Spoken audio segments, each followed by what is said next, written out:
Good morning.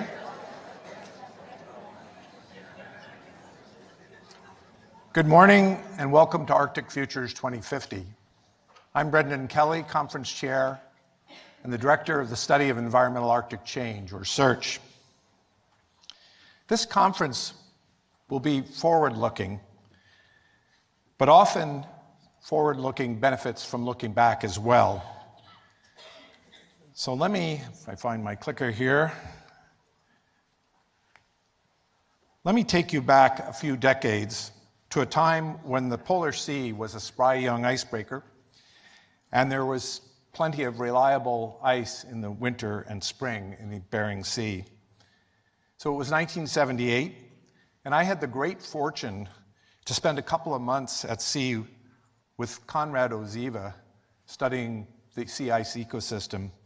Konrad was a very knowledgeable hunter from St. Lawrence Island. And learning in the field, of course, is about as rich an experience as a biologist can have. But another way to learn is to, let me just say that in addition to learning from Konrad, I also had the great honor of learning from people like Nathan and Chester Nungwuk, Bud Fay, Jimmy Memorana, Alex Akia, and others. But another great way to learn is to teach with other instructors. And some years after Konrad and I were on the Polar Sea together, he and several elders and I co-taught a field ecology course on St. Lawrence Island. Camped in the tundra, we were immersed in the ecosystem.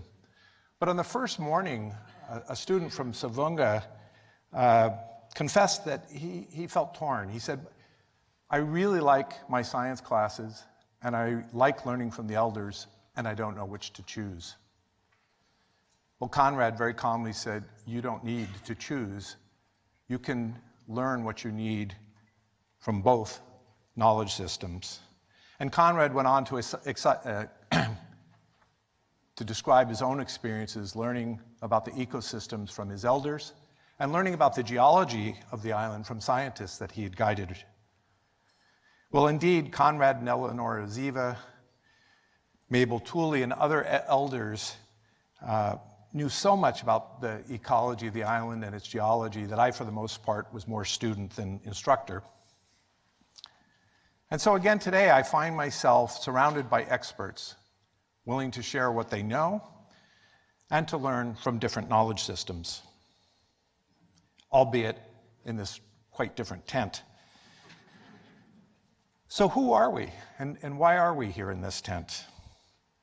Well, we are Yupik, Inuit, Sami, Aleut, Athabaskan, Tlingit, Haida, Europeans, and Asians.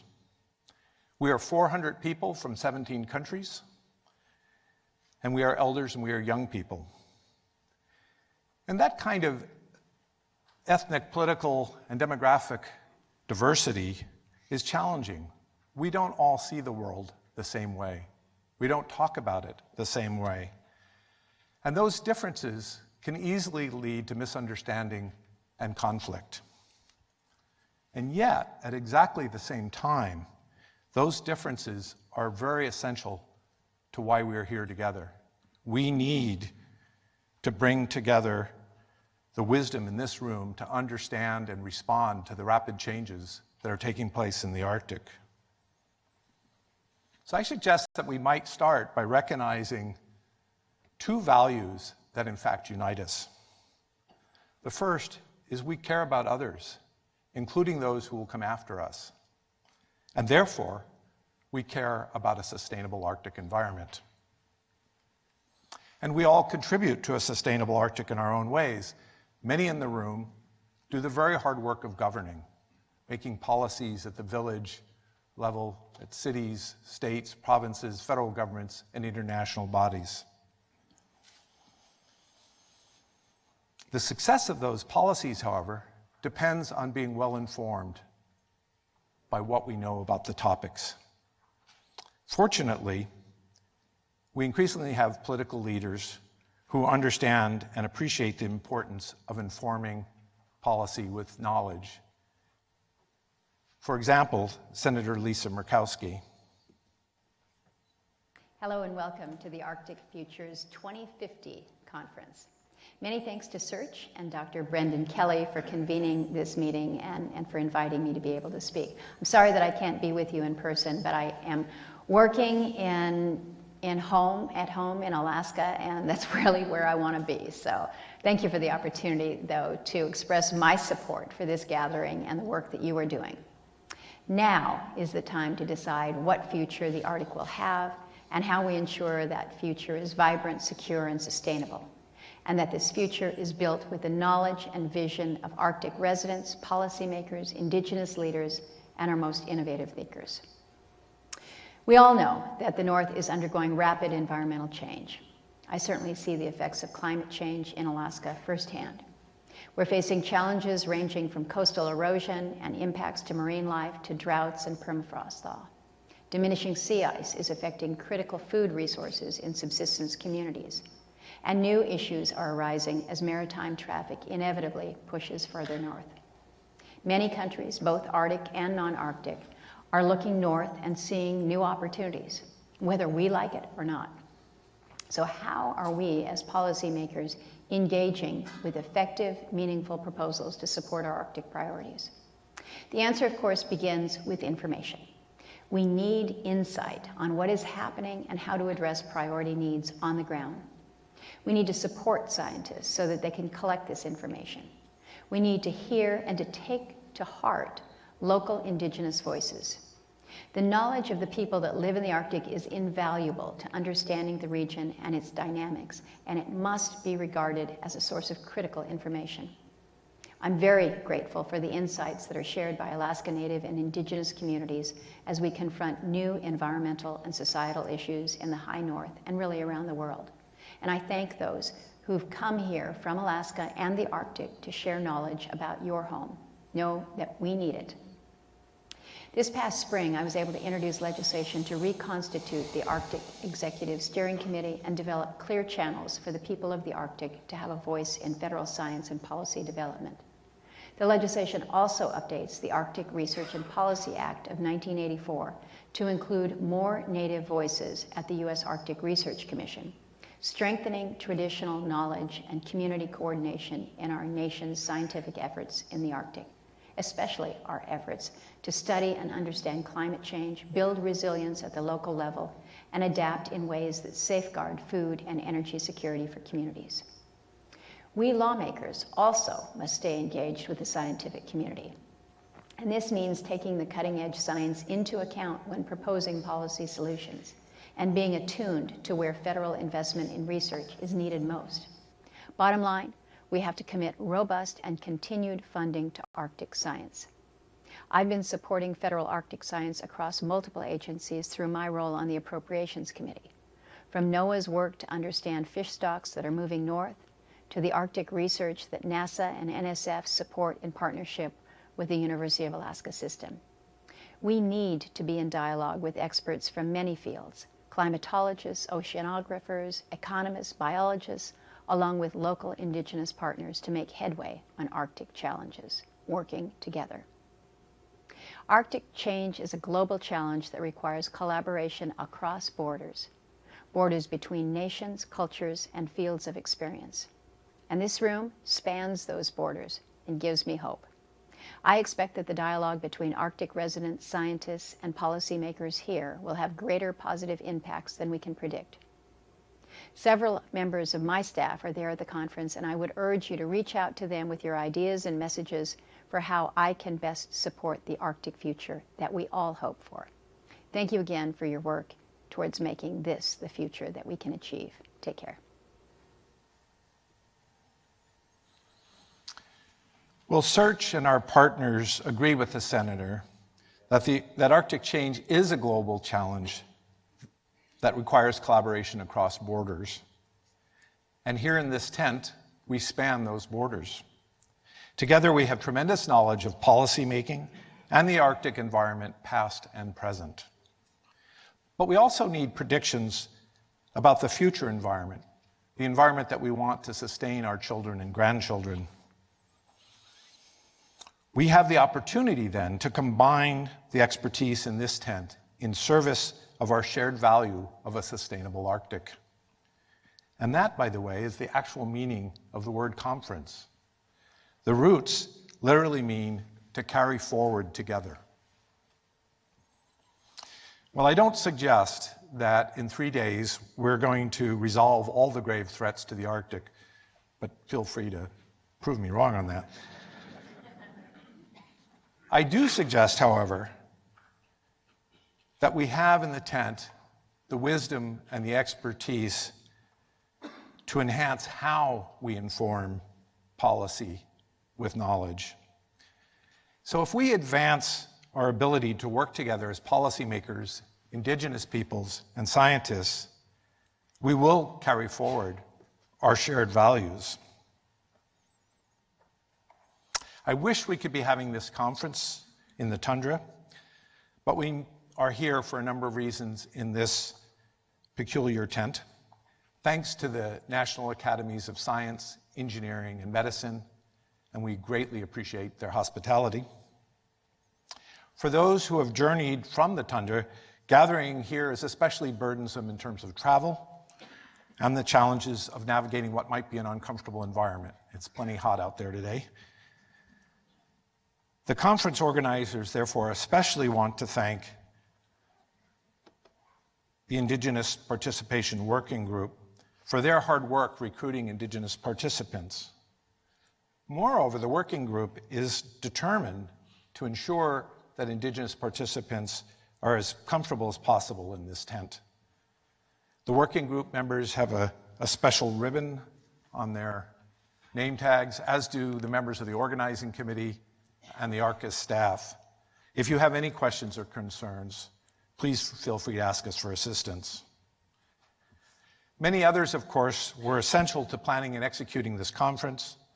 The National Science Foundation and our other generous funders and partners are listed on page 3 of your program book. If you encounter representatives from any of those organizations, please thank them. And speaking of encountering people, we ask you to make a special effort to introduce yourself to people you don't know. Ask them why they're here. Tell them why you're here. Let's remember Conrad Oziva's wise counsel to that Savunga student. Learn from one another and different knowledge systems. And to that end, the conference structure is intended to maximize your opportunity to learn from experts you might not otherwise encounter and to share your expertise. We have endeavored to find a balance between presentations and time for conversation and discussion. The organizing committee and the working groups labored very hard to find just the right balance, and in the end, we realized there is no perfect balance.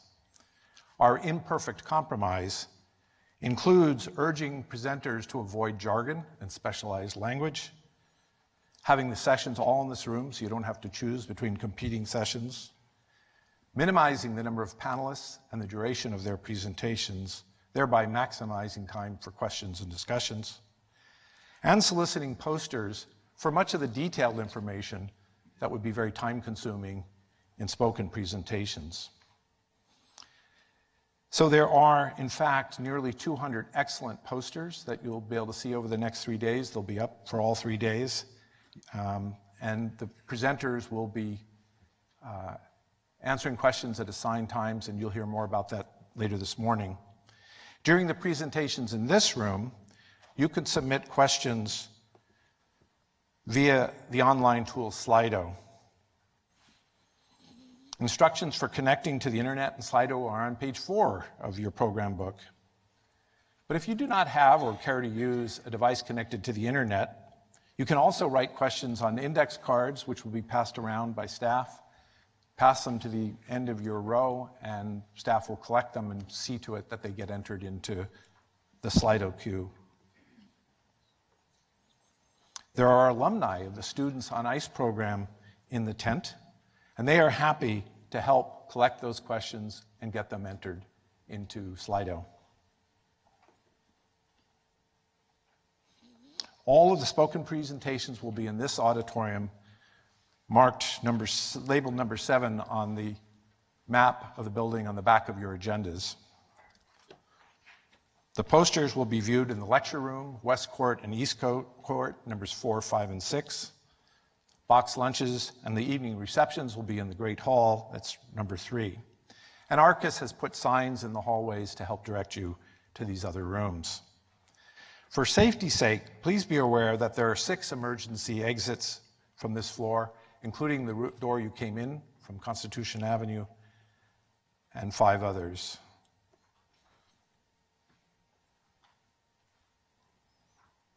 The success of this conference, of our ability to carry forward our shared values, depends on listening well. We are trying to create a space in this tent where everyone feels safe to share what they know and believe. And for that, we need your help. Part of that is listening with care and respect and openness. Another part is being courteous to the speakers. Please make a special effort to be in your seats for the beginning of each session on time. And for moderators and speakers, please keep to your time out of respect for the speaker that comes after you. Well, finally, being safe and exchanging knowledge doesn't have to all be work. We can and should have some fun. I learned a lot of science from my mentor of many years, Bud Fay. Bud was a pretty damn serious scientist, but he was not above laughing at himself. I recall him describing one of his earliest trips learning about sea ice from hunters at Gamble, Alaska. They were traveling by skin boat in thin ice, and as the ice got thicker and thicker and the boat could no longer advance, and got there and they all spread out around the boat and grabbed the gunnel at a different point, and Bud's thinking, yeah, I really got this down, I'm really learning this. And so they slid the boat along for some time like that, and then suddenly Bud felt the boat breaking through the ice, and his instinct was to lift up. But at that same moment, the hunters all leaned from the waist over the gunnel and rolled back into the boat. So Bud said, in that instant, I managed to use the weight of the boat and those hunters to shove myself through that thin ice. He found himself hanging from the gunnel, looking up at 6 faces laughing hysterically. So I suggest that we have some fun and humility as we are about the serious work that has brought us together. Our first speaker, who also knew Bud Fay's knowledge and humor, is Kirk Johnson, a paleontologist and the director of the National Museum of Natural History. Kirk's full bio, as is the bio of all the speakers, is in your program book. Kirk is going to take us back, far back in time, for some perspective on past changes in the Arctic environment. Kirk? Did you get wiring? Okay, can we have the podium mics for Kirk? There's your, okay. Set it away. Awesome. Well, good morning. It's a real honor to be here with you. I've been a paleontologist my whole life, but I have this deep love of the Arctic, and it's just an honor to be in a room with so many people who are from the Arctic and so knowledgeable about the Arctic. And I want to take you back in time and give you a deep time perspective.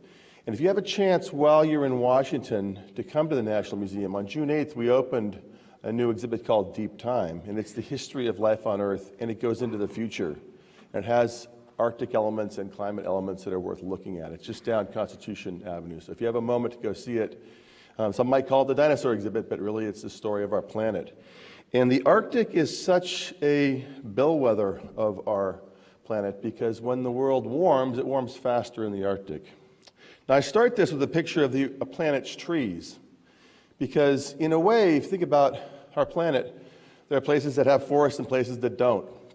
So look at our trees. We have about 3 trillion trees on the planet right now, which is pretty good. There used to be 6 trillion when humans started chopping them down.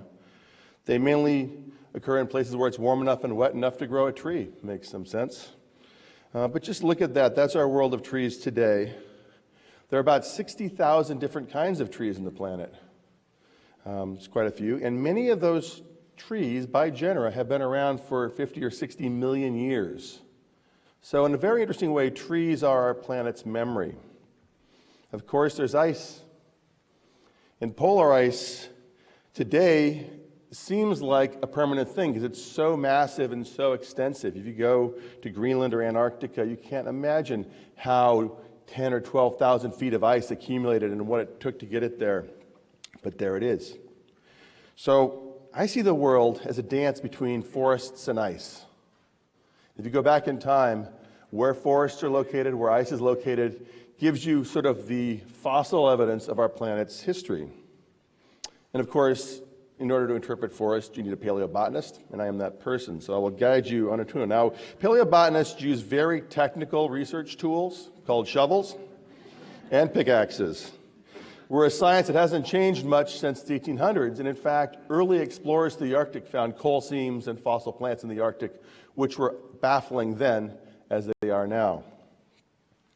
Fossil plants are pretty amazing things. They're preserved in great detail, and a fossil leaf is like a fossil weather station. You can look at the stomata on the leaves and estimate the amount of CO2 in the atmosphere. You can look at the size of the leaf and estimate the rainfall in the landscape. You can look at the margin of the leaf and actually get a pretty good proxy for the mean annual temperature of where the tree grew. You can also look at the species of tree, understand where those species lived, and you can look at the insect damage in the leaves to understand the ecology of those forests. So a fossil leaf is far more than a fossil leaf. It's a fossil weather station and a map of Earth's past ecologies. When you realize that, it's hard to imagine not being a paleobotanist. And when you're a paleobotanist, you start quickly to realize that rock layers are nothing more than cross-sections of ancient worlds. So when you look at this coal mine in Wyoming, you might see a coal mine in Wyoming. I absolutely see the swamp it came from. And whenever I'm driving around, I'll talk about the ancient landscapes when I see the modern landscapes, and it baffles everybody I'm traveling with. But just the way I think about things. And this started when I was pretty young. I'm from Seattle, Washington, and I grew obsessed with fossils when I was about 5 or 6 years old. When I turned 16, I got a driver's license, which allowed me to explore the American West and do my own fossil expeditions. When I was 17, I discovered a site in northeastern Washington in a town called Republic. Here's the little town. It's a gold mining town in Washington State. That's not me in the picture, but that is my fossil site. On the edge of the road, this side of town, a little town in eastern Washington. The site is pretty interesting because it has a kind of rock called paper shale. The rock splits like pages of a book, and when you pop open those pages, there are exquisite little fossils on the pages of the book. Pretty intoxicating stuff. These fossils were exquisite. Things like fossil flowers popped out of the rock. And I started collecting these things, and within a matter of a year or two, we had over 100 different species of all sorts of different kinds of plants. Flowers, fruits, seeds, pods, leaves, the whole suite of vegetation that lived in this place. And I started corresponding with scientists, and a number of the fossils that were there were from things that were still alive today, from genera still living today. This is a site that's 50 million years old. But those tree genera are still alive today, and they have a modern distribution. So here they were in Washington State 50 million years ago, and I found some curious things like metasequoia. Now, this is called the Don redwood. It was a tree that was discovered in the 40s during World War II in central China. His entire range is in Hubei and Sichuan provinces in China. Curious enough, it's a fossil in Washington State. Or Cercidophyllum, the Japanese scholar tree, which is in Japan and China today. It was in Republic. It became clear to me that the little town in eastern Washington was telling me a story that was a fairly global story. And if you think about it, that Republic site and the modern range maps onto a different pattern that's been baffling botanists for many, many years. It's the fact that broadleaf deciduous forests, the kind that grow here in eastern North America, and in Europe and Western Asia, and in Eastern Asia, all have many of the same genera, but they're widely separated by taiga, deserts, other kinds of ecosystems. These are called the disjunct deciduous forests of the Northern Hemisphere. They've been baffling scientists since they were discovered. And the question is, how in the world can you have three very similar forests that are widely separated? And the answer, of course, is the Arctic. They're all remnants of a once continuous forest that stretched across the Arctic. But the Arctic today has ice and tundra and taiga, not broadleaf deciduous forests. So how did this happen, and how do we know? This is Mary Dawson, an epic Arctic explorer. 1976, Mary Dawson was studying fossil mammals. And not only are there plants that are distributed between Asia and North America, but there are also animals. And Mary had a very simple hypothesis.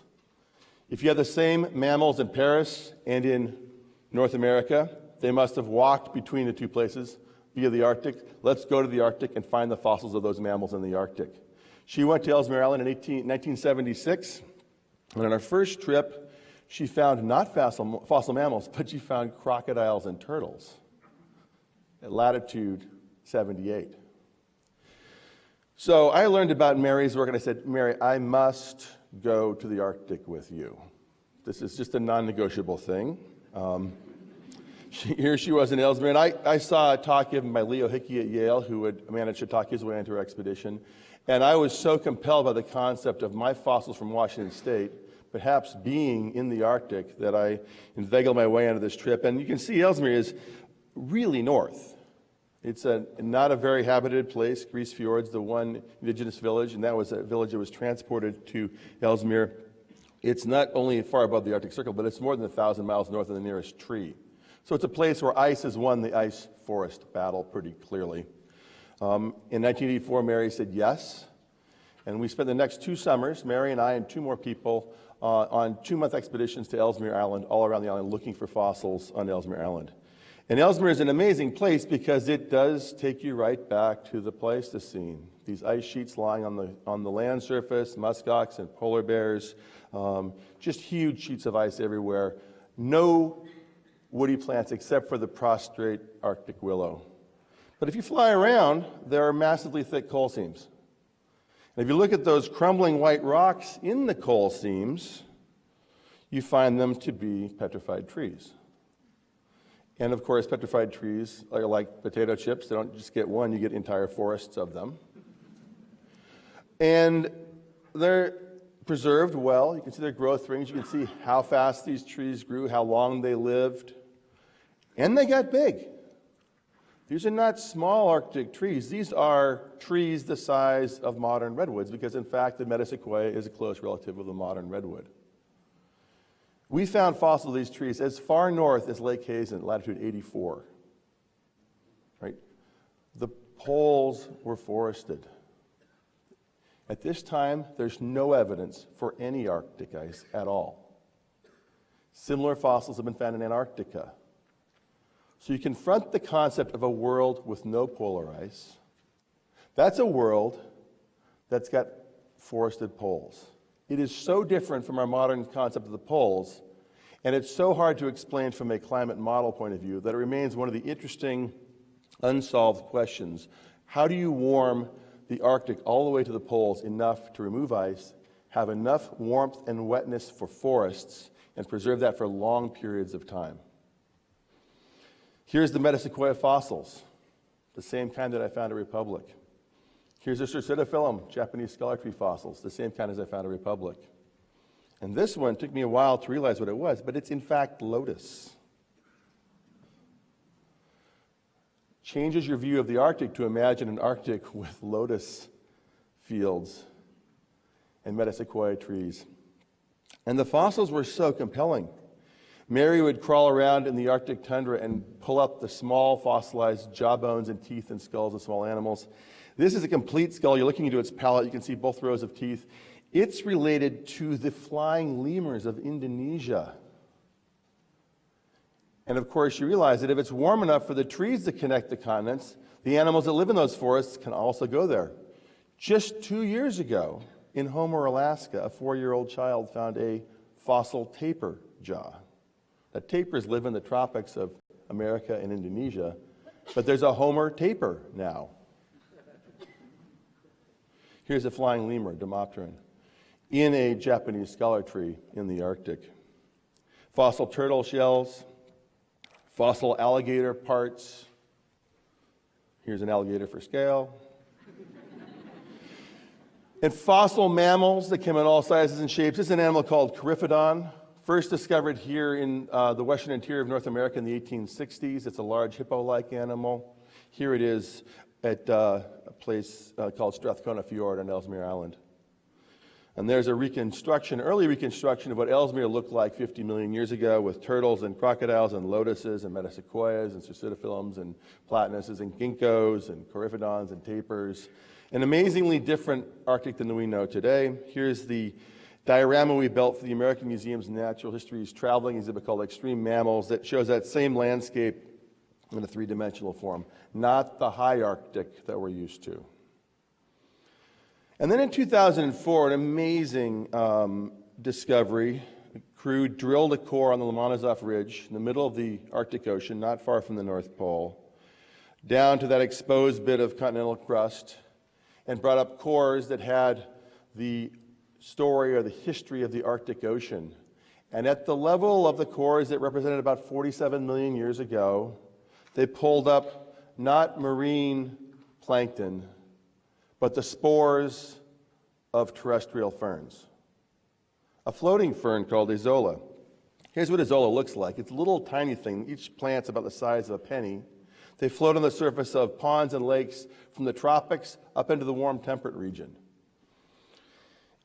Here's a picture of what the Arctic Ocean looks like today, and here's a picture of a lake in Amazonia that's covered by the floating fern Azolla. This is your Arctic Ocean of 50 million years ago. A freshwater lens on top of a salty sea covered by floating aquatic ferns. So, that brings us to the story of our planet. The planet really has two major climate phases, and it doesn't switch between them very often. The icehouse world, which we live in today, where there are polar ice caps that occasionally visit us at mid-latitudes, and the hothouse world, where there are no polar ice sheets, and where it's warm enough occasionally for subtropical species to invade the polar regions. Now, you're all pretty familiar with the icehouse Earth. Some of you live in the Arctic. But know that there are two different phases of icehouse Earth, one where it's cool and one where it's cold. We're presently in a cool phase called an interglacial. During the cold periods, the ice is able to survive at lower latitudes. So here's our present cool phase. If you dial the clock back 18,000 years, you get this. I always love this because you can look at North America and see the Great Lakes of Canada and the United States are merely the footprint of the last ice age. You can see the ice sheet sitting right on top of that. You don't even need to look at a reconstruction. You can see the footprint of the ice age on our continent. I'm amazed how many non-scientists don't even know this basic important fact, that 18,000 years ago, our cities were covered by ice. I'm from Seattle. Here's Seattle 18,000 years ago. A lobe of ice that was 3,000 feet thick in Seattle. And Seattle has a perfectly good little ruler here called the Space Needle. It's 605 feet tall. And there it is relative to how much ice was on Seattle 18,000 years ago. This summer, I had the pleasure of climbing to the tip of the needle of the Space Needle and doing a show I'm working on for NOVA about how much ice covered Seattle 18,000 years ago, which just was not that long ago. So you realize that the world can be colder than it is today and warmer. If you were in Alaska 18,000 years ago, you'd see this amazing megafauna, much of it now extinct, the animals that came into North America from Asia and those that came from North America back to Asia, this great highway. So the transfer of plants and animals from North America to Asia has been going on for well over 100 million years. Starts with dinosaurs, ends up with mammals, and finally people. Probably the best representation of the ebb and flow of the glacial interglacial was captured in this incredible ice core from Antarctica, the Dome Sea ice core, which captured 800,000 years of record, which shows the increase of CO2 and methane in sync with the increase of temperature and their decrease. And you see something in the order of, going back to the present, every 100,000 years or so you see an interglacial. And our present condition is interglacial, but I call your attention to this one disturbing fact, which is over here. This is our CO2 happily marching along with temperature and methane, and our present CO2 is now off the chart at 415. So we're actually in a place we've never been before. For the last 800,000 years, we've never exceeded 300 parts per million in CO2. And since I've been born, when I was born in 1960, CO2 levels were 315. They're now 415. So in my lifespan, we've done something we couldn't do over the last 800,000 years. So don't think for a moment that this moment we're in right now is not unique. This is a unique moment in planetary history. And we happen to be the lucky scientists and people and residents of this planet that are here at this critical moment. Now, you're probably not familiar with the hothouse world of with the no polar ice sheets, and there's no, none of your fault for this. It's in fact my fault and the fault of my colleagues in science who have not taken this amazing discovery and brought it forward more forcefully, because it's such an incredibly insightful thing to think about the world with no ice that we should be sharing it more widely. And I thank you for the opportunity to be here to do that for you here today. Note that like the icehouse world, there is two phases. In the hothouse world, you have warm, with temperate polar forests, and hot, with subtropical polar forests. Now, I'm going to use a different kind of plant to demonstrate this. The palm. Many of you have experienced palm trees. I know a lot of Alaskans fly directly to Hawaii when they can, because palm trees grow in warm places. There's about 2,000 species of palm trees in the world today. The first palm evolved about 90 million years ago. So palms are a pretty nice climate indicator. If you look at where palms come in many different types, 2,000 of them, if you look at where they live today, they live pretty much in the tropics and subtropics. They live both in wet and dry climates. But you notice they can't take any frozen ground at all. That's why they're so strictly knocked off. They're basically, if you go to a place that has any freezing in the winter, your palms are not going to be able to reproduce. So palms are a very nice plant equivalent to a tropical animal. We do find fossil palms in places we don't expect to find them. Here's a fossil palm from Wyoming. If you go to Wyoming, you don't think palm trees, you think it's going to be cold in the winter. So clearly, Wyoming's climate has changed since this 50-million-year-old palm was deposited. I'm from Washington State. Just south of Bellingham is a place called the Chuckanut Drive. And if you drive on Chuckanut Drive, on the side of the road, visible from your moving car, are panels of fossil palm leaves. No one's interpreted those things. Again, people are missing one of Earth's most important stories. 2012, I was up in Alaska filming a show called Making North America. And we were on a beach with a film crew I'd taken to Kuprianof Island because I knew there were some fossil leaves in this island. And while we were filming, as the tide was coming in, and much to my incredible pleasure and delight and amazement, on camera, we popped up a slab of rock that had a fossil palm frond on it. Absolutely the luckiest moment in my life. I did not swear. I said something like bingo or something like that. But I didn't know this was there, and to find it on camera was, for me, that perfect connection of this is a story that must be told at the moment when there was a medium to tell that story. Now, that palm frond, the tide came up, we grabbed the adjacent slabs and put it back together. There it is. That's an Alaskan palm, which begged the question, how far north in Alaska did palms get? The next year, I went to the Matanuska Valley north of Anchorage, and as you drive the road on the Matanuska Valley, there's outcrops of this rock from the Chickaloon Formation. That stick is what they call an Alaskan climbing stick. It allows you to climb up the side of a cliff when you have no ladder. And the reason we were climbing up that cliff is because that little spot right there is a fossil palm frond in the Matanuska Valley. So there's the palm sites of 50 million years ago. And you realize that Alaska wasn't just warm enough for forests, it was warm enough for palm trees. This is Alaska 50 million years ago. All right, so in the exhibit, we built the first ever science-constrained draft climate curve for the last 500 million years of planet Earth. It's on display at the museum. It appeared in Science in May. This shows 500 million years of time, and you see right away that there are times here in orange where there's a world that does not have polar ice caps, and times in blue when it does. And about 75% of Earth history is times when the Earth did not have polar ice caps. Our present condition is unusual. You can see we've been in that present condition for the last 34 million years or so. So to think about it this way, the last 500 million years of Earth history, 75% of the time was polar forests, 25% of the time were polar ice caps, and our present world from the last 34 million years, our world, the only world we know, the only world most mammal species know, is the less common condition. The disturbing fact is that we might be at a tipping point going back into that hot ice world. We're not just going to go into a less cold world, we're headed towards a warm world. So this is the same curve I showed you before. This is the one that's on display in the museum. And note that there is a line here, which is the world without ice caps and the world with ice caps.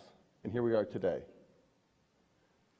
I'm going to zoom in and make this graph more recent in time now. This now shows you now, and notice that we don't put now as the end point because now always goes out of date immediately, right?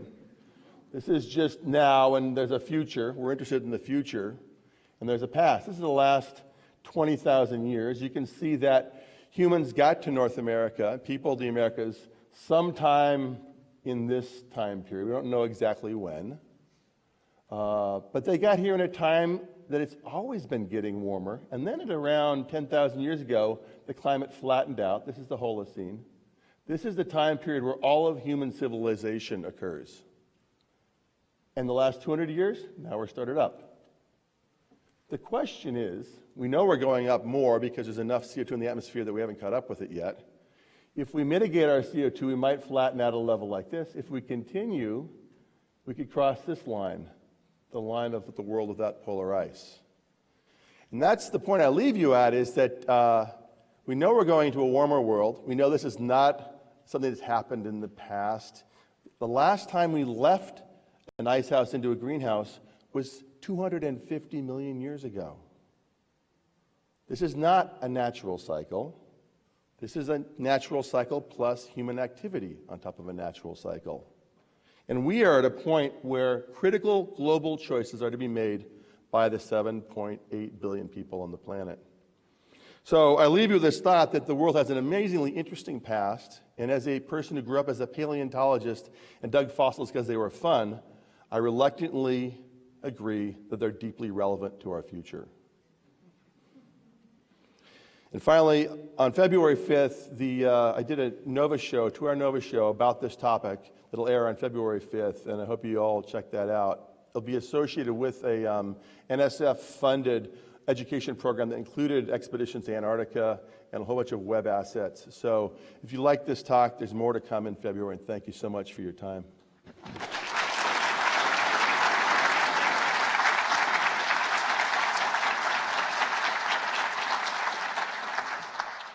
Thank you very much, Kirk. Kirk and the next two speakers will come up and take questions after the third speaker. So Kirk just took us back millions of years ago in the Arctic. And our next speaker,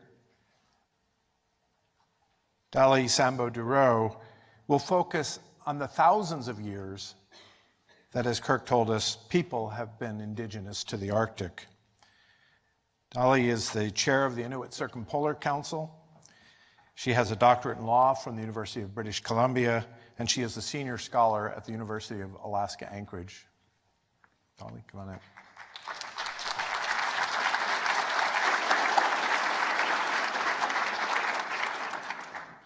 This goes back. Okay, great. Thank you.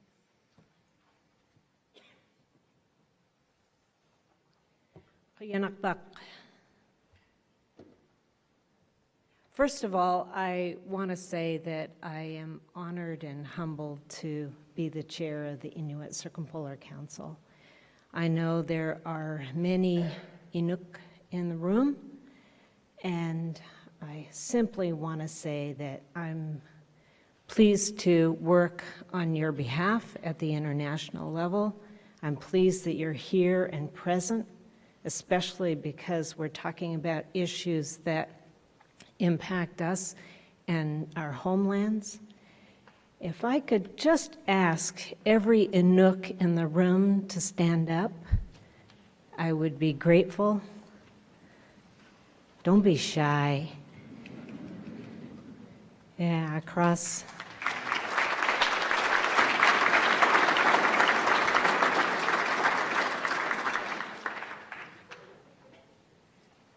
Chukotka, Alaska, Canada, and Greenland. I'm just really pleased to see some of our membership here. And for those of you that I don't know, I hope that we have a chance to meet and speak one-on-one.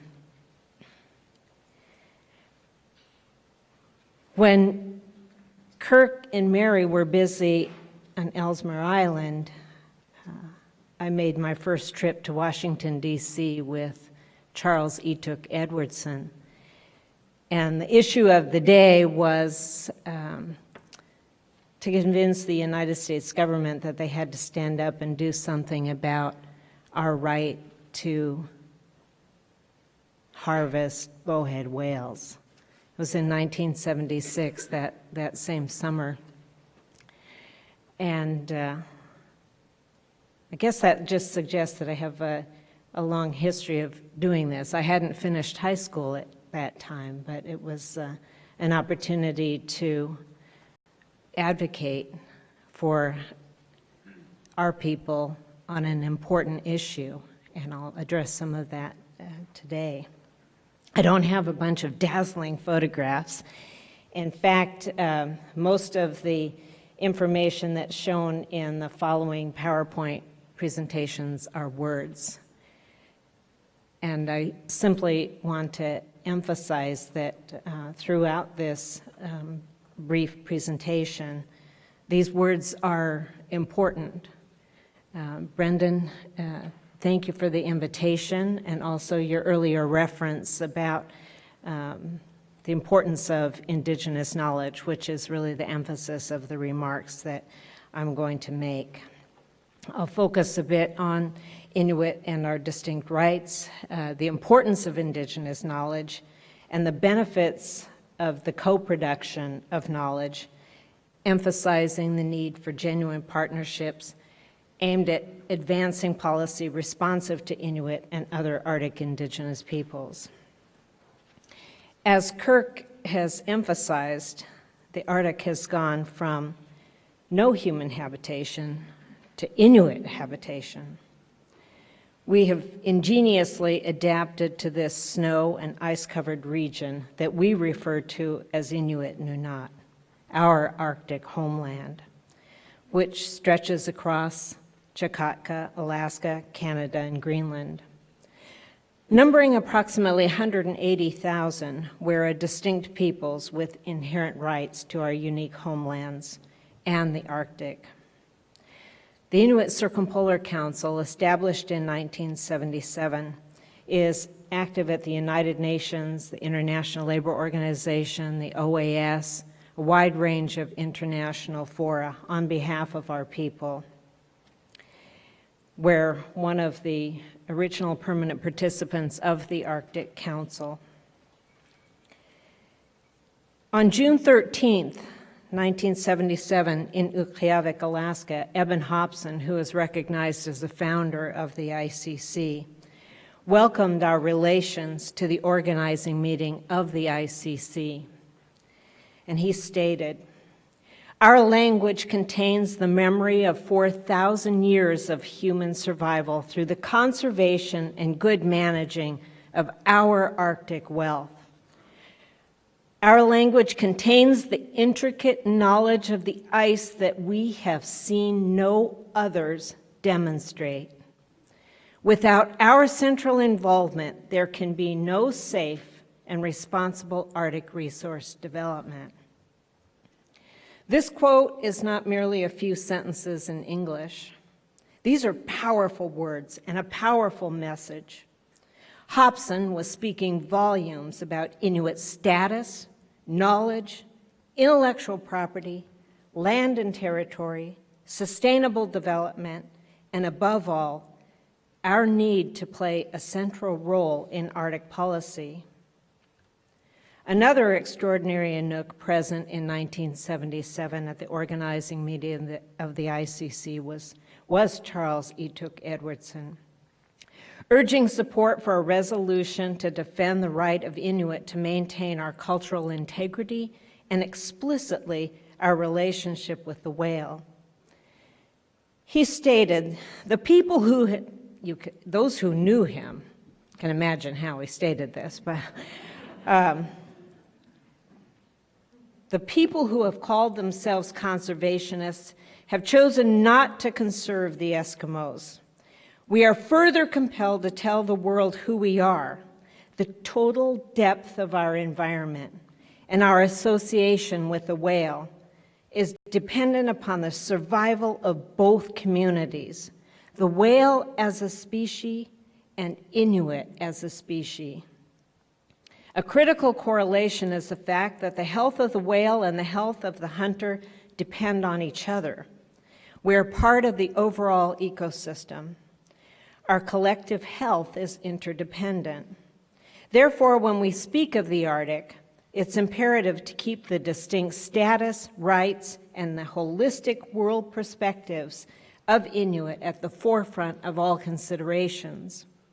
The total depth of our environment, as Ituk exclaimed, is what we consider to be central to Arctic policy and the safeguarding of Arctic biodiversity.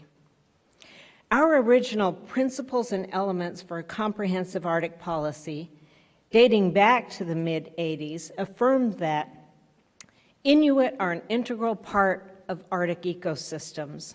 For generations, Inuit subsistence activities have been and continue to be in harmony with and an important part of the dynamic process of Arctic ecosystems. The profound relationship between Inuit and other living species of the natural world has economic, social, cultural, and spiritual dimensions. These perspectives of Inuit and ties with nature must be fully recognized and integrated in resource management and conservation strategies pertaining to the Arctic. I just want to underscore that this was nearly 35 years ago. The world community is now paying attention to issues facing the Arctic. Academic institutions, researchers, scientists, and others. But for a long time, Inuit have been paying attention to the region and also the need for an Arctic policy for decades. Regarding our distinct status and rights, I want to highlight the UN Declaration on the Rights of Indigenous Peoples, approved by the UN General Assembly on September 13, 2007. It's important to remind individuals that the General Assembly is comprised of nation states. It's the UN member states that negotiated, along with Indigenous peoples, this important comprehensive international human rights instrument. They're the ones who sat at the table along with Indigenous peoples and negotiated the language. If you haven't read the UN Declaration on the Rights of Indigenous Peoples, I would encourage you to get on the internet, take a look, and read the document from beginning to end. The UN Declaration is the longest discussed and negotiated human rights instrument in UN history. You can imagine the states at the table and their particular interests, and also the Indigenous peoples representatives at the table and their particular interest.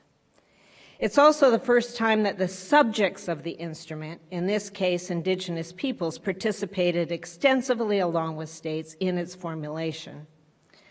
This process set an important benchmark for Indigenous peoples and their democratic participation in UN standard-setting exercises.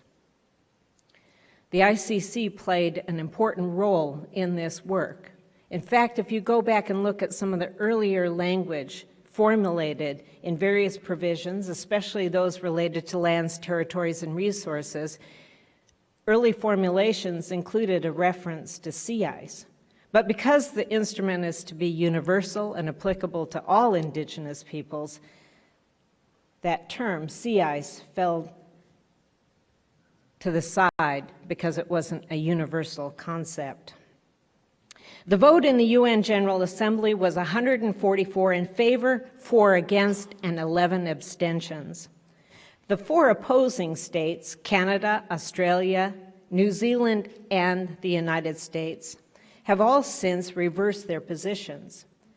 Canada declared in its November 2010 endorsement, "We are now confident that Canada can interpret the principles expressed in the Declaration in a manner that is consistent with our Constitution and legal framework." On December 6, 2010, the Obama administration, on behalf of the United States, the last objecting state, reversed its position. Thus, the UN Declaration is now a consensus international human rights instrument. And though the rights affirmed in the UN Declaration are interrelated, interdependent, and indivisible, I'd like to draw attention to those that specifically reference indigenous knowledge. The UN Declaration preamble affirms that recognizing that respect for indigenous knowledge, cultures, and traditional practices contributes to sustainable and equitable development and proper management of the environment. And I'll say that the Inuit Circumpolar Council and its representatives influence this particular language, the references specifically to sustainable and equitable development. Could have a whole lecture just on that term itself, sustainable and equitable development. Also, Article 31 specifically affirms that Indigenous peoples have the right to maintain, control, protect, and develop their cultural heritage, traditional knowledge, and traditional cultural expressions, as well as the manifestations of their sciences, technologies, and cultures, knowledge of the properties of fauna and flora, and that they also have the right to maintain, control, protect, and develop their intellectual property over such cultural heritage, traditional knowledge, and traditional cultural expressions. More significantly, the article affirms that in conjunction with Indigenous peoples, states, I underscore states, shall take effective measures to recognize and protect the exercise of these rights. For years, the ICC has been advancing Indigenous knowledge. In the articulation of our principles and elements for a comprehensive Arctic policy, again in the mid-1980s, the ICC expressed the need for Inuit to be directly involved in research concerning our homelands and territory, or those that impact our rights. This early ICC Arctic policy included the following. The Inuit traditional knowledge and scientific research are both valid systems of knowledge that should be integrated and harmonized within the context of cooperative research. In light of increased resource development and environmental degradation, resource managers must have access to the best possible information relating to terrestrial and marine ecosystems on which to base their decisions. In our view, there is a need to utilize both sources of knowledge, Indigenous knowledge and science in Arctic research, to better inform decision-making. And it's important that we achieve a consensus on what Indigenous knowledge is. In this regard, the ICC employs and offers the following definition. Indigenous knowledge is a systematic way of thinking applied to phenomena across biological, physical, cultural, and spiritual systems. It includes insights based on evidence acquired through direct and long-term experiences and extensive and multi-generational observations, lessons, and skills. It has developed over millennia and is still developing in a living process, including knowledge acquired today and in the future, and it is passed on from generation to generation. I want to underscore the fact that the rights affirmed in the UN Declaration, and especially those concerning Indigenous knowledge, are buttressed by several legally binding treaties, including the Convention on Biological Diversity. The CBD provides that states shall respect, preserve, and maintain knowledge, innovations, and practices of Indigenous peoples and promote their wider application with the approval and involvement of the holders of such knowledge. This language is unequivocal. To inform greater understanding in various contexts, Indigenous knowledge must be respected, trusted, and used when consent is given by the Indigenous peoples concerned. And because the profound relationship that we have to our environment underpins the unique interdependence of all species throughout our homelands, including our own survival, Inuit must play a direct role as knowledge holders in all matters that will impact our overall integrity, from food security to climate change to shipping to development, indeed every aspect of our way of life. Therefore, the co-production of knowledge is crucial. Unfortunately, the need for a framework that ensures a process and mechanisms for real and meaningful partnerships between Inuit and others remains outstanding. A co-production of knowledge framework must be founded upon recognition of and respect for Indigenous knowledge and ultimately the indivisible human rights and perspectives of the knowledge holders themselves. For example, a single species study or a command and control approach to management of a species doesn't consider the holistic or interrelated view of a knowledge holder. When considering how to equitably bring together Indigenous knowledge and science for the analysis of policy on a species or a management system.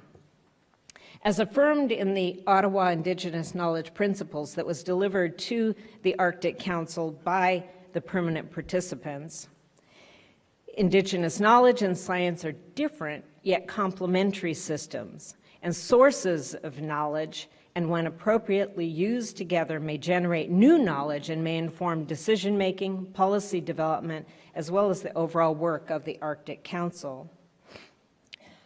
To be sure, Indigenous knowledge holds its own methodologies as well as evaluation and validation processes and should never be forced into a scientific box or translated by science or scientists.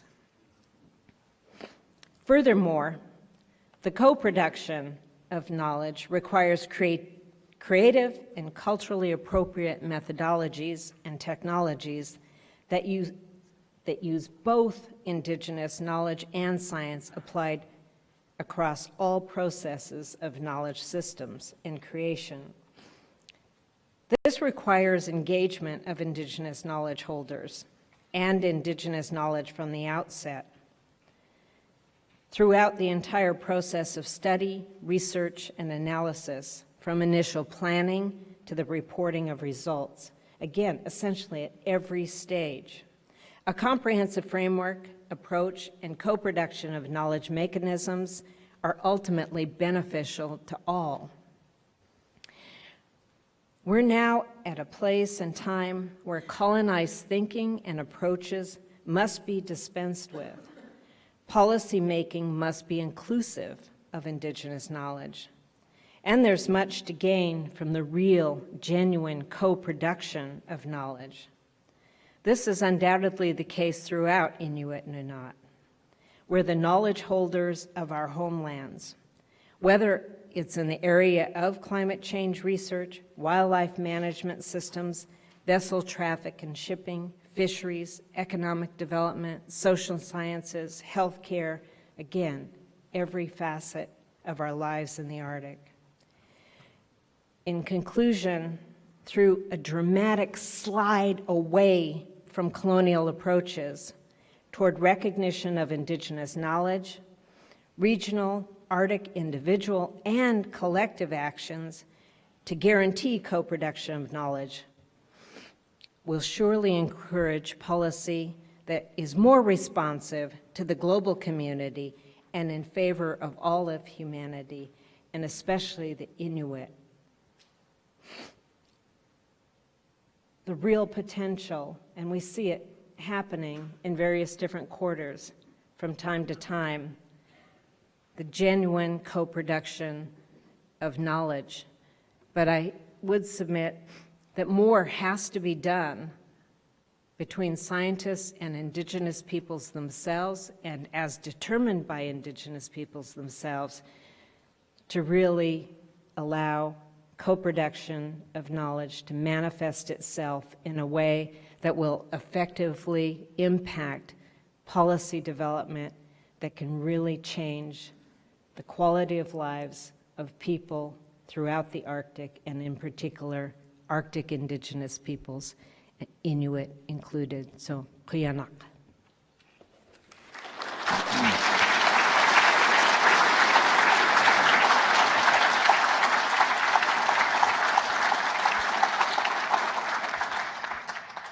Thank you very much, Daly. So Kirk took us back millions of years in the environment. Daly's talked about indigenous knowledge that's developed over thousands of years in the Arctic. And by the way, there will be a whole panel tomorrow, not going to be today as originally planned, on indigenous knowledge. But now Heather Zeichel will describe efforts in the past few decades to address the increasing rate of environmental change in the Arctic. Heather directs the Blue Prosperity Coalition. She previously served as a vice president for the Nature Conservancy and as President Obama's Deputy Assistant for Energy and Climate. Heather? Thanks. It goes forward. Oh, that's right, you don't have slides. No slides, thanks. I'm keeping it real simple. So thank you, Dr. Kelly, for that introduction, and thank you for the opportunity to join you here today. As Brendan laid out, I didn't have exactly a normal career trajectory to Washington, D.C. I grew up actually on a farm in Iowa, and never imagined that I would be advising the President of the United States on energy and climate policies, but found myself there. And my path to Washington actually has an interesting path through Alaska. The first trip that I ever took to Washington, D.C. was to lobby on behalf of protecting the Arctic National Wildlife Refuge. And it was through that opportunity, and I remember being at Rutgers University as a college student and having members from the Gwich'in community, as well as the scientific community and NGO world, come to our campus and talk about this issue. And that was really the first moment in time when I thought, wow, you know, these issues are so incredibly important, and to be able to understand them and have working knowledge of them, and to be able to take a message to Washington about what I personally care about, not only for myself, but on behalf of the rest of the country and for future generations, was the whole reason I fell in love with environmental policy and decided that my life's goal then at that point in time was going to be to shift majors, study environmental policy, and ultimately I was lucky enough to get to come to Washington. And I've served in a number of positions in government. I spent 10 years on the Hill, working in both the House and the Senate, including working with then Senator John Kerry, and then went into the White House to advise the President on energy and climate policy, and now working in the NGO world, trying to advance the issues that I care so deeply about. But in that time, I've also had a great opportunity to work on a number of Alaska issues, from the National Petroleum Reserve to roadless areas, Pebble Mine, Eisenbeck, and sort of everything in between. And one of my favorite early stories of working in the White House is actually around Bristol Bay. We, as many of you in this room know, the Obama administration chose to permanently withdraw Bristol Bay from oil and gas leasing. And I remember sitting in the office, and we had just won, and everybody was still trying to figure out where their office was and what our jobs actually were. And Secretary Salazar, the head of Interior at the time, agreed to this policy. And so I remember I was sitting with one of the legal counsel in the office, and I was like, all right, well, this is what we want to do. I don't really know how to figure it out. And we basically ended up having this funny random conversation with some of the career lawyers at the agency and writing, just a very few brief words. And with that, we ended up making this permanent protection for Bristol Bay, which is just to say it was an amazing opportunity to get to work on those issues. But some things that seem daunting in the end are a lot easier than you think they might be at the outset. So again, I'm here because I want you to succeed, and to the extent that any of my knowledge from working in government or in the NGO space can provide some insight or suggestions for you in how to be successful, I'm more than happy to do that. Dr. Kelly asked me today, for purposes of this panel, to talk about what policymakers needed to know in 2050. And I'm not sure that I would have agreed to actually speak to this issue had we known about that at the beginning. I'd love to say I have a crystal ball and I could tell everybody in this room what we need to know and what policymakers are going to need to know in 2050. But I think answering that question is really quite daunting, and in many cases, there's likely more questions than there are answers. But to figure out where we need to go, I think we need to take one step back and just sort of look at what got us here today. We've talked a lot about, the history of these issues, and when it comes to Arctic policy compared to Dolly's conversation around indigenous knowledge or Kirk's reference to ice cover 18,000 years ago, Arctic policy in the United States really has a pretty baby history. It wasn't really until 1971, under the Nixon administration, that a national security designation memo was our first foray into this policy area. And the focus of this work was to protect the environment, to think about cooperation, and to focus on the security threat. After that, you had a few blips of activity from Congress and the administration, but it wasn't really until 1991 that the United States stepped into the Arctic agenda in a real and meaningful way. We joined 8 other Arctic countries and signed the Arctic Environmental Protection Strategy, which was an agreement whose main purpose was to focus on coordination across environmental and security issues in the 8 Arctic countries. Fast forward to 1997, that strategy was absorbed into the Arctic Council. And today, it's the authoritative international body on Arctic issues, as I said, to this day. At the same time, the U.S. has started to develop its own strategy towards addressing resource claims towards the region. And so I think as you think about the policy framework for Arctic issues, there is this very interesting question about the role of the United States versus, how much do we rely on treaties and joint action among other Arctic nations. And certainly the way to think about those issues is against the backdrop of a rapidly changing Arctic. So you've got this policy context with a lot of questions, whether it's, how to address population influx, commercial shipping, marine transit, or military agreements. I think in this case, there's another instance of probably more questions than there are answers. But I think the second observation I have is there is an embedded question about how governments are actually going to respond, because the world is changing so quickly, and the government, whether it's the U.S. government or individual governments or collectively, Whereas institutions, one of my observations after leaving the administration is, because the world's changing so fast, I think it's really hard for governments to keep up. So as we're thinking about engaging around an Arctic strategy, keeping that in mind, like how does the government keep up? How do they try and get ahead of the curve?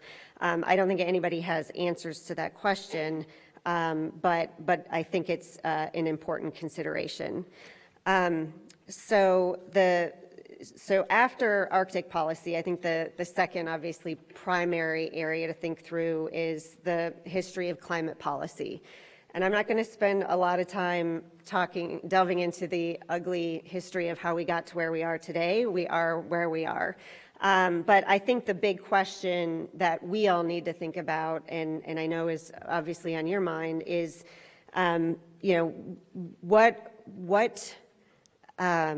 given the agreement from Paris in 2015, it's safe to say the struggle is real when it comes to getting parties to complete their implementing measures and getting Paris, the Paris regime up and running. And so we recognize we need decarbonization. We know that we have few years to act. We need a global response. And we also know that from a scientific perspective, 2018 was a pretty eye-opening year in that we had been on a bit of a plateau from global greenhouse gas emissions, but then saw a rise again in 2018.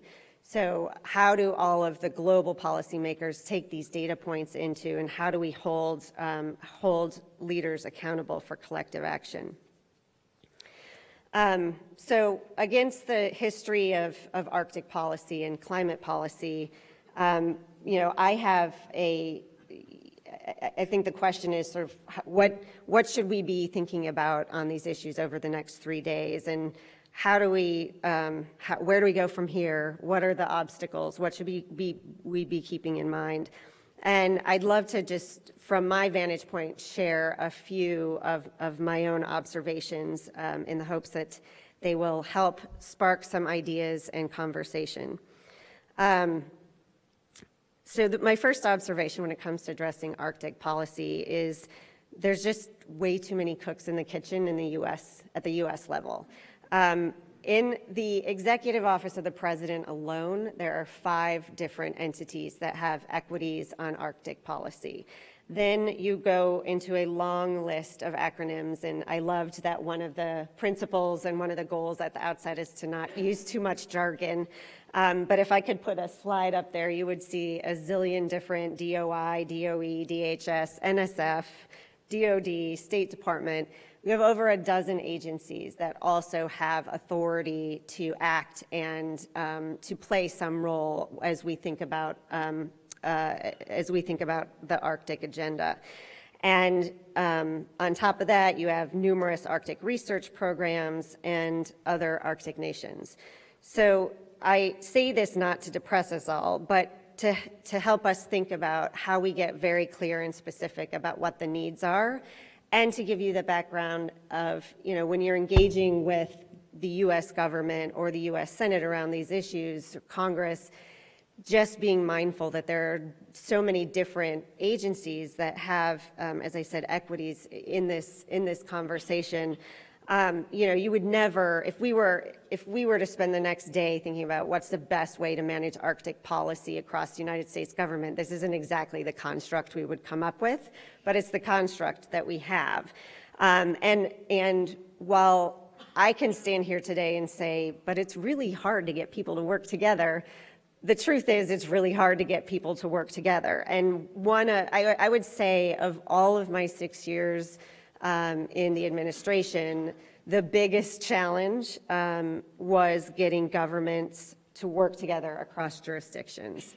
And my primary takeaway is if you do not have leadership from the top, either within an agency or in our instance from within the White House, it is really, really incredibly difficult to get things done. So my second observation is again, nothing that's going to be earth-shattering for anyone in this room, but the Arctic is still really poorly understood. and continuing to highlight the need for sound scientific and socioeconomic data, Arctic research, and monitoring and vulnerability assessments is really important. And the more that this community can speak with one voice about those priorities and what's needed, the better chance you will have of success. I think the next piece is, and this sort of builds off of Dolly's comments, there is an extreme need to bridge the gap between Western science and traditional knowledge.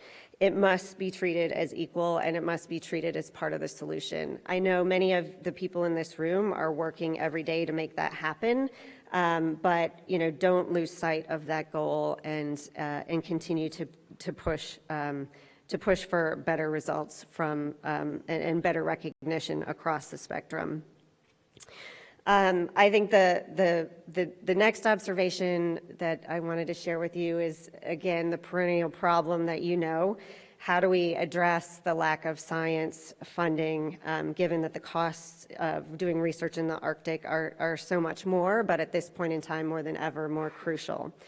So I've now had all of 4 months working in the philanthropic community on oceans protection, and to this day, no matter where I am in the world, I continue to be shocked at the lack of knowledge, the lack of access to funding, and the lack of cohesion across the donor community in terms of thinking through how they invest in this space and how they prioritize. So engaging there, I think, would be another key opportunity.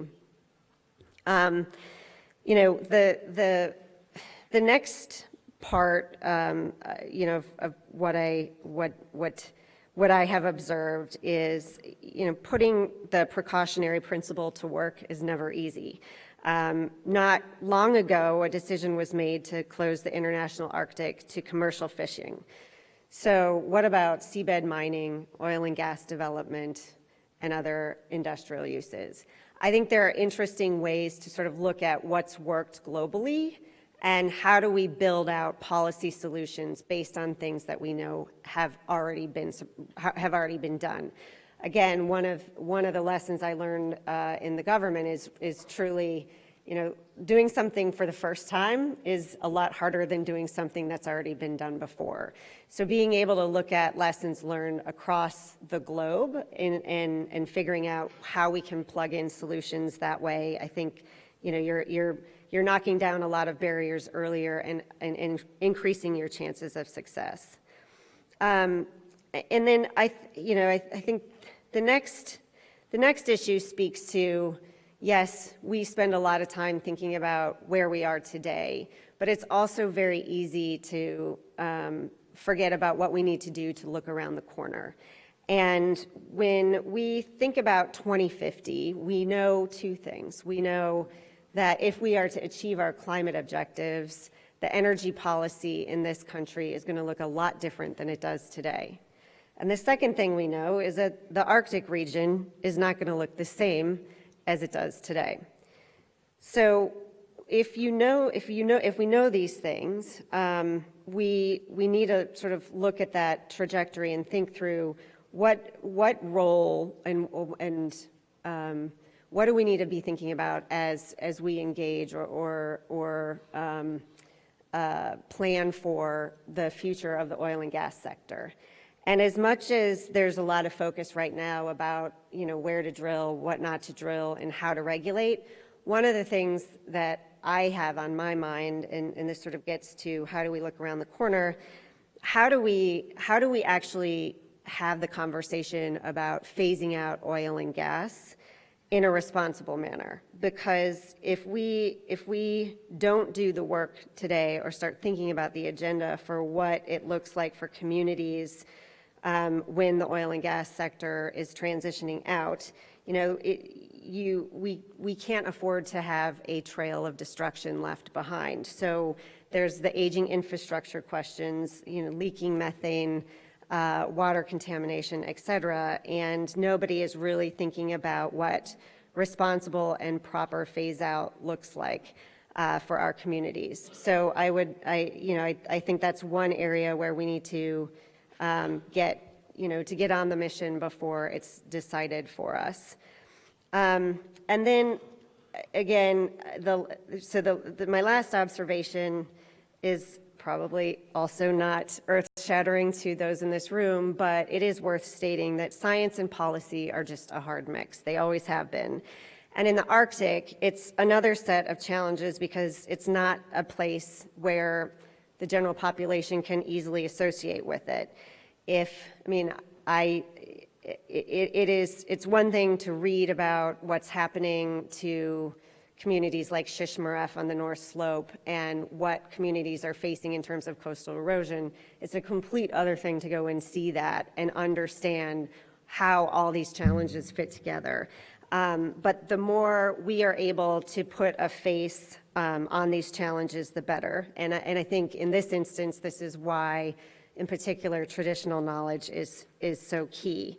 I would also say, I think the more we can think about telling a holistic story and sort of connecting the dots around the Arctic, because the general public is definitely waking up and are more aware of climate change and its impacts, but there's not always the obvious connection between the Arctic and mid-lateral locations that are going to be directly impacted by Arctic change.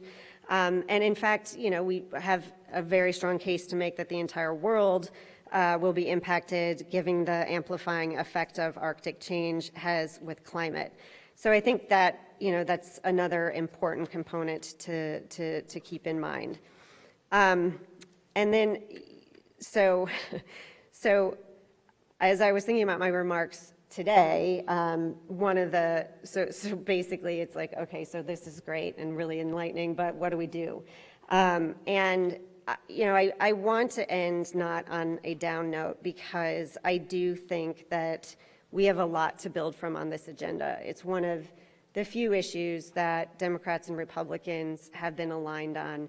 You've got great leaders in senators like Lisa Murkowski, Senator Cantwell, and others across the political spectrum. And I think we have a lot to build from. And when you boil it all down, it sounds pretty simple, but we have a crisis. We need leadership. We need people that can, we need leaders that can call others to the table and force a process around these decisions. And I personally think that nobody's going to do this on their own. So this is an area where American leadership counts, and we need to hold our elected officials accountable. So with that, I will wrap up.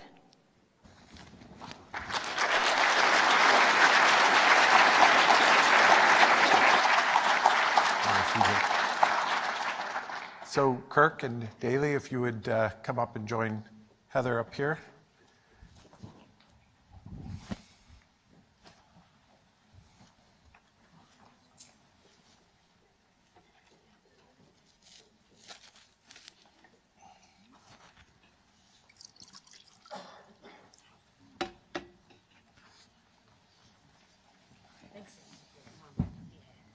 Kirk, take some water. Thank you.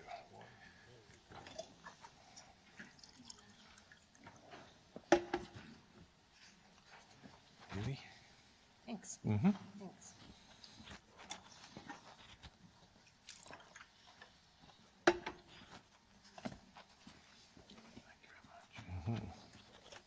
So we have about 15 minutes for questions, and we have some excellent questions that have come in via Slido. So I'm going to start with one that was directed to you, Kirk. And it says that given current conditions in the climate, what would a future transition to a hothouse, how would a future transition to a hothouse world be different from past ones? Okay, am I on microphone here? Good. The future hothouse transition is hard to recognize because the last time we came out of an ice house was 250 million years ago, and there's literally no species alive on the planet today that was alive then. So it's a different world that we're dealing with. And we also have a very poor understanding of What happened 250 million years ago? Because of the ability to resolve time. Our error bar is plus or minus about 100,000 years, so it doesn't help us very much. So we don't really have a good window into what happens. All I have to say is that every plant and animal living on planet Earth is lived for the last 34 million years in an icehouse condition. And what's particular and peculiar is the Arctic ecosystem is so tuned to two fundamental things. One is the polar light regime, which doesn't change over time dramatically, and the temperature regime, which does change over time. So I think we'll say that there's going to be changes in temperature happening much faster in polar regimes than there are at mid-latitudes because of the polar amplification. And we'll still have a polar light regime that doesn't change. So our future world combines those two variables.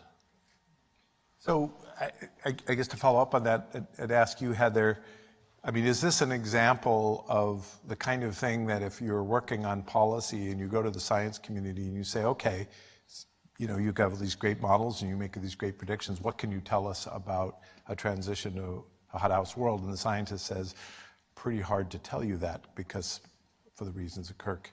Yeah. How do we cope with that as a community of knowledge holders, indigenous in science, that would like to be able to help policymakers? Well, I think it's a time-honored challenge, right? How do you get science and policy to align? And I think it is very clear when it comes to climate issues, we need to look. I mean, all of these things need to be assessed through a science lens. The question is, how do you do that most effectively, and how do you address the fact that nothing in science is ever 100% certain? And you know, I think part of actually some of the challenges in communicating around science is that very fact. It's like, well, if you're not 100% certain, then how can we possibly take action? But I think helping, you know, marrying some of the efforts that are currently happening in the NGO community to marry scientists up with communications experts and help think through how do we actually groom scientists to communicate in a meaningful way with policymakers? How do we use science to drive decisions, whether those are in Congress or across an administration? That's the important conversation to be having. But the more that you can, you know, sort of help understand what is known versus what is not, I think is key.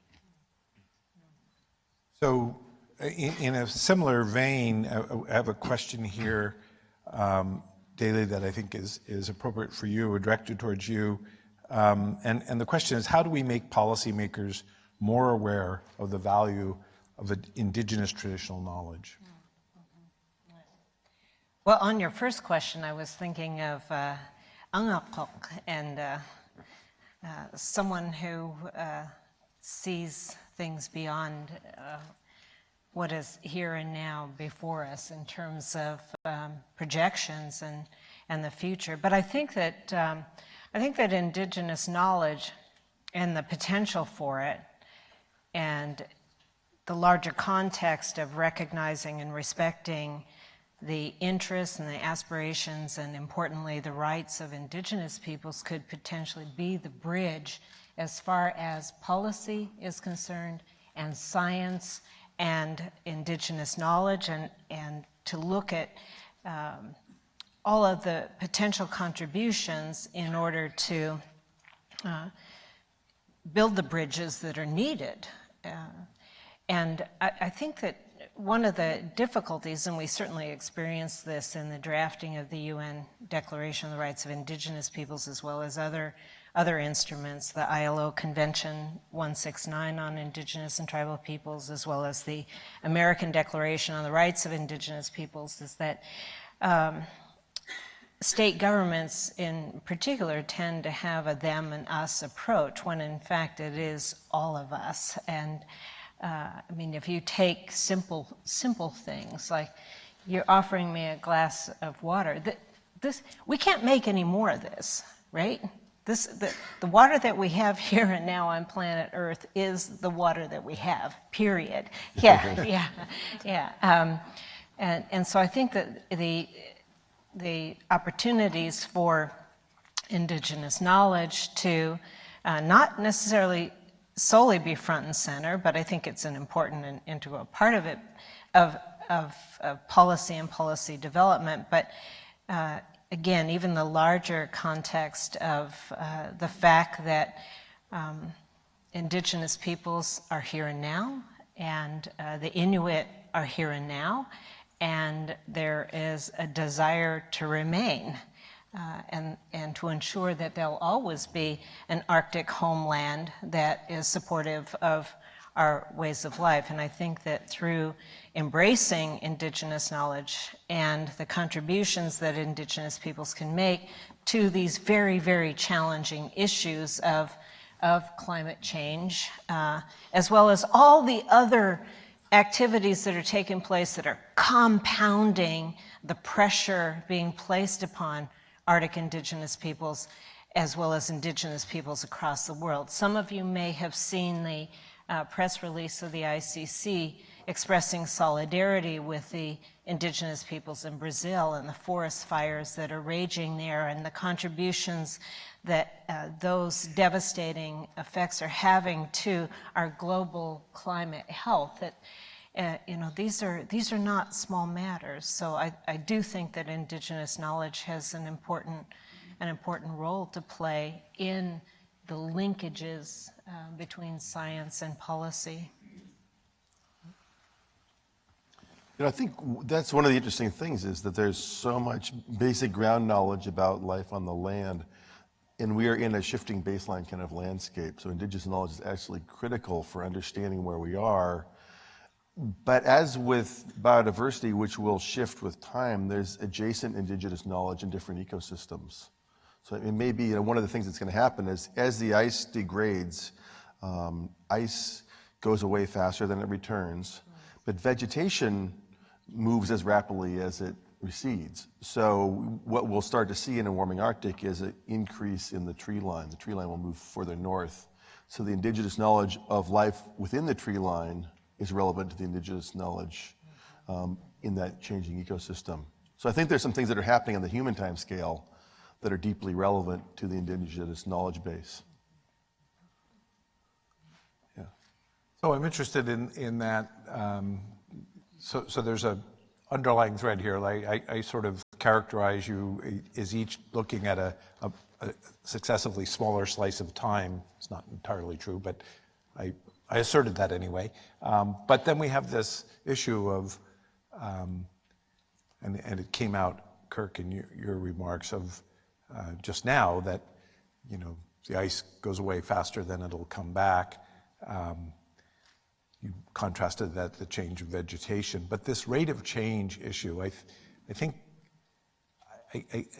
I guess I'd like to hear all three of you comment a little bit on what that sort of means from where you sit. In other words, we haven't seen a rate of change like we're seeing now since modern humans evolved. Is that correct, Kirk? Yeah. I mean, there have been rates of change within the Pleistocene where there's rapid rates, but not in this direction, not in this warming direction. So if you want to go back in time to a time that has today's CO2 levels, you have to go back 3 million years.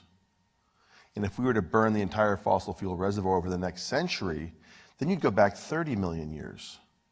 If we do that if you go forward 1 century and back 30 million years, you realize what the mega scale rate change is. So ultimately, we are acting as a species at a geologic scale for the first time in the history of our species. And the geologic response to the climate change will happen on the span of one human life. So I just can't, it's just a remarkable thing to think about nature. We're not going to lose the ice caps themselves. They'll take hundreds to thousands of years to melt away. But the trend of what's happening now is reversing many million years of accrual. So from an evolutionary perspective, this is a very rapid change relative to the adaptive response that is potential.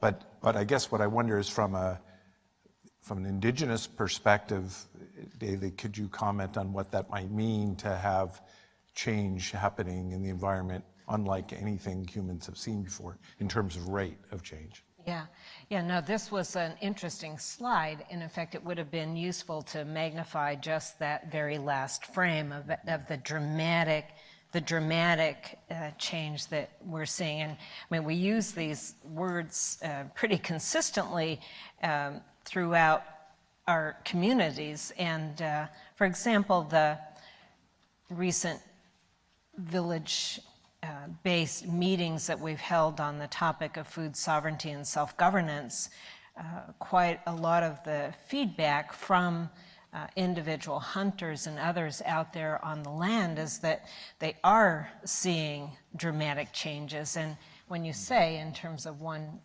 lifetime, this is really, and it's this generation where knowledge and adaptation are happening, and changing and happening at a much faster pace. And it is alarming, and at the same time, in the outset of my presentation, the word ingenious adaptation. The fact that our people are out there and on the sea ice watching it as well are working to adapt and safeguard themselves, their personal security, and other things in ways that we haven't heard before. The potential loss of life, all of these other things that are taking place within at a very micro level, never mind the macro level and the impacts. But I would venture to say that the ability and the ingenuity to adapt and be responsive are one of the hallmarks of our people. Otherwise, I mean, we wouldn't be out there and have adapted to the conditions. But as far as how dramatic and rapid it is moving and changing so dramatically, it's well, I have a lot of things to say about it. In terms of the force of it, it's really difficult to predict exactly where we will be in terms of our way of life and how it impacts everything about our way of life. And I think that's I say the words interrelated, interdependent, and indivisible, and it's really true. Once you change one element, it affects the whole. And that's what we're beginning to see now in terms of climate change, its impacts, food security, the health of our people. And it's impacting everything. So Heather, I want to follow that same theme up from you talked about sort of the internecine warfares within agencies and things, Right. and that impediment to policy making. If in a world that's changing this fast, one of the questions was to the effect of, do we need new institutions in government? I think that's a really important question to be asking, right? I mean, it part of what I said in my comments was the world is changing so quickly. I'm not convinced that governments are prepared to respond in a timely manner, and we've already seen some of that play out, right? I mean, one mitigation and one aspect of climate mitigation is to move towards electrification of vehicles. Well, that technology took off so quickly that in many places we still don't even have a regulatory framework on the ground in states or at a federal level. So it plays out on numerous aspects. But I mean, even if we were to rewind and Congress had passed legislation in the Obama administration to put a price on carbon, it would take years to even get that policy off the ground and implemented. And in a world where we don't have years, I think we've got to start asking ourselves, what are the right institutions to be able to take this work forward, and how do they work at a global scale, and how do they work regionally, and how do they work locally? Because this is unprecedented change, and in an odd way, there's a part of me that says, well, okay, this unprecedented change is actually allowing the rest of the world to wake up, which is good, but unfortunate, right? So how do you? I don't think there is a silver bullet solution, but I think asking the question of how do you find the right institutions to be able to respond when Rome is burning is exactly what we need to be doing. I think policy does happen for different things, like climate mitigation policy, for instance, is going to take a long time to take effect, but areas of resilience or adaptation can happen faster. Right. And I think it's sort of like the vegetation and the ice question. The people and the climate question, we're really concerned about the well-being of communities in the Arctic. Stopping the climate change is one angle, but that's going to take a while. But actually focusing on what we can do in the villages to support adaptation to a changing climate, or to imagine short-term future scenarios and how you'd respond to those, that seems like something you could reasonably apply with some rapidity. Yep, that's a very good point. I'm afraid we have to wrap it up. Do you have something real quick? Yeah, I'm not in favor of any more government institutions. I think that what's important is coherence and coordination of perspectives in those institutions that exist, and maybe even a weeding away of some of them to ensure there's coherence and coordination as far as responsiveness to Indigenous communities policy, as well as science and research. So, yeah. Please thank our panel.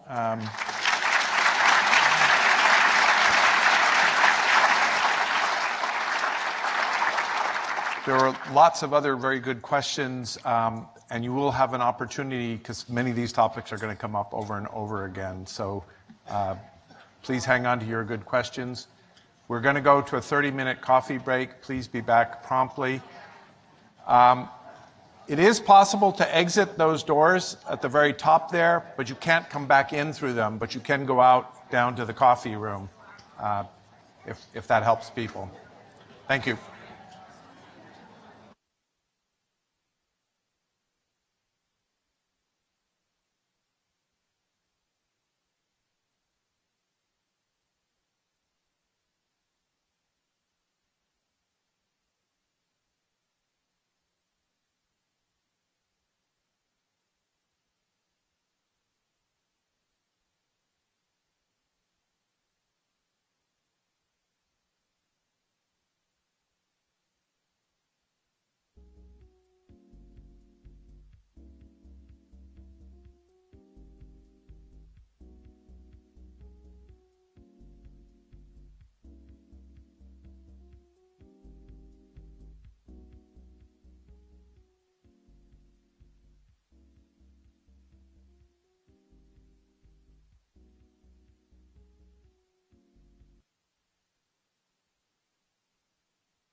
One slide.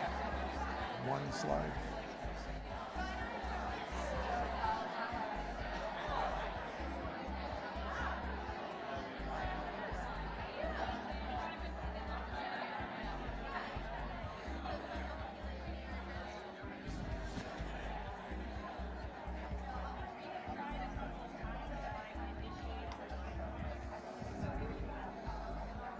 Please take your seats.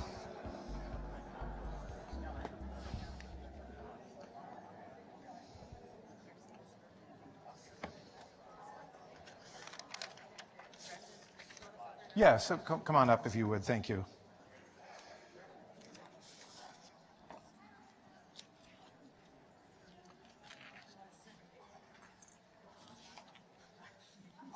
Thank you very much for coming back from your coffee break. And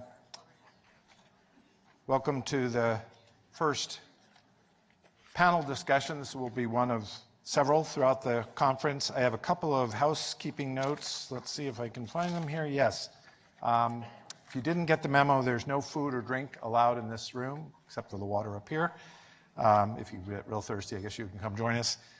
An announcement I should have made this morning is if you have hotspots on your phone, please turn them off. There's lots of bandwidth in this room. You can get on the network easily, but apparently it interferes to have a bunch of hotspots running. So if you have hotspots on your phones or other devices, please turn them off. And then the other is if you're writing questions on index cards to be entered into Slido, you get about 2 sentences. There's a 240 character limit. So if you write a paragraph, it's not going to make it through. So that's just the other announcement there. And let's see, if this is Wednesday, I must be at the Arctic Futures Conference and have, what's that? Okay, thank you for confirming that. I really appreciate it. And is Twyla Moon in the room? Twyla, are you here? Okay, I've been trying to. She's somewhere. Oh, that's good. All right, well, we've got a net set for Twyla, so we'll catch up with her. And the other announcement is that the Indigenous Knowledge Panel that was going to be today is going to be moved to tomorrow, and in place of it, we will have today the Terrestrial Ecosystem Panel. So this next panel is called The Urgency of Collaborating to Inform Policy. And the intent is to have these 3 panelists. We have Melanie Banky, who's originally from St. Lawrence Island, from Savunga, and she's currently the president and CEO of the Quirac Incorporated, the regional native nonprofit corporation for Bering Strait region, or for the Quirac region, excuse me. Merit Turetsky is from the University of Guelph. She's an ecologist and very knowledgeable of northern responses to climate change. And Gifford Wong is with the Science Technology Policy Institute. He has a background in glaciology, but he spent a lot of time working on the Hill and in other federal offices on policy. So we're going to just get started here. So most of the people here know that the Arctic environment is rapidly transforming, and that's affecting ecosystems and people. And many of the examples of what we know about it will be examined in detail in subsequent panels.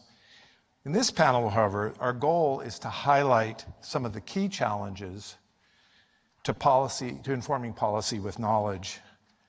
Conversely, to informing research with what policymakers need. So we hope we can identify what some of these key challenges are and ones that we can expect to come up repeatedly during conversations here at the conference. And as I said in the opening, we really are trying to create a space here in this conference where those challenges can be frankly and productively discussed. And so to accomplish that goals, we've assembled these three panelists. And I want to start with you, Melanie, because you know firsthand the pace and nature of environmental change in the Arctic. And can you speak to the urgency of responding to that change? Yes, thank you. I have to first apologize for my voice. I came down to DC from the Arctic and got a cold. It's very ironic. I don't know why, probably the flight, the germs, who knows. You heard from some of the other folks who spoke today, and I don't want to preach too much to the choir, but in our region, which is the Northern Bering Sea, we're directly experiencing climate change very rapidly. We've got 5 communities in our region that are listed as being in imminent danger due to flooding and erosion, severe fall storms. We normally have the protection of the sea ice in front of our oceans. This summer, we experienced record high temperatures, and we had fish floating in our rivers because the water temperature was just too high for the fish. We, in Alaska, have been battling wildfires. They're still continuing to battle them right now. And I could cite many more examples, but I suspect they'll come out more in our questions and answers and from the other panels and posters. All right. Well, thanks. And I know you have a lot more you can say about it, and I know we'll have time to come back to you. But I want to bring in Merritt right now. Merritt, your research is really at the heart of environmental change. And you are quite vocal at advocating for involvement of communities in research and science and in communications, and the importance of collaboration in that regard. So as a science community, as a community of people concerned about Arctic change, where do we start? Well, it's a great question. And I want to echo some themes that have already come out and been addressed in the fabulous talks we've already heard. I think the place to start is by, recognizing that collaborations are relationships that take time and trust and investment and probably some pretty foundational shifts in the way science gets done. But there's so many benefits to thinking about that, to doing this. A lot of us in the room, myself included, we spent a lot of time thinking about, how can we use all of these public funds to support science without really considering societal relevance. But we can get there faster, and I think we can get there better than we have been doing if we work really closely with communities, if we work very closely with a variety of stakeholders, and actually build our science around those needs. So not a science to policy pipeline, not a one-way flow of information that is the old model, but a new model where engagement is really front and center. And I think if we're going to achieve that, we really need to walk in with a holistic perspective. I think, as we've been hearing, a reductionist lens is just going to really fall short. In a lot of the communities that I work with, everything is connected, and we see those connections in the very definition that was presented to us today on Indigenous knowledge.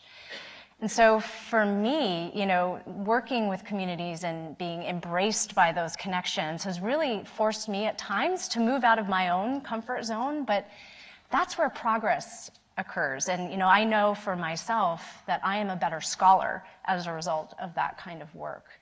And there's a lot of reasons why this is going to lead to improved science as well. Again, these are going to come out over the next panels and talks, but by working with local knowledge holders, we can do better downscaling of global climate. We can verify those trends. We can improve our accuracy. Working with Indigenous and traditional knowledge holders, of course, helps place our modern observations in that context of historical change. That came up again today also and is so, so important. And so Melanie, I know you think about this a lot because we've talked about the need for scientists and policymakers to work with tribal councils to kind of develop and work with community protocols. Can you offer some thoughts on sort of this new model? Thank you, Merritt. I'm glad you brought in the topic of trust, because I think in order to move forward in a positive way, the scientific community and the governmental community, the policymakers, need to recognize and understand that scientists and policymakers haven't always had the best relationship with Indigenous communities. That trust needs to be rebuilt. There needs to be respect. Scientists and policymakers both need to understand that we are living and not just seeing and reporting these rapid changes. We're part of the ecosystem. We're not just users of the ecosystem. When there's a ripple effect, we feel it before you can detect it. I also think that traditional and scientific knowledge holders should be viewed as on par with each other, if not viewing the traditional knowledge holders at an even higher level, because like I said, we're part of the ecosystem, not just users or observers of it. We're not looking at things under a microscope or in a petri dish. We're definitely very much alive and part of the ecosystem. One of the challenges has been the fact that we have management regimes that seek to obtain information from traditional knowledge holders and scientists. But the challenge that we've been facing is asserting that we should be part of those co-management decision-making bodies. The Arctic Council, for example, has 8 nation-states, but we're relegated to observer status on these decision-making forums. So I think that's been a real challenge for us. I'm glad you brought up trust. That needs to be acknowledged and recognized if we're going to move forward in a positive way, where we marry scientific knowledge, traditional knowledge, to inform policy and to also include people in the Arctic in the policy making that affects the Arctic. Gifford, we were talking right before we came up here about political whims that impact policy, and the challenge for both scientists and the Indigenous community to try to inform decision makers. Yeah, no, you're absolutely right, Melanie. And you know, one of the themes that was touched upon in the earlier session, perhaps, was this idea of consistency. I think that even as Senator Murkowski sort of brought up that, you know, we're trying to listen to all of the voices, because like you said, climate change will affect all of us, you know, no matter where we live or who we voted for. Its effects will be felt nearly everywhere across the US, right? And, you know, we're talking about the very obvious sort of like reported in the news sea level rise to some of the less reported, say, changes in seasonal precipitation that will affect mountain snowpacks. I think that when trying to think about how policy can engage on the issue of climate change through the lens of trust, you have to think about the consistency issue. And maybe like there are definite examples of where we have been inconsistent. I think, you know, if you think about the public press, right, the president's 2017 announcement of his intention to withdraw the United States from the Paris Climate Agreement can be an example of where we may have been inconsistent and not taking into consideration what science has been talking about, or traditional knowledge holders, or even the American public. More recently, there's the disagreement between automakers and maybe the EPA's plan to weaken tailpipe emission standards. But then you see California and the other Section 177 states working with a handful of automakers to try and at least maintain the strength of the existing policies. And to the point made earlier that policymakers are trying to pay attention to this, you know, I think there are still sort of standing and active examples of where this might be happening, like the House Climate Solutions Caucus. It's a caucus that is a space, or a safe space rather, representatives on both sides of the aisle can sort of hash out and talk about climate issues. This Congress, the co-chairs, Representatives Deutsch and Rooney, both from Florida, Democrat and Republican, introduced the Energy Innovation and Carbon Dividend Act. And last month, the Senate Environment and Public Works Committee, they unanimously approved the Americans Transportation Infrastructure Act, the first transportation bill to acknowledge and recognize and sort of act on climate change to the tune of $10 billion, and I've heard about 100 pages of bill text. So I guess, yeah, to sum up, there's definitely an audience, certainly within the policymaker space, to try and bring all of this together to work on addressing climate change. But maybe from my perspective, certainly as the news reports it, the actions have been inconsistent. Well, to follow up on that, we heard Senator Murkowski say that that future Arctic policy needs to be informed by the knowledge and vision of Indigenous peoples and scientists, as well as policymakers. So the question is, so what's in the way? What's challenging informing policy with knowledge? Merritt, let's start with you as a scientist who's worked in both Alaska and Canada. What do you see what's in the way of getting this information together, these voices talking to one another? I mean, we can probably all agree that we're limited by some common themes, time, funding, probably all have that in common.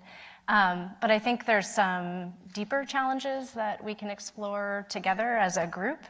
This kind of collaborative work, in my opinion, is really stressful, even when things are going well. I no longer work just with data, I work with people. I work with things that people cherish the most and treasure and hold dear to them.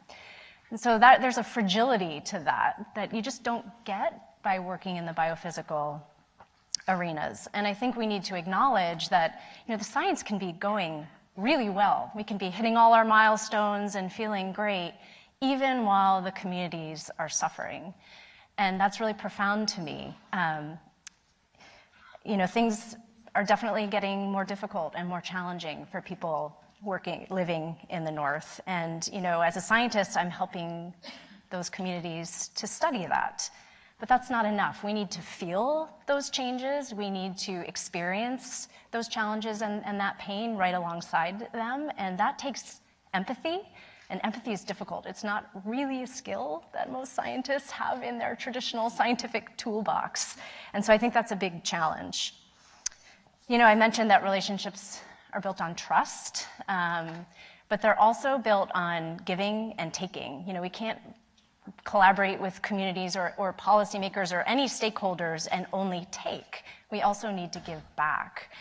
But it raises this question for me, what is the right level of sharing and openness? And, I struggle with this at times. And I think the answer to that question probably depends on a lot of specific situations and conditions, but I do know that if scientists or anyone doing this kind of work only takes, that's what leads to community fatigue. And I personally feel like that's what leads to shallow science. But when we can find that right balance of giving and taking, of trust building, these collaborations can be very real, they can be very meaningful, and they can actually lead to healing. And the challenges, I think, also rise to an institutional level. We absolutely need to demand leadership. We need to carve out space for institutional change. Again, from my scientific perspective, scientists continue to be rewarded almost exclusively on peer-reviewed publications. But if we want our impact to be felt broadly and to be real, we really need to change that. We need to provide incentives and training for other types of knowledge co-production, recognition of other types of knowledge platforms. A recent study showed that scientists who are involved in this type of engaged scholarship and research are definitely not rewarded for their activities. They're actually punished by the scientific system. So that's a challenge that has to change. So all of this comes from, my very scientific perspective. Melanie, I know you'll have different thoughts from a traditional knowledge space. Yes, I think, we've been throwing around the terms indigenous knowledge and traditional knowledge as though they're interchangeable, but in my region, in my community, we differentiate even between indigenous knowledge and traditional knowledge, because indigenous knowledge implies it's knowledge held by any indigenous person. But for us, traditional knowledge is that which has been passed on for thousands of years, that knowledge of the ice, the environment, how we interact with the marine mammals around us, how much to take. That is traditional knowledge that's been passed down. I think traditional knowledge, like I said earlier, it needs to be viewed as superior and on par with modern science. You can't have science being conducted in a lab down in California on the Arctic. You actually need to be informed by on the ground, boots on the ground, people observing and living in the environment. We have had instances where policymakers refuse to value traditional knowledge on par without scientific data to back it up. I remember hearing about one of our communities, Unalakleet, where the local hunters were insisting that the bag limit on moose be reduced because they were concerned about the moose population and they felt it was in decline. Our state Fish and Game Management entity said that they didn't have the resources to conduct an aerial moose survey, and without that, they couldn't justify reducing the bag limit. That's an example of policymakers not recognizing traditional knowledge on par. The local hunters ended up imposing a moratorium on themselves until that population rebounded. So traditional knowledge and its value needs to be afforded resources. We're often competing with very well-heeled institutions, like you mentioned, who want to engage with us as partners, but not necessarily have us as the co-lead investigators. The ivory bans that are being enacted by various states is an example of policy, and this is ivory bans on walrus. Policymakers not being informed by either scientists or the traditional knowledge holders. The science shows that our Pacific walrus population is healthy, and yet we've got 5 states where I wouldn't be able to wear this because there's a ban on walrus ivory. So definitely when you're not using both scientific data and traditional knowledge to inform the policies, bad decisions are made. And I'd like to go even further to say that not only should we be informing policy, we should be at the decision-making table and practicing co-management.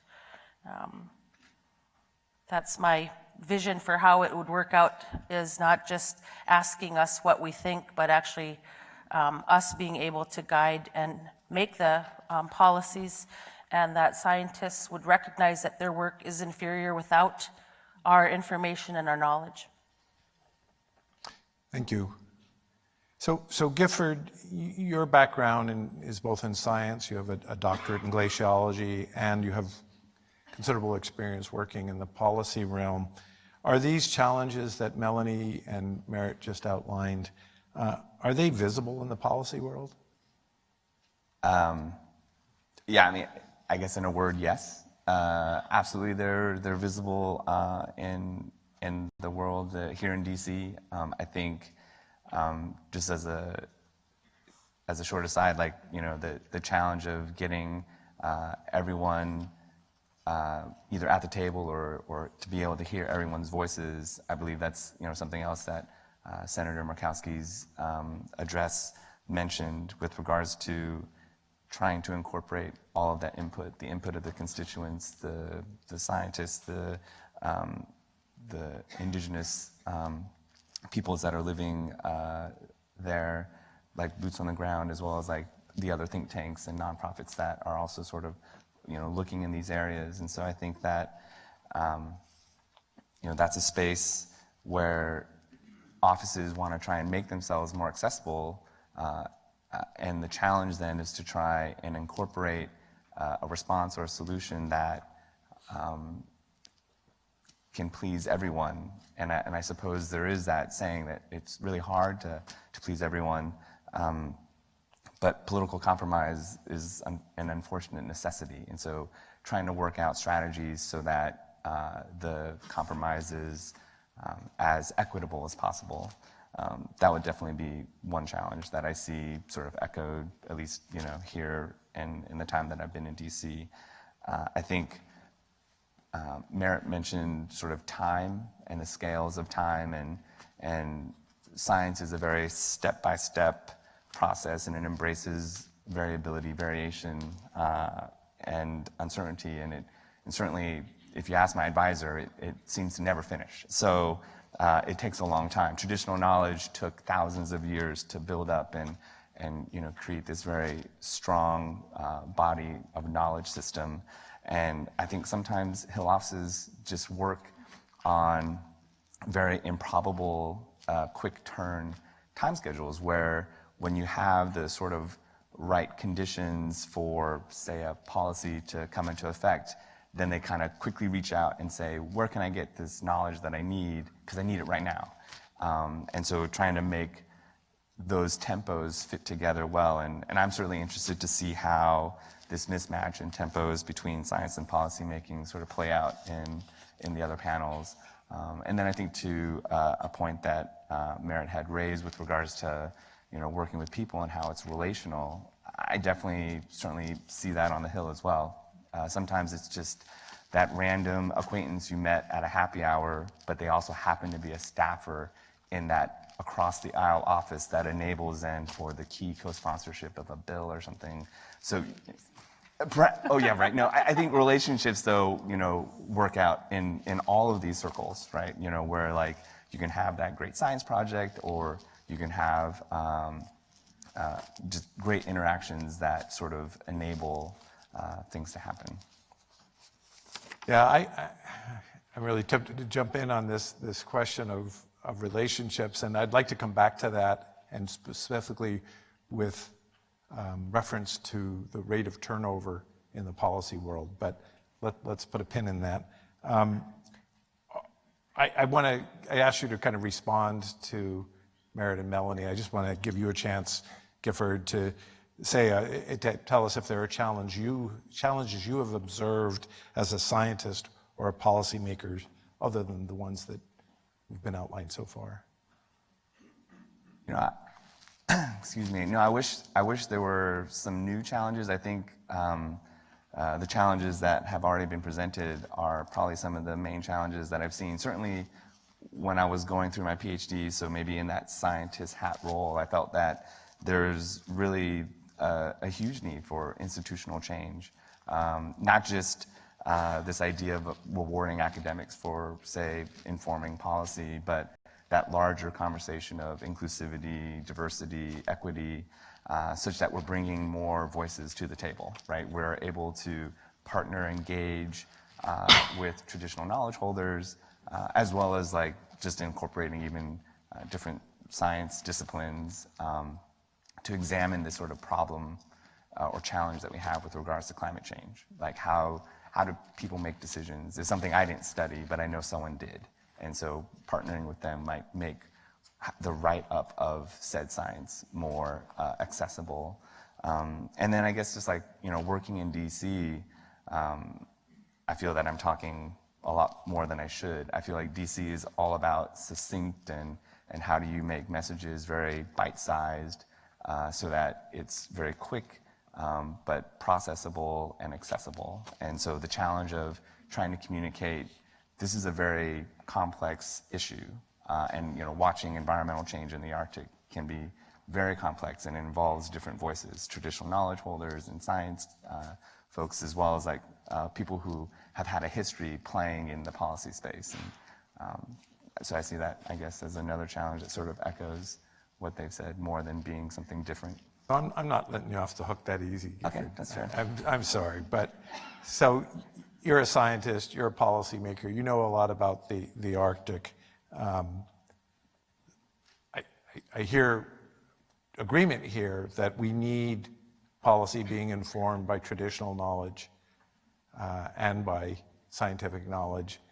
We talked about in the previous panel the urgency question, and it's going to come up again and again. You're on the hook, man. Tell us how we're going to bring this together. How are we going to step up and more effectively inform policy with what we know?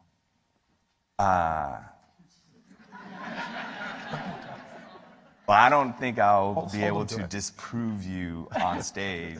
I wasn't like holding back. I Okay, think, darn. there were very informed speakers before this panel, and, that's one of the questions that this conference was meant to try and work towards answering, right? Is bringing these voices under this angular auditorium-like tent to begin to build these partnerships, these relationships, and to be able to talk through this very pressing challenge. It does require all of us to participate, scientists and traditional knowledge holders and policymakers, both from like the local level to the federal and even international stage. And it might become a little uncomfortable. But that's how you move things forward, and that's where we need to play. So I certainly thank you for the opportunity to try and disprove you, but more importantly, this conference is meant to help answer that question. Okay, I'm going to let you off the hook, but I'm just going to pass it on to Melanie then and say, okay, Melanie, you got to tell us, particularly from a traditional knowledge policy interface perspective, what do we need to do to improve that pipeline of information to policymakers? We heard the senator say she really appreciates it, she depends on it. But I also hear you saying it's not working in a lot of contexts. We are making some progress. The Coast Guard sought input on a port access route study to come up with the best path through the Northwest Passage. And through efforts of our Marine program, Austin Amasuk, who you'll hear from later on, he was able to gather knowledge from our hunters to inform the Coast Guard on what areas should be strictly avoided that were very highly sensitive marine areas, and the Coast Guard took that information and adjusted their route. I think it was last year or the year before, we had a NOAA research vessel near St. Lawrence Island, near Gamble, and it was interfering with the spring walrus hunt. And so we made contact with NOAA and asked them to stand down. And the initial response that we got was, well, this research that we're doing is good for you. It's going to help you. Meanwhile, we're trying to fill our freezers with food for the winter. Because of that, NOAA is now seeking our input in terms of how best they can engage in tribal consultation. We've informed them that they should be working with our communities if they're going to be in the area before they even make plans to travel out in terms of what's the best time. There should be Indigenous people part of that research process. I saw a meme, it was actually on Facebook on one of those native humor sites, and it shows this lady with 50 microphones and then this one guy with one little microphone over here. And it said something like, scientists, and it could also be policymakers though, so don't take offense to scientists. Scientists who have studied the Arctic, and then the person with the one microphone was person who lives in the Arctic. But it could also be said for policymakers. I do think the challenge is that traditional knowledge needs to be valued in the first place, and decisions can't be made like port access route study where major shipping lanes should be directed without involvement by the people who live in the Arctic. So I think the port access route study is an example of one positive where the government actually engaged with and sought out some input. It was not an easy process at first. They just initially came up with their draft and said, here's the route that we recommend. And we said, whoa, whoa, whoa, whoa, whoa. This is right in our front yard. You can't just create a route without talking to people who live in this environment. I think this conference is a good first step. I was just talking to some of my Indigenous colleagues here, and we were noting that it seems like pretty much every single panel has at least one Indigenous person speaking, and I'm grateful for that. I think it's progress, but like I said, I'd like to get us to the point where we're beyond consultation, cooperation, informing policymakers. I'd like us to actually be part of the decision-making process. All right. Well, I don't want to let Merritt off too easy. So I just want to ask you, before we go to Q&A, to elaborate a little bit about, you've been made the case that your science was better for working in communities, that you advocate for this. So how would you sort of add some vocabulary to this conference to carry that forward so that the traditional knowledge, science policy collaborations start to feel real and not like just add-ons? You know, I think for many scientists, this is all really new. The ground is sort of shifting in how we do our science. And it's exciting, but I think it can be really scary because it involves people. The stakes are high. We're working with people. We're working with their resources side by side. And, you know, even when things are going well, communication breakdowns happen all the time. And, you know, sometimes this is over words or jargon. You know, we heard early this morning, like, language really matters. And, you know, terms today like resilience, subsistence, these are now politicized words, and yet they're still part of our lexicon. We need to be careful in how we use them. And I think sometimes communication breakdowns are happening because of some false dichotomies that we hold within the scientific community, that, you know, maybe this type of work is going to push us too close to activism, or, you know, maybe we'll lose some of our rigor or our objectivity by, you know, working in close collaboration with these partners. And I just think more experience, more collaboration, more time, more trust, bringing in the social scientists, which we haven't really talked about so much on this panel, but is really important, will break down those false notions. And so I'm very hopeful. There's a word that has been used several times today that is a very uncomfortable truth for scientists, and that word is colonial. Especially scientists working in the North, we need to come to terms with the history, the colonial history of science, and we need to move that ship in a new direction.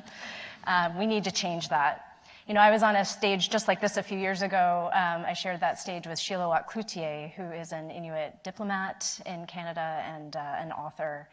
And she used an analogy that just struck me right through the heart, and I can't shake it. It's the analogy is that she compared researchers, scientists coming to her community to snow geese. They show up like a flock every year, very predictably, at the same time. They take things from the land, they take what they need, and then they leave, just like snow geese. And, you know, sometimes they leave that land ravaged.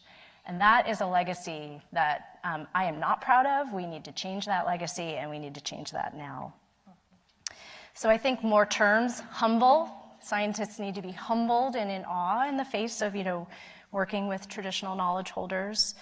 And I think we need to be really open to building new skills that we don't talk a lot about. Conflict resolution, trust building, these are all skills that are relational skills, and I think that's going to be an important part of our science moving forward.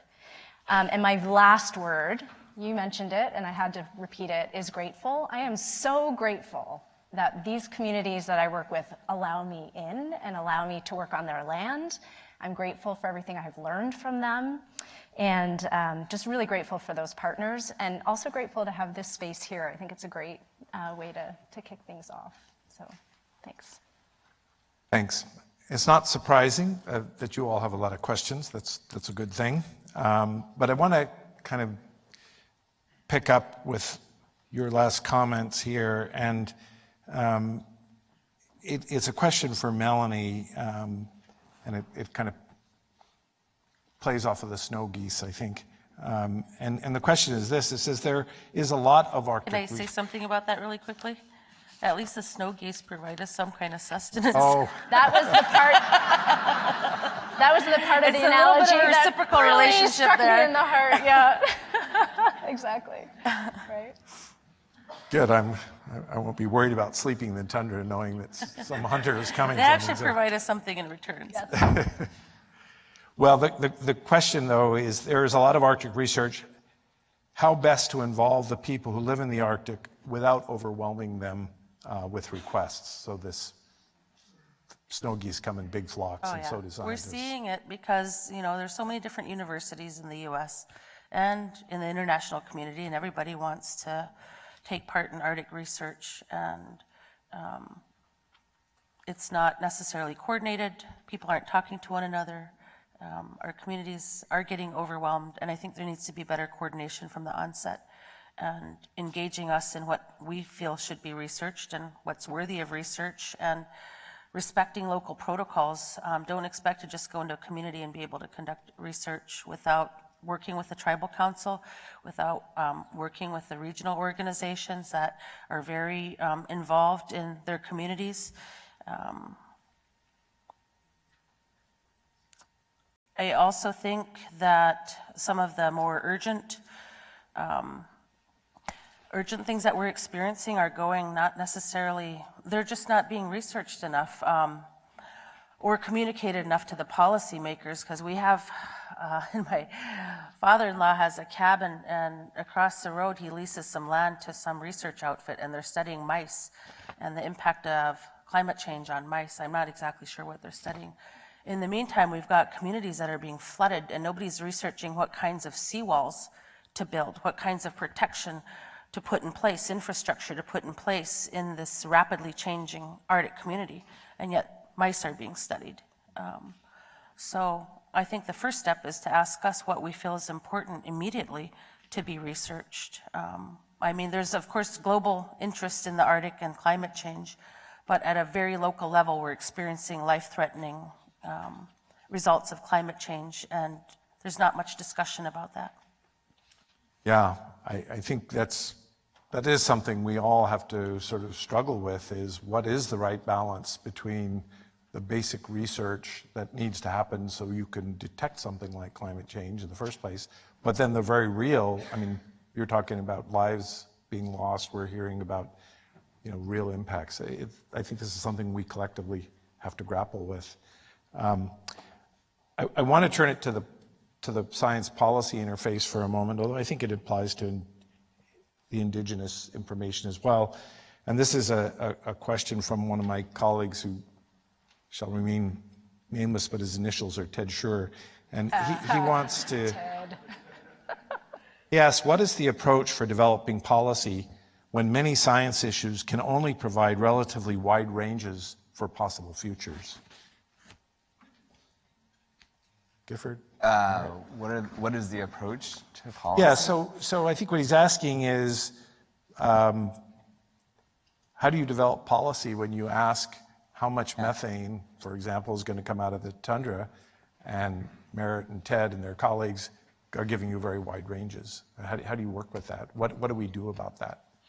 Well, I mean, I think that's definitely one of the challenges, and we're talking about timescales, and the first three speakers sort of talked about timescales from millions of years, thousands, and today, and it unfortunately sometimes depends maybe on how far out maybe the office is looking or the agency or department is looking. You'd like to think that there is long-term planning, and there is, but sometimes, and you've seen this reported in public press, like sometimes the outlook may be only as far as the next election. So you're working between the bounds of 1 to 2 years to 5 and tens of years. I think the other aspect of how policy can take in information with such wide bounds is that idea of, like I heard this in like an orientation about like policy, politics, and procedure, whereby the policy may be well informed by the science and the traditional knowledge that may have these sort of large uncertainties or variability.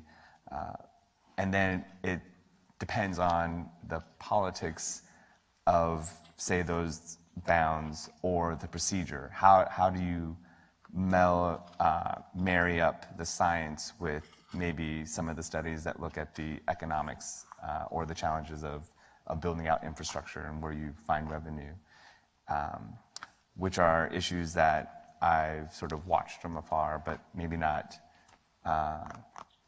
can't speak to specifics like it's probably case by case because it depends on the office, but that's really hard, Ted. So, yeah. Sorry, Ted, that's the best I could do. So did you have something on that, or? Well, I was just going to, I think scientists can also, build better bridges for that policy assimilation. And I think many of us are getting a little bit more skilled in scenario planning, risk assessments, but also storytelling. Science in storytelling narratives, I think also connects really well with policymakers and what policymakers can then go on to tell. And so I think those are all skills that we're hopefully getting better at. Yeah, but it does strike me we're still struggle with the fact that, we're trained as scientists to look for a confidence level that'll get us published. We're not trained to say, we don't need 95% confidence. If the best available information tells us that this village is going to be flooded out, 60% is good enough for a policy, I would think. And so being comfortable to say what we know and what we don't know without making it sound like we don't know anything. I want to just real quickly come back to this pin I put in earlier, because you all made a good case, I think, for relationships being really important if we're going to collaborate across policymaking, indigenous communities, and science. One of the things that was very striking to me when I worked here in DC in the policy world was how short the tenure was of anybody working on an issue in Arctic or anything else for that matter. Relative to the decades I spent in Alaska, I still interact with people I've known in Alaska for decades. And so what I noticed was whether we agreed on things or not, that we knew each other, there was a relationship, we could sit down and talk about it. I don't know that I have a question here, but I do have a suggestion that all of us should be thinking about, I think, which is that if you don't recognize that that's going on, then you could be very well set up to be really frustrated, right? Because you will have to go back and brief again and again and again and again. And at some point, I think, Melanie, you experienced this probably. Within Alaska, there are people that you've known for a long time, you interact, you don't agree with them all, they don't all agree with you, but you know where they're coming from and you have an ongoing conversation. But you come to the federal level and it's constantly a new, even within an administration without a change of administrations. That's something we collectively, I think, need to deal with. We've used up our time. Thank you very much for your thoughtful comments. And thank you for your very good questions.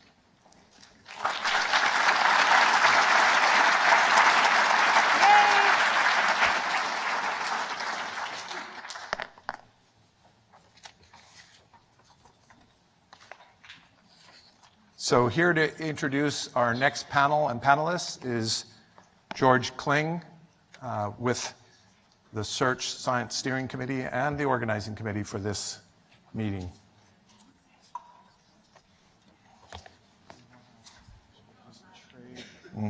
I've got to keep mine, but thanks. Well done. So this will probably get refreshed in a moment. All these questions will go. I have another one. Oh, you have another one? Okay.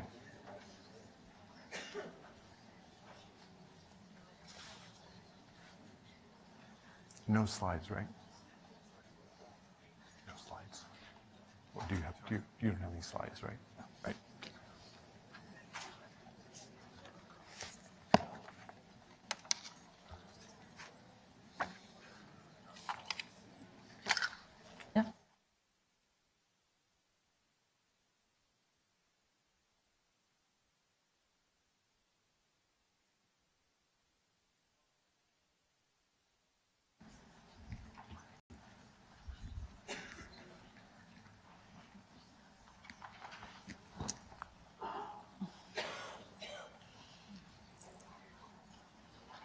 Thanks, Brendan. While we're getting our panelists set up, let me just start off, introduce the panel. we're here today to have a conversation about terrestrial ecosystems, and specifically the challenges and opportunities that are associated with the rapid environmental change that we're seeing in the Arctic, and also the implications of that change for how we put useful information from different sources together to make the best policy decisions. So our panelists today, Colleen Iverson, who's with the Oak Ridge National Laboratory, Gunn-Britt Retter, who is with the Sami Council, and Barbara Blake, who has been with the Alaska State Legislature and now is with First Alaskans Institute. So, Colleen, can you start us off and talk a little bit about some of the changes that we have seen or that are anticipated for terrestrial ecosystems? Sure. Can everybody hear me okay? Good. So I'm a senior scientist at Oak Ridge National Laboratory. That's in Oak Ridge, Tennessee. And for those of you keeping track, the latitude is 36 degrees north. So I think that makes me a snow goose, but I would appreciate it if you wouldn't eat me today. I work in the Interdisciplinary Climate Change Science Institute at Oak Ridge National Laboratory, where I sit with 100 other scientists who are empiricists like me, but also database managers and modelers. And I think a lot of the communication and collaboration skills that we need to work together in an interdisciplinary way can help us in the path forward in our broader interactions among scientists, indigenous knowledge holders, and policymakers. So like I said, I'm an empiricist. I specifically focus on the hidden world beneath our feet, including in the Arctic, where plants don't have very much room to dip their toes until they run into the frozen permafrost. I also use technical tools like shovels to do the kind of work that I do. So I'm here on a panel today representing all of Western terrestrial science in the Arctic, no pressure, which isn't possible. So instead, let me just give you a few of my thoughts, and then I would encourage you all to go and visit the poster so you can get more of a broader range of what folks are doing, and also listen to people kind of geek out on the details that everyone wants to talk about. So let's talk about what's happening in the terrestrial Arctic, the things that we think we know as scientists. So the Arctic is greening, sometimes and in some places. And as the shrubs march across the tundra, they're changing the amount of sunlight that's reflected back from the planet, the amount and distribution of the permafrost, but they're also affecting the food that's available for reindeer and other grazers. The Arctic is warming. Thawing permafrost is releasing greenhouse gases and also affecting infrastructure.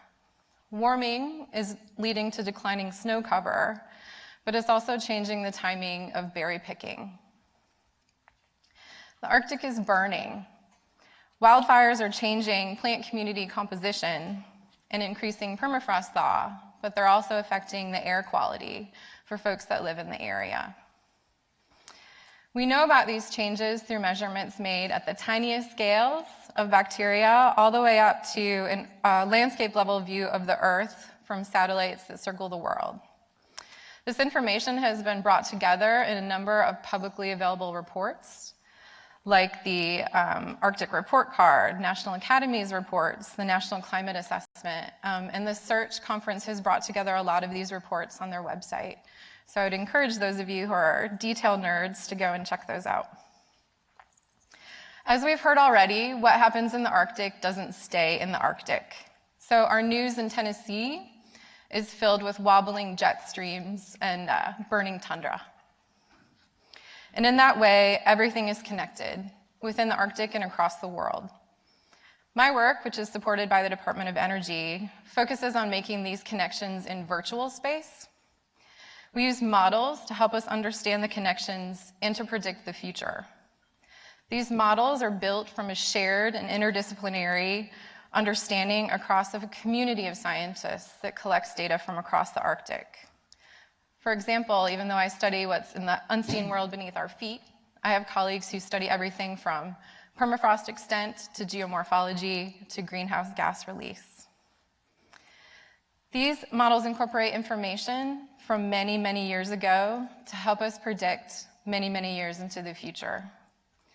The more voices and experiences that are encoded into the math of these models, the better our predictions of the future will be. I think about how much richer these models might be with input from Indigenous voices.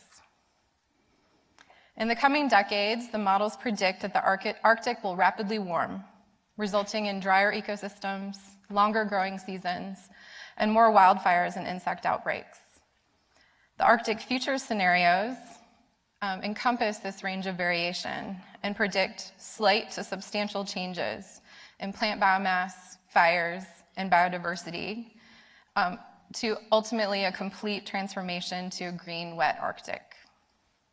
However, these models do not explicitly include Indigenous knowledge, nor do they include impacts to the Indigenous community infrastructure or way of life, nor explicit recommendations for policyholders and makers. As a scientist, I try to understand the way that the natural world works today so I can better predict a range of possible futures to help us to make decisions as a society. But I wonder, is the future that I'm predicting too far away or too broad to be useful to understand local impacts that require policy decisions? I said at the beginning that I'm speaking briefly on behalf of Western scientists who work in the terrestrial Arctic, and if I might, let me speak on their behalf one last time. We're here this week to listen and learn, so that scientists can better understand what we don't know, what we should know, and how we can provide knowledge that advances a shared vision of the future. And also let me say that I've learned so much already through discussions with my co-panelists, and I'm looking forward to continued interactions. So thank you for letting me be under the tent with you today. Thanks, Colleen. Gunn-Britt, can you share some of your experiences with respect to Indigenous knowledge holders? Yes, thank you. My co-panelist Colleen here presented a very dramatic picture of the Arctic. But I would still say that the greatest threat to the terrestrial ecosystem is human behavior and the immense change in land use. Even obvious and rapid environmental and climate change in the Arctic does not reduce the speed of the encroachments of the land. On the contrary, the industry projects are introduced in the name of green energy needed to address climate change, changing solid reindeer herding lands, hunting and gathering fields to fragmented bits and pieces. And that is the realities we are facing, in addition to all the environmental changes already presented. In May this year, the IPBES Global Assessment Summary for Policymakers said, nature is generally declining less rapidly in indigenous peoples' land than in other lands, but is nevertheless declining, as is the knowledge of how to manage it. The solutions to try to protect the terrestrial ecosystems lies in the land use and management by indigenous peoples. My talk is based on the perspectives as a Sami, the indigenous people living across 4 national borders in Fennoscandia and northwestern Russia. Reindeer husbandry, fisheries, hunting and gathering are still essential livelihoods for us, even though many of us live what would be said be modern lives. Thus, healthy and productive ecosystems are fundamental for our culture. The Sami people have to also remind people, many of you based in America, that the Sami people are in minority in the most areas, with exception of few communities. And there's a lack of recognition of land rights, while the right to culture, language, and education is more or less recognized. 5 years ago, I spotted a headline in the local news saying, "The first non-controversial windmill park now operating." The location is in a traditional reindeer husbandry area, And their representative was saying they were pleased with the process and the dialogue had been good. I thought this could serve as a good example of a good process and wanted to go behind the headline. And in short, what I learned is that 7 companies applied for permits to establish a windmill park when the area opened up for bids. In the selection process, the authorities did apparently not open for the opportunity to say no.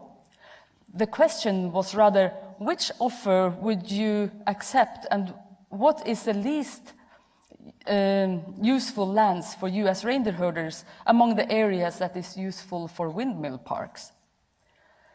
The reindeer herders' advice was to go for the only local energy company that applied.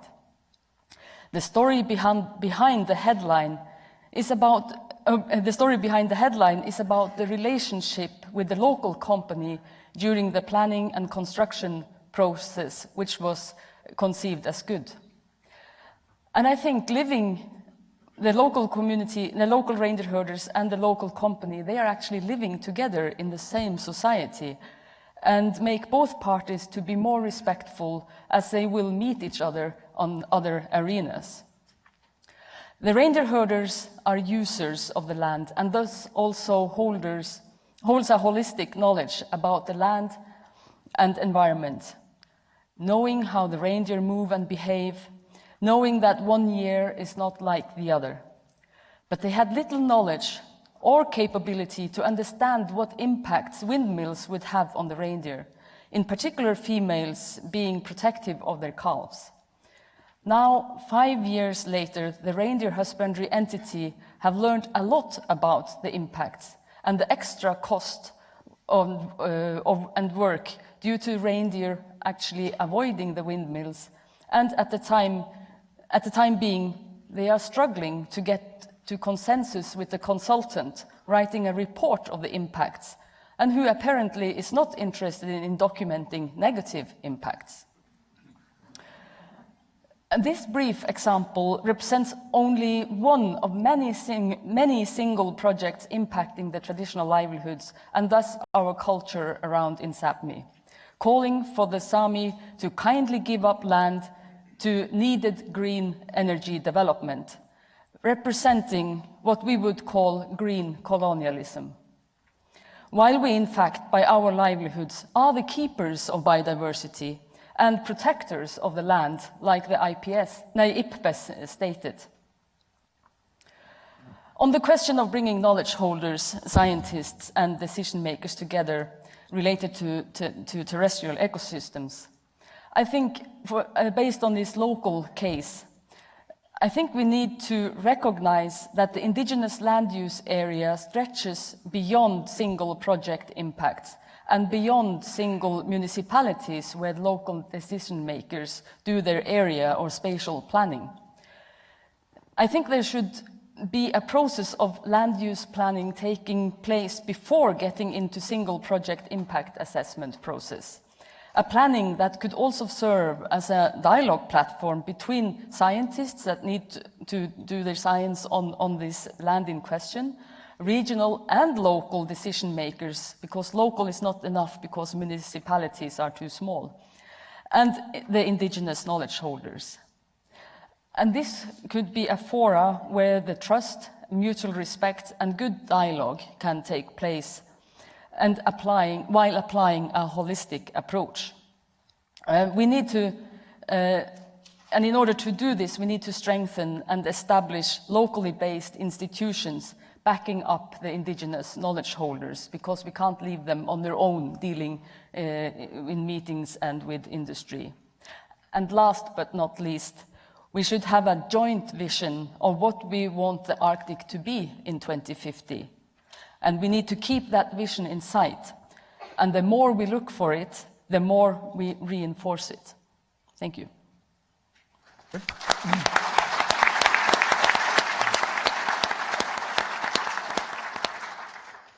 Thanks, Gunbritt. Barbara, can you talk to us about this interface that we've talked about already, touched on, between incorporating information into policy decisions, some of the challenges and opportunities. Yeah, making sure my mic's on. Hadala is, Atlant is, Athdi Gudanai Lagang, Wathagira Kinidi Kiang, Barbara Blake Atsatai Hinidi Kiang. Good people, it's an honor to sit before you and to speak before you. My name is Wathal Girak. My English name is Barbara Blake. I am Yak Jonas from Heidelberg. I am also a TNAD from Kloak and Nilchina from Chestachina, Alaska. I want to start by talking about Alaska Natives as a holistic viewpoint, as Alaska Native people are born into politics. And what I mean by that is that as we're recognized in the Constitution of the United States of America, we're recognized as nations unto ourselves. Our tribes are recognized as 229 individual nations in Alaska. So every single person, every single Alaska Native person is born into politics when they talk about their tribe, when they talk about where they come from, and their recognition with the federal government. So the study of, paleobotany, Kirk? How does paleobotany affect policy? Does it affect policy? Does the things that you're contributing to the scientific world impact how a decision is going to be made on the political spectrum?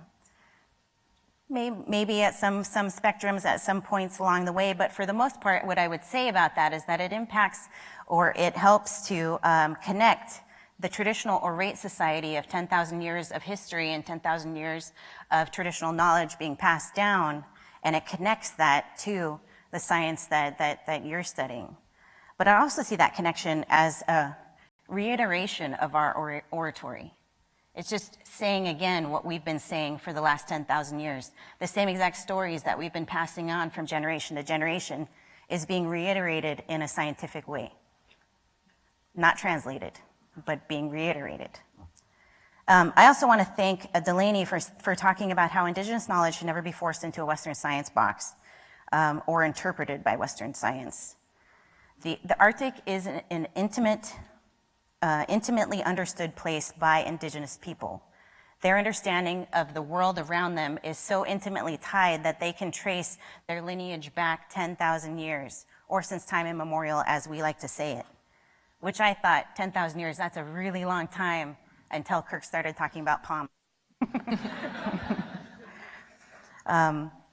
So who do we need to convince? Who do we need to talk to in order to understand the importance of this co-production of knowledge?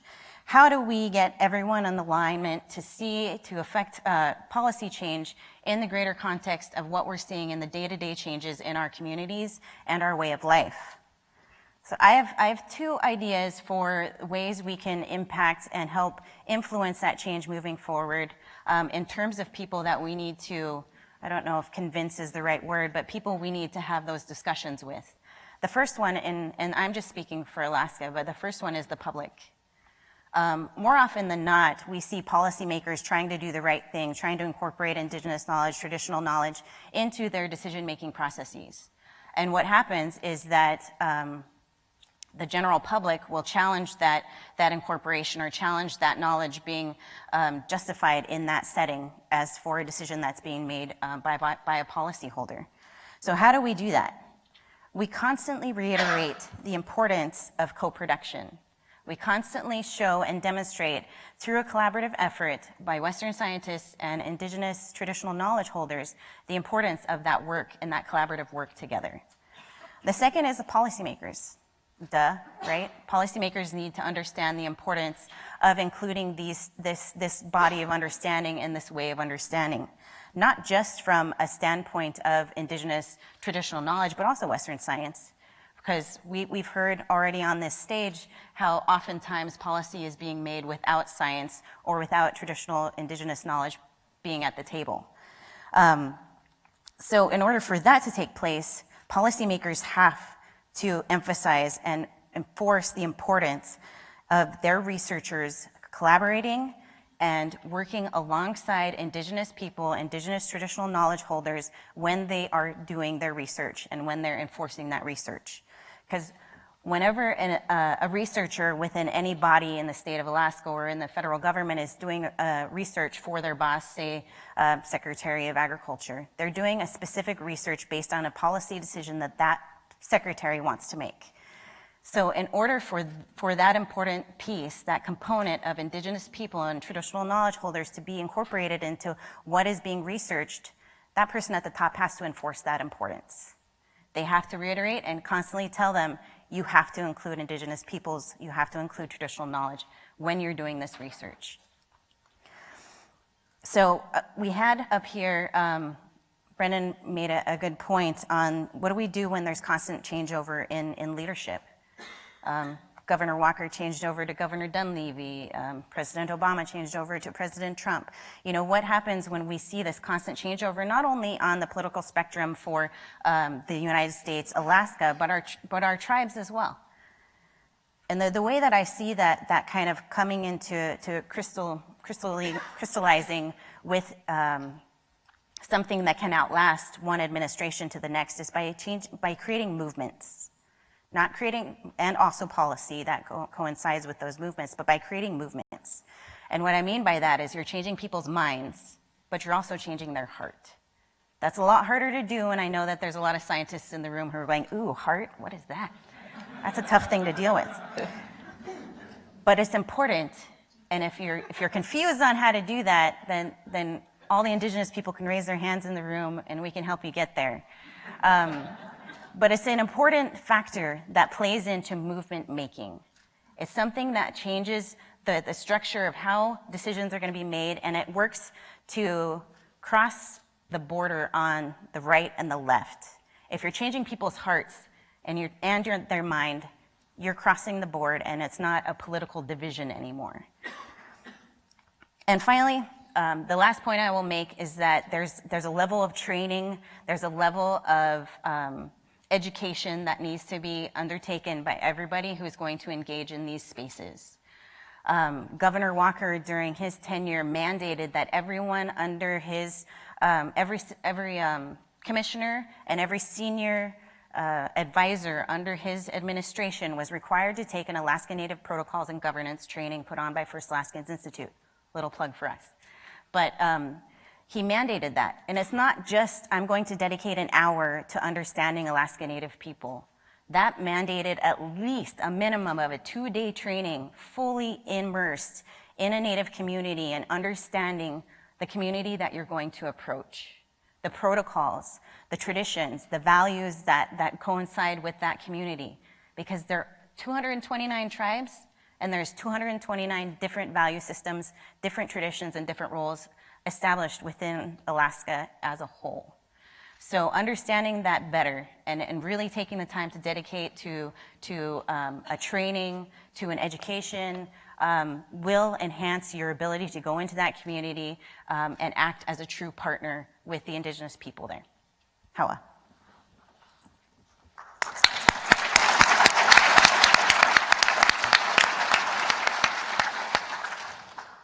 Thanks, guys. That was great.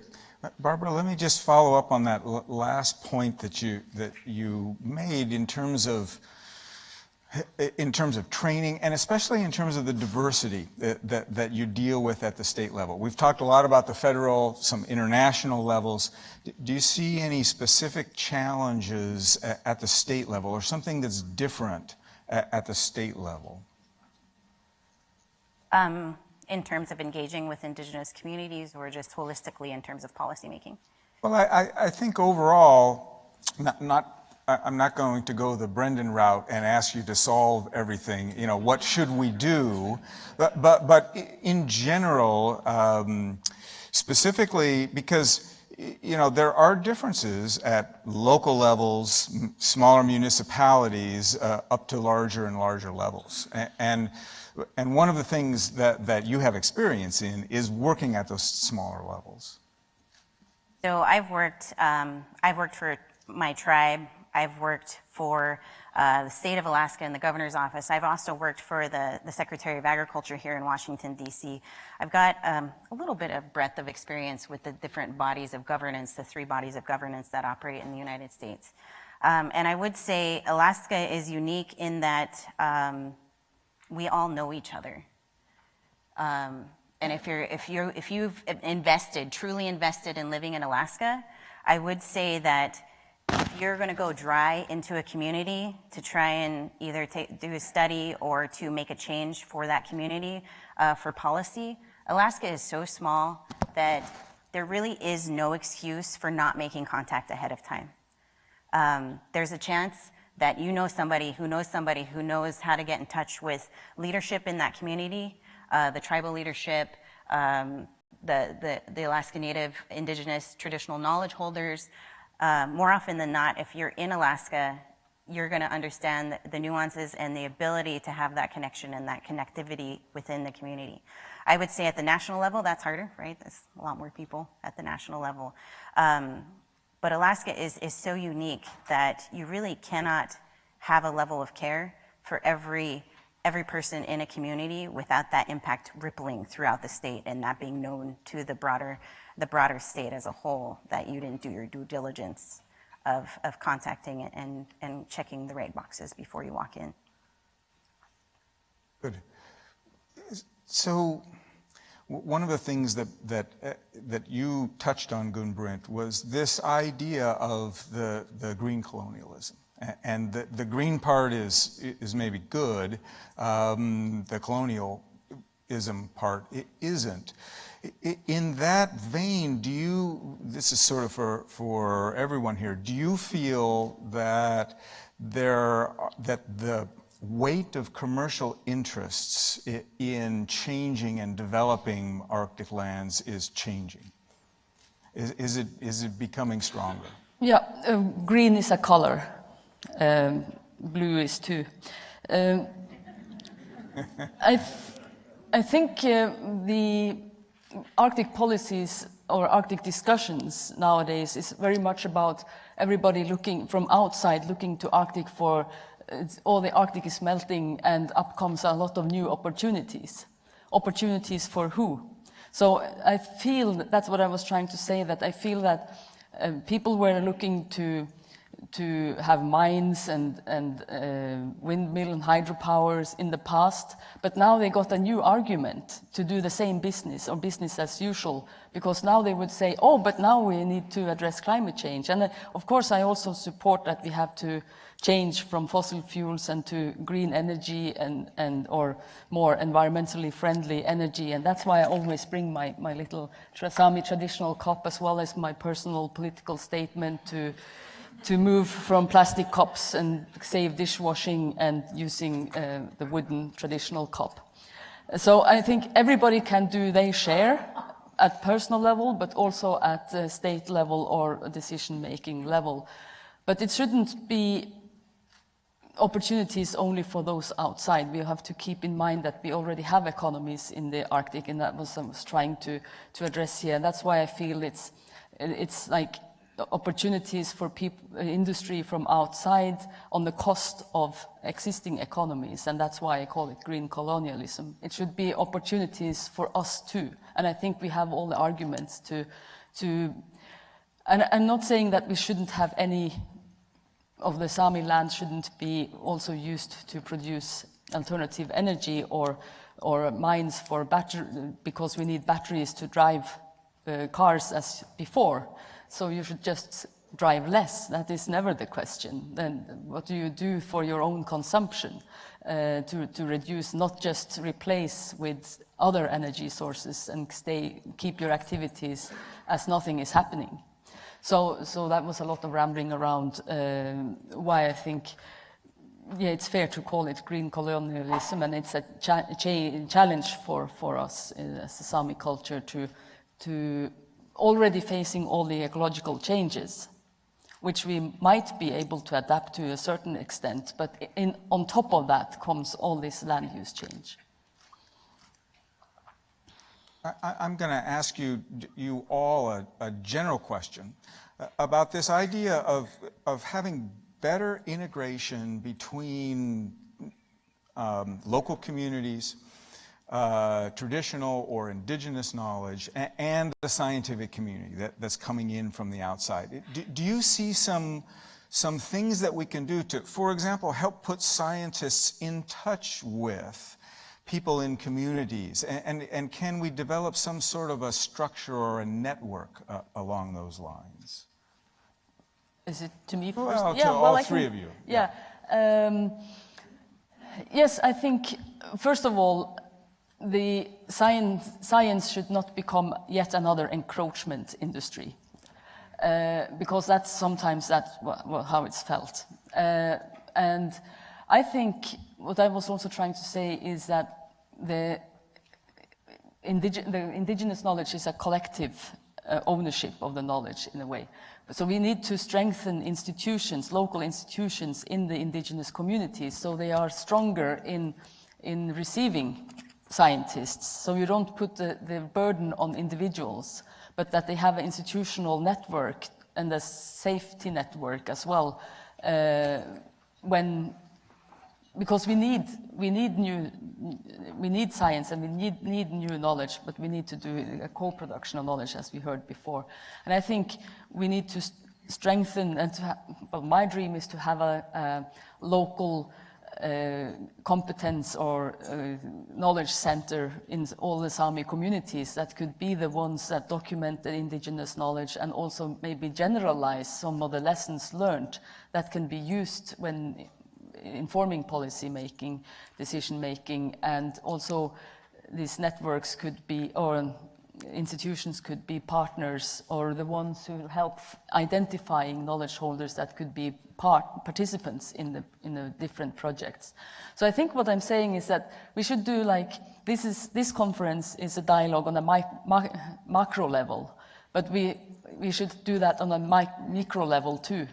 And because at home I would be considered an activist by non-Sami people, but I don't feel like I'm activist. I'm just trying to address our concerns. And many of my brothers and sisters, as you said, they are considered activists, but actually you are born what did you say? Born into policy. Born into policy. So that's our burden to try to address our challenges. So, Colleen, what would help you as a scientist? Would that kind of a local institution where you could contact people, or especially a data repository? Scientists have their data centers, and is that something that would be useful? That was the big question that I had for Gunbret and Barbara. I think being a scientist, I was like, okay, what are steps 1, 2, and 3 for us to do a better job of interacting with the indigenous knowledge holders, right? And I think, I've been doing a lot of reading, and I want to make sure that we don't put an undue burden on people who don't deserve that burden. And so thinking about a network that connects scientists with people who are interested in interacting with the science, I think could be really great, especially at a local level, because as we've heard, there's so many different types of groups that have different interests. I think that would be really important. The other thing that I've learned in my conversations with Gunbret and Barbara is that we as scientists should not be translating indigenous knowledge. We should include the indigenous knowledge holders in the conversation and just thinking about who owns that knowledge, who has the ability to generalize or not generalize our conversations that we've had. And so we want to make sure if scientists are the ones that are writing policy or papers or reports, we end up essentially translating what is an orate passing down of knowledge. And I think we have to be very careful about that. And I think thinking about ways to do that better certainly starts with including the indigenous knowledge holders in the science. And what was also mentioned earlier, it's about relationships and building relationships and act like humans when you are. Yeah, not as when you come to talk to people. Yeah. And I think Melanie mentioned this earlier. I think it would also be helpful if folks could also team up on the science side as well. If you're studying certain permafrost and someone else is studying the plants that are affected by the permafrost, could you collaborate to go work with an indigenous traditional knowledge holder simultaneously, so that it's not both of you coming separately? Yeah. That's a good point, because you need many scientists to fill that holistic approach that the indigenous person hold. Yeah. So how much do traditional knowledge holders talk with one another? And this is something that we discussed a little bit earlier in terms of how do you take specific information from one area and relate it to other areas? So how do you present, another way of saying this is, how do you prevent what happened with the wind farms from happening in another place? Yes, I think yeah, with that wind farm thing, I think that is where the challenge is. That the reindeer herder told me that they are struggling getting consensus on that report of the impacts. And of course, the consultant, who is some kind of scientist, I assume, he would say that, no, that what you're observing there must be due to the road or something else. So he knows that if you get written in a report the negative impacts, it will be a challenge for his personal career of doing similar consultant work in other areas, because it will be harder to get windmills established in reindeer herding areas. So he will, of course, to save himself, try to avoid writing what the reindeer herder considered the truth. So they are not agreeing on what is the fact. But so, of course, maybe the reindeer herder should, or the entity should write their own report, but they might not have capacity to do that, because in the same entity there is a mining company owned by Chinese who's trying to expand their business, which will actually block the whole migration route.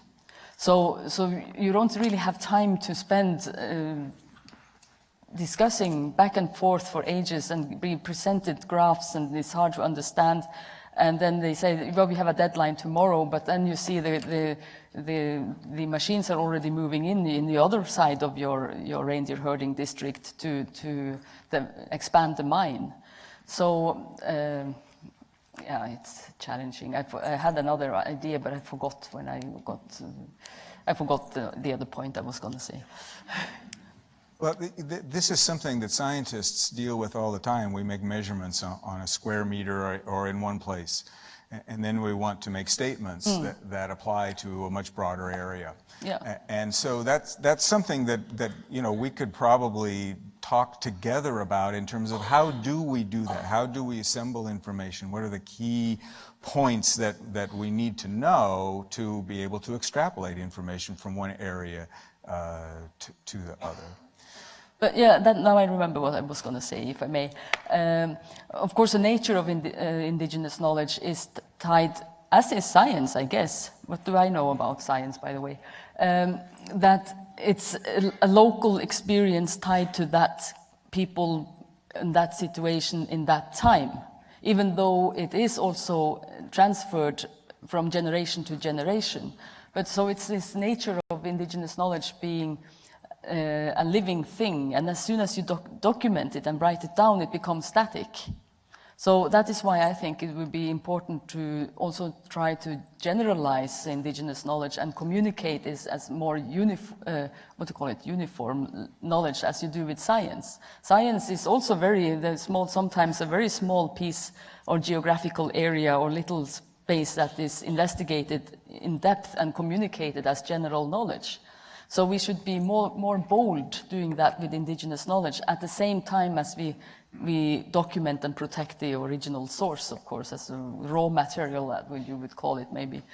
So, and in that sense, you could have maybe a national institution for the Sami, for example, that could be the entity that kind of are the point of the network of small local institutions that are documenting knowledge, and then they could have a joint center that kind of generalize more the message to the broader society and policy making.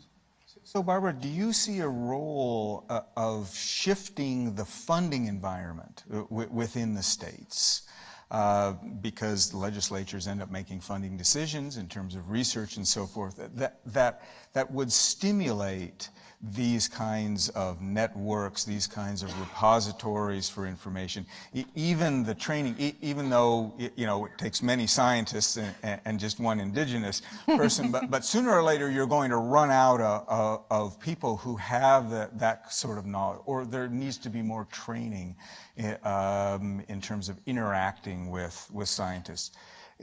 Do you see a role, what role do you see in policy for changing that funding landscape? I think on the federal level in particular, since we're talking about terrestrial ecosystem changes, right now that funding stream, as far as I've seen it, has come in the form of how we're going to relocate multiple communities in Alaska. And to the state level, a lot of those dollars and that research is also being placed in that bucket, because it is important for those communities to be able to maintain themselves. As I said, 10,000 years or thousands of years of existence in one place, and in less than 200 years of contact, we're in a place where our people can no longer sustain themselves in that place. So what does that look like in terms of the ecosystem and the ability for those communities to thrive and continue to thrive for another 10,000 years? And so what I've also seen in terms of the philanthropic world and a lot of the investments coming from that lens has been a lot of shift towards indigenous voices at the table and an indigenous-led movement change.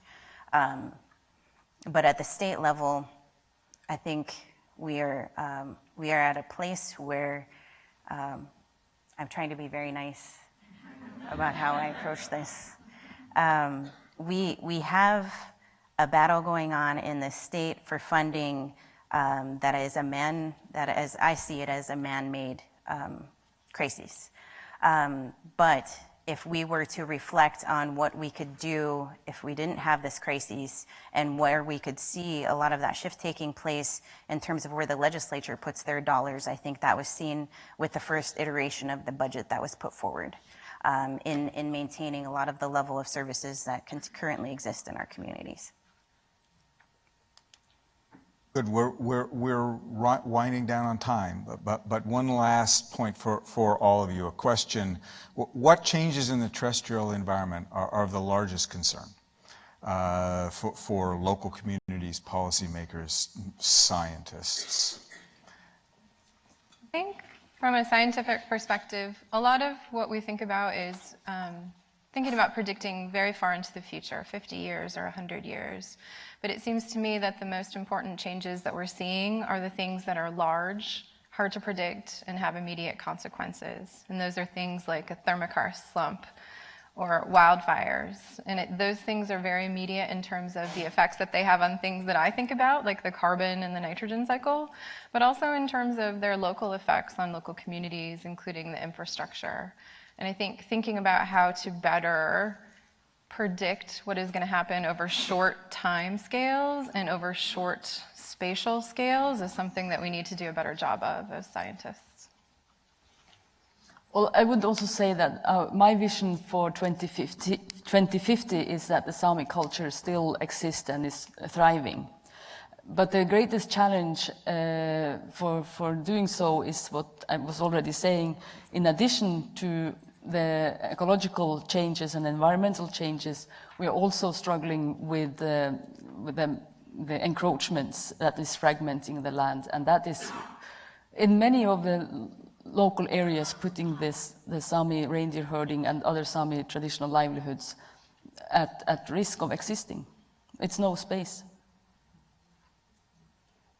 And I would say exactly what Gun-Britt said. I think that our communities are at a tipping point for their ability to maintain the same value sets that coexist with the place that they come from. And by that I mean that our value sets and our traditions and everything that we hold dear is tied so closely to the environment around us that if you uproot us from that environment and you place us somewhere else, our value systems aren't tied to that location. So the encroachment, the economic opportunities, all of this erosion, everything that's kind of taking away from the space that our ancestors once resided on, is going to impact our ability to exist into the future, our culture to exist, our traditions to exist. And so I see that as the biggest threat to our communities and to our way of life. Thanks to the audience for your great questions. I'm sorry I couldn't get to them all. And join me again, please, in thanking our panelists.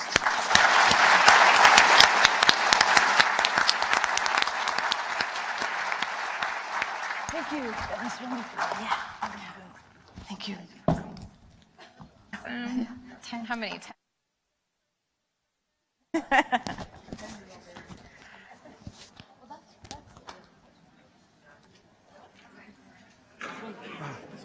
That's good. Yeah, we'll talk to you later. So we've got some, let me introduce our next speaker about some important information about the Posters Logistics Organization. Francis Visa from Stantec. Thank you. Thank you, George. So Brendan started out this morning talking about that we can be serious, but we have to have fun. And it's my role to introduce the fun part. Not that you haven't had fun all along, hopefully. So the fun part here is about posters and drinks and food. So it's maybe a geeky way of having fun, but the posters will be fun. Obviously, you've already realized that this conference is really organized in a different way, and instead of having this kind of death by PowerPoint thing, we're doing this slightly differently, and we're having a lot of conversations. Which means that inherently then we're not having a lot of detail about all the observations and all the deep knowledge that people have on all these different topics we've already heard about. And those are all reflected in the posters. So the poster sessions become then a very important component for this conference. So I want to offer some guidance of how we've thought about that. We are fortunate. We have lots of submissions for posters, and we have a little over 170 posters that are up, organized in 3 different rooms. And you have this map, right? And we talked about these 3 rooms of where these are, and we're going to go over these in a little bit. But there is 400 of you, and there's 3 rooms, right? And you already saw where the food is, and we don't want to have these long lines and all these bottlenecks. So if your blood sugar can take it, and you can wait a little longer, for some of you, we'd like to offer a suggestion of how to maneuver the space and the people we're in. So there's multiple poster opportunities here to interact with the poster authors. And if you're a poster author, hopefully your poster is up and you found your space. There's 5 opportunities to have conversations with the posters or go look at them right now until about 2 o'clock. Well, exactly 2 o'clock, because you'll all be here on time back. I'm sure you will be. This evening we have a reception, so there with drinks and things, and you can interact with the poster authors as well between 4:45 and 7. Tomorrow, again, between lunch and the reception, and then on Friday at lunch before we all go home or go party or do something else. So the way that this is organized is we have all the posters, the 170 posters, they're binned into kind of 8 different categories, 6 today and 2 tomorrow, and that is about half and half in terms of the amount of posters that are being shown. And they're organized in this way. So if you go back to your map, and I'll show this again at the end, and you look for these rooms, East Court, West Court, and lecture room, here's where these topics are being dealt with in these 3 ways. So we have Arctic Answers, which are the search products that are up. We have posters that are submitted by the Indigenous Working Group. We have sort of information needs, what do we need to know, and all of those are in the East Court, which is that way. In the West Court, we have posters on policy, so how are we managing and informing Arctic policy now? And in the lecture room, which is connected to the East Court, we have topics on collaboration and scenarios. Okay, this is for today, and then tomorrow we have only the West Court and lecture room.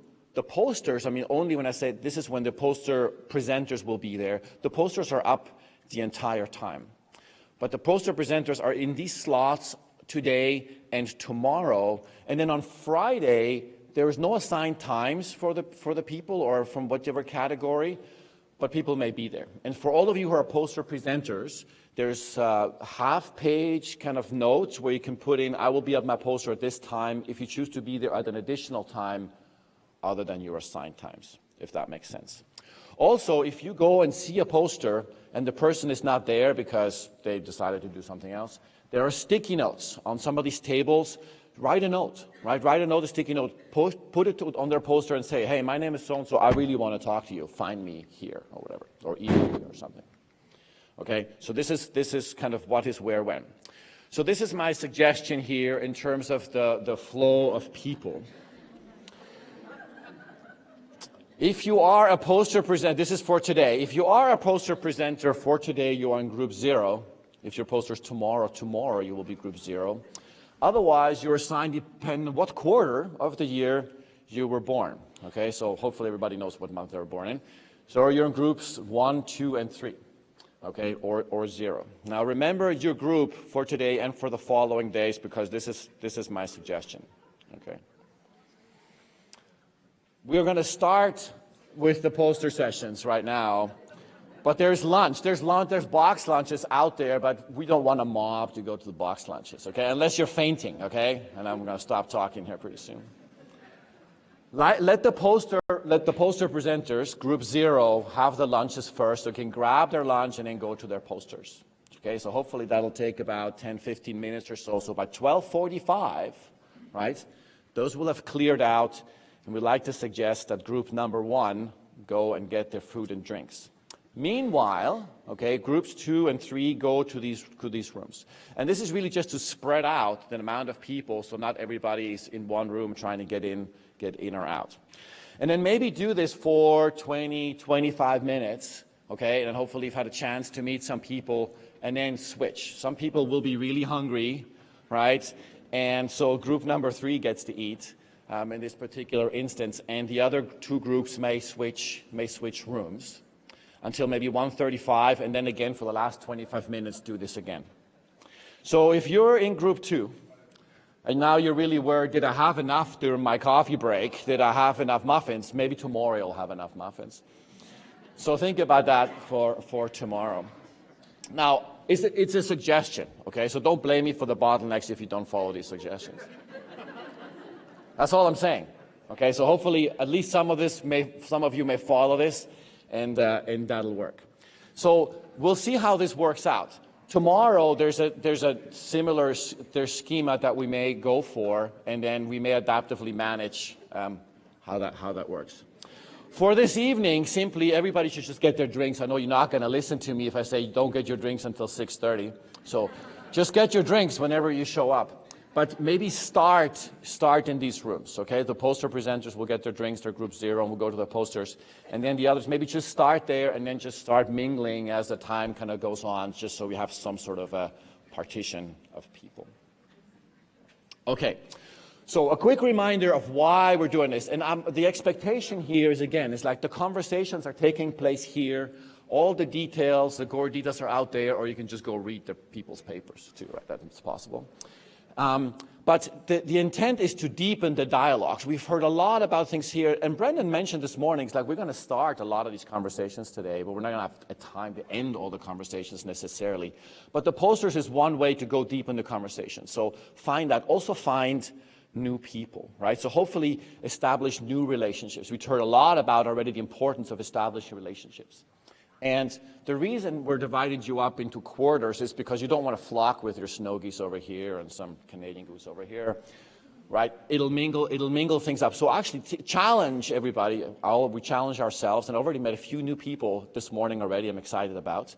And hopefully you can do the same and establish these new relationships. Try to meet 3 new people. Can be a challenge. We won't have a test later, and you don't have to name any names. But see if you could do this, right? Because we're bringing together people that usually don't interact in the same platform, in the same conferences. And so let's take advantage. Let's take advantage of doing that.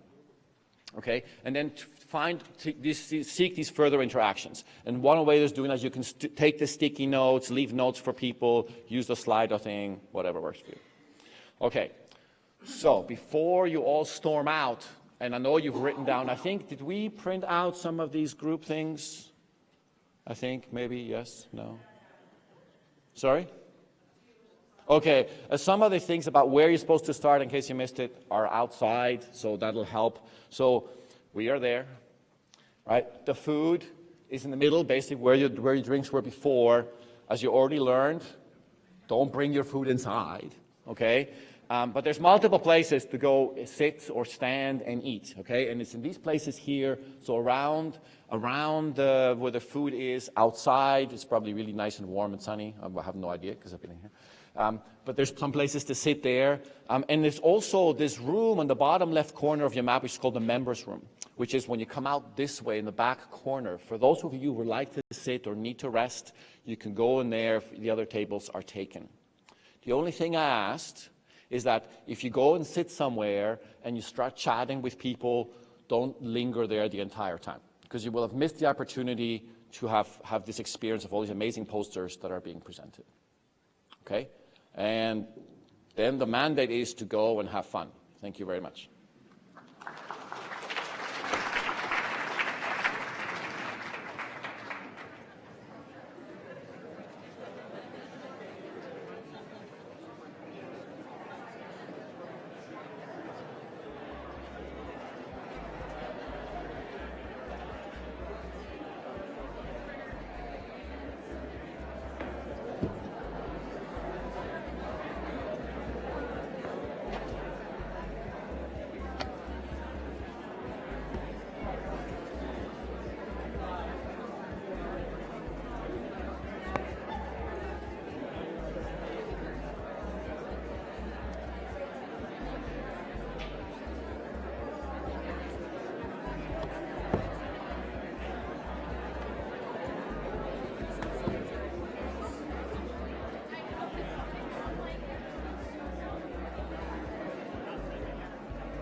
And when I go outside the auditorium, it works fine. Okay. So here's one for an example. Okay. If we could, I don't know if you have anything to say, we want to turn this off and then turn it right back on again. Okay, we can do that. And I was using it yesterday, so I don't know if there's some like Gotcha. Right over So, there. so for the first 25 minutes, that would yeah. There were no questions then, luckily. Well, but still, yes. yeah, but it connected, and there was a question just as that. Oh. So I had some in my mind that was going to ask anyway, but I think this is important for I agree. moderators to know. Yeah. Yeah. Or have questions. Yeah. And I went back and forth. Should we do this one too, just in case? Yeah, turn it off first. I think it's actually this button up. I haven't on the used side. an Yeah, iPad that for a one. while. Yeah. Okay, go ahead and Okay. Or do you want to turn that one off? Thank you. Working better outside. I'm sorry that happened, but yeah, we're trying. I know. Thank you. About 30 seconds, we can turn that one back. Okay. So here,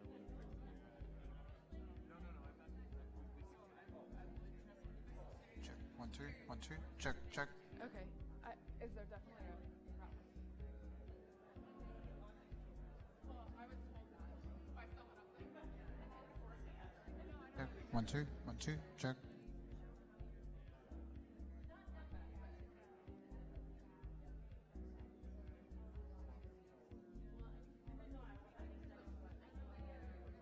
Check.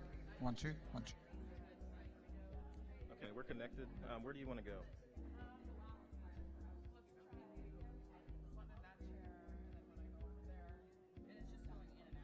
Oh, I mean like internet, or is there a site that you're going to? Okay, from. Okay. No problem. Like physically, I want to go there. Okay. Let's open Thanks. a new tab. Okay, where do you want to go? Let's go. That one, but we'll do it different.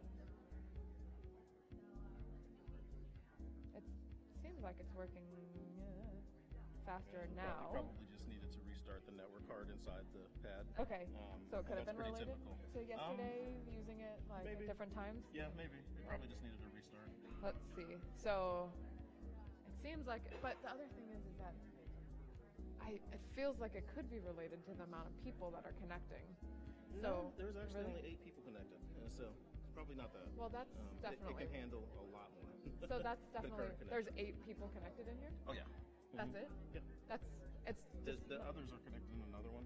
I think the node that you're talking about was on this side of the auditorium. Oh, okay. So other people are connected to different things, not just a total of 8, the whole thing. Yeah, I was no, like, no, well, then no. something's really That would be wrong. low. Okay, so 8 Right. is connected to. Yeah, I think it's the one that you were trying to connect to. But the thing to understand is that if you physically carry this in different places, it will automatically switch over. And so, Oh, it's so it's the same network, but it's switching. Oh yeah, yeah, it It's like switches to catching different up. nodes. Yeah. Mhm. Okay, so I shouldn't move around, which I wasn't. Yeah, unless if you I want it to needed be find it. stable, that's probably good. But it will work. You just have to give it a chance. Like if you go from one side of the room to the next, that kind of thing. Yeah. Okay, so this one here. Let's see if we can turn that one back on. There we go. And that one's working okay, right? I mean, from what I can tell right now. Yeah. Okay.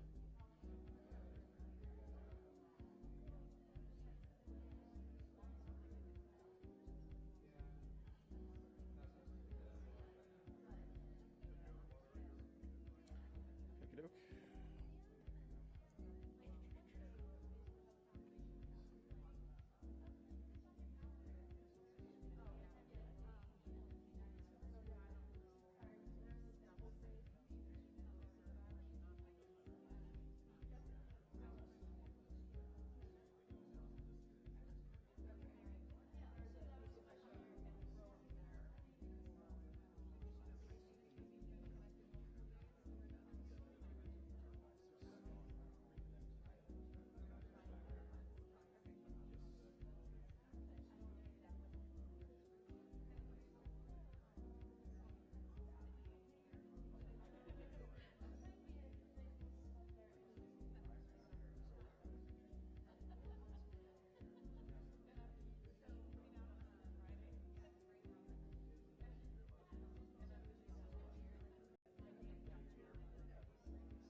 for this laptop, it was working, 1 second.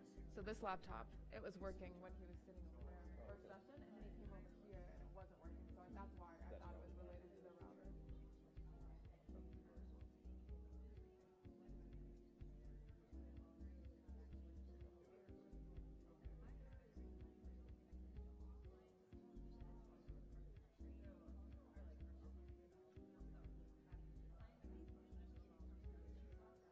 Still waiting for it to turn off here. Okay. Okay, it's off. They usually give it about 20 seconds, 20, 30 seconds before it turns on. Should I turn it off or just maybe? Is it working? I mean, this one seems like it was working better, Yeah, but I think that it's probably okay. If you notice it not connecting, then yeah, turn it off, reconnect to the visitor. then But I'm it looks like it's okay. it is right now. It was not, though. Oh, okay. So maybe I should.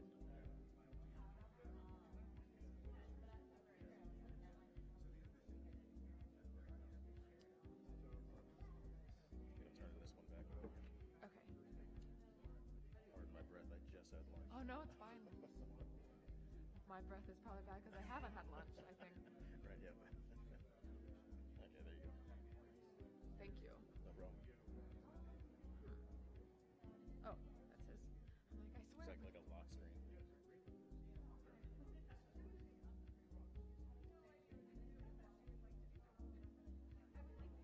you. Oh yeah, yeah, I'll watch you do it. Wi-Fi.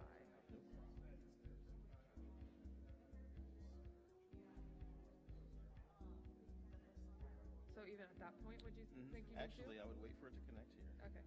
And once it actually shows the check mark.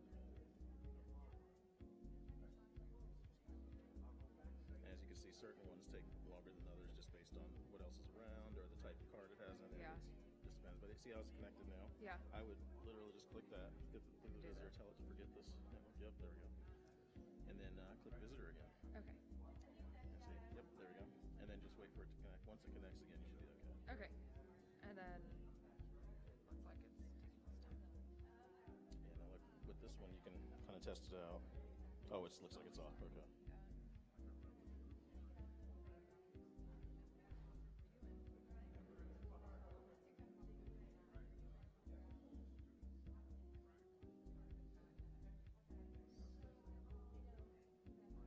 And the only other things we can advise is that sometimes when there's a lot of devices in the same area, Yeah. signals can get mixed up a bit, Yeah. but usually that'll resolve itself as you kind of walk around and take it, to another place.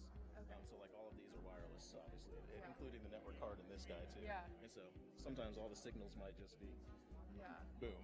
So are we, it's stopping. other than kind of moving around, is there a way to? Just move it Deal around with and do that. the restart. And that would be great. Yeah. That's probably the best way. That's if you notice it's suddenly stuck. Again, like it's done. Yeah. But it should be good to go now. So what's the idea of why it stays sort of unclear? It's likely that the networking cards need to be restarted, and easy fix. It's just knowing that, and so you just restart the machine, and then try to reconnect to it. And all of these, it looks like, have connected earlier at some point. And so they didn't need to actually click a splash page. But normally there's a splash page that comes up that says access the internet. You want to click that, and then it'll start providing internet. But all these are okay. They already had that. Okay. And so, yeah, the splash page did not come up just now when we restarted it because it looked like it was already connected. And so it looks like you're good to go. Okay. It So works when on you both say- sides. When et you cetera. say a restart, you mean Oh, just yes. Shut down the whole, yeah, right. Yeah. So for this, it'd be Hold it. pressing and holding. Yeah. Yeah, exactly, doing the Get slide. the whole Yeah. Apple thing. Okay. Yep. That's good to know. Yeah, and that's pretty much any device that's wireless, especially when they're in the vicinity of other Yeah. wireless devices. Sometimes Yeah. the signal's just kind of. Okay, that's And so, great. Thank yeah. you very much. No problem. So I'm wondering, what about if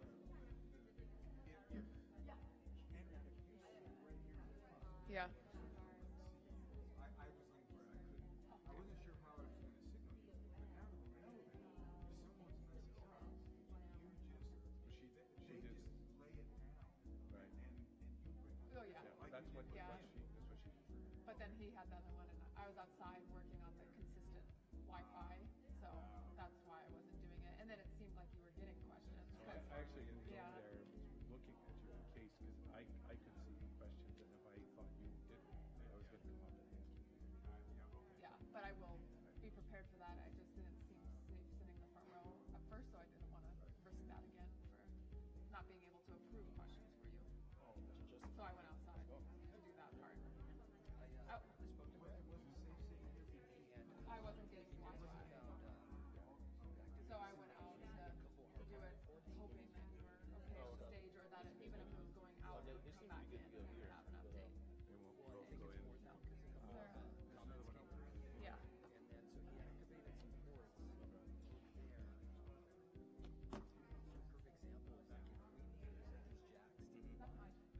Yeah. We could easily, I would like activate the port so that that can be accessible. Okay. so I don't know this one, but Okay. we have 6 ports on the switch that's next to the workstation. You switch it sideways, ports 1 through 6. Do they need that? Because it sounds like they were only, well, at least my issue was they were only accessing Wi-Fi, and that was it. So no Ethernet. So let's think of this. It's on the same network. So if those laptops up there are taken off the Wi-Fi, they just turn it off. Then no. Because they're releasing what's downloading out. Because they're downloading PowerPoint files. Oh, okay. So if we take them off, Off Wi-Fi, put them off the Wi-Fi, which the pipe is only X amount, right on the wire gets a lot. It's a lot more. So that's an option. I guess so. So I'm going to work with Moses and the guys to get some hardwire connections there. Okay. And once they're available, we just tell them. Yep. If they And want we to did speak to the gentleman that's in the Okay. Sounds great. Okay, could you help me how to do that with disconnecting? Oh, okay. Yeah, sure. So on a laptop, looks like you're connected on Wi-Fi there. So go up here to this guy here, and then you can just click that, Okay, turn I did Wi-Fi try off, and doing then turn it that. back on. And it because you've already had it issued once, you probably won't need the splash page. But there we go. And now it's reconnected. Yeah, I tried that when I was up here and it wasn't working, and it didn't okay. solve it initially, but Did you hopefully... already, you already turned the machine off? No, right? I did. Okay, but yeah. not It's good. during the panel, yeah. It looks like it's connected. So Yeah. you can test it. As long as you can do a search, you're good. So as of now, we're not trying anything else. This is just for the devices that we're having issues on our end. We're testing those. Okay. Okay. Okay, yeah. Hello. We'll get a couple Ethernet jacks for this. Okay. It looks good to go. Good to go. Okay. And then you said that the, I guess you said the gentleman, is he yeah, I think you're good to go. Yeah, I think that his readout had 196. Yeah, exactly. It's much connected. So I was like, that's good. Thank you. Both sides, no problem. All right. Got it all. Okay. We'll see you guys. Let us know if you need anything else. Okay, thanks.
Testing 1 2 1 2. Yes, minus.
testing 1 2.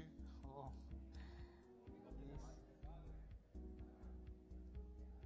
Check, check, check. Bigote de bagre dice. 1 2 1 2 1 2. Yeah.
letters.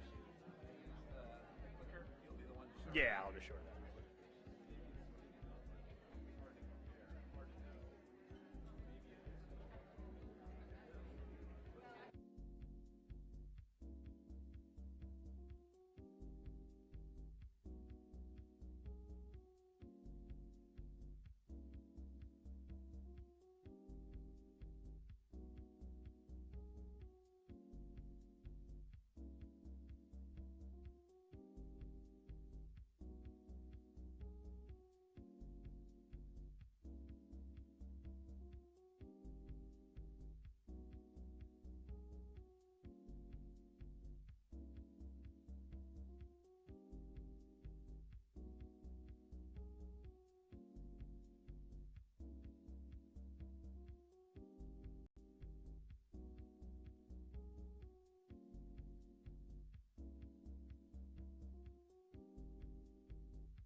Good afternoon. I'd like everyone to take a seat, please.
Welcome back, everyone. My name is Andrea Fisher, and I'm a research associate with SEARCH. I'd now like to introduce Ambassador David Balton. Ambassador Balton is a senior fellow at the Wilson Center Polar Institute, and he will now be introducing his panel.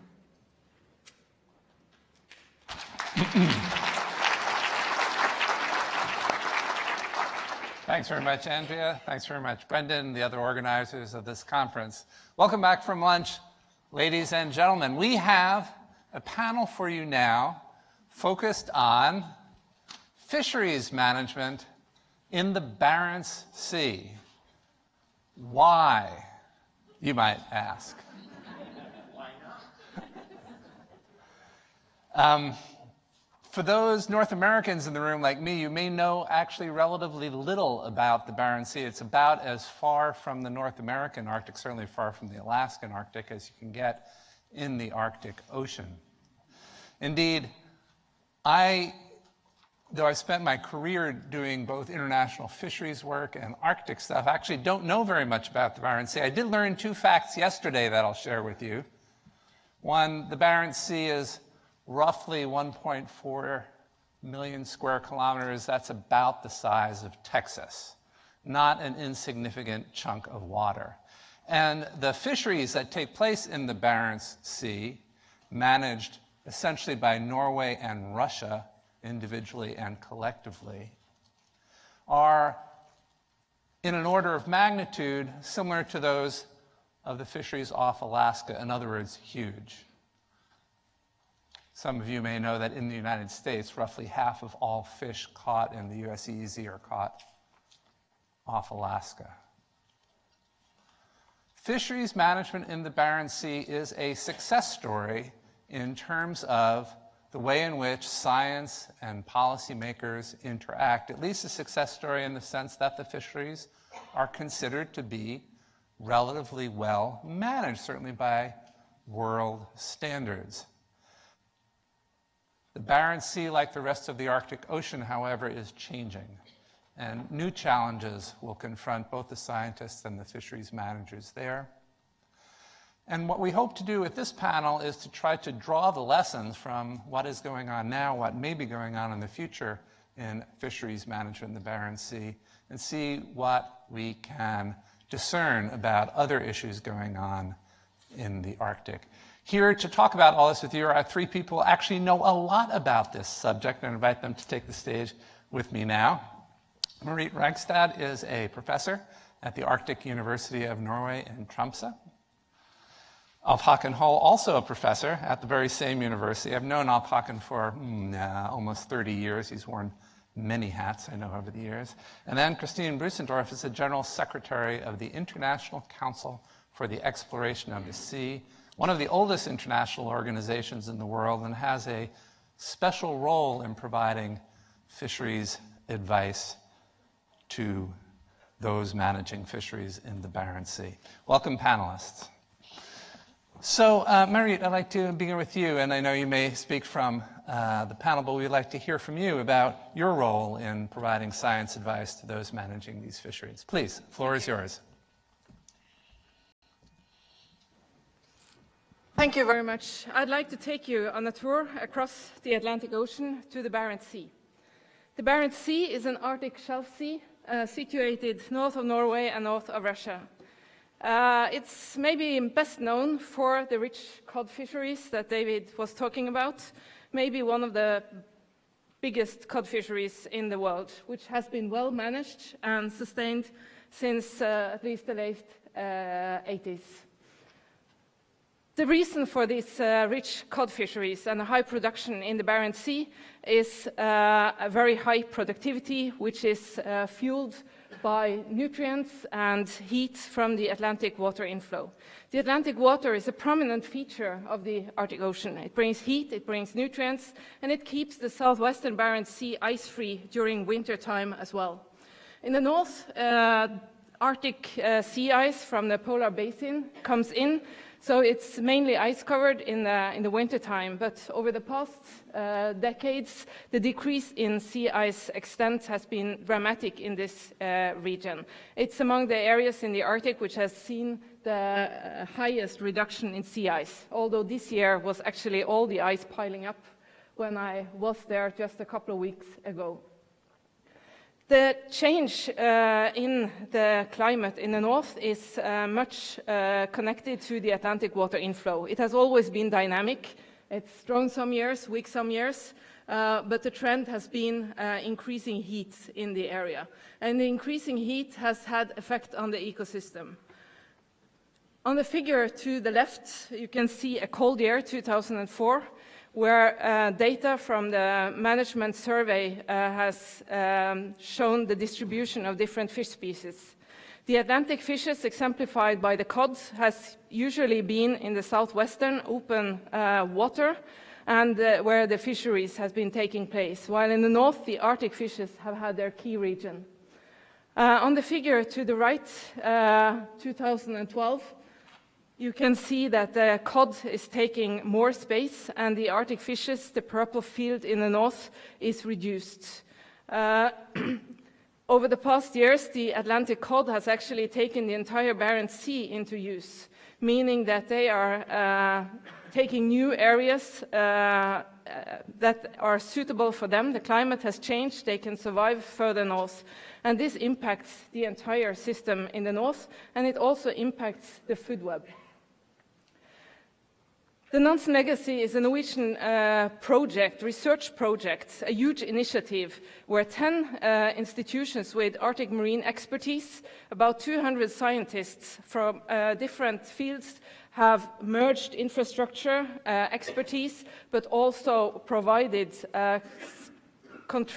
significant contribution to the economy through own fundings, to investigate a more holistic what is happening in the northern Barents Sea where the ice is changing.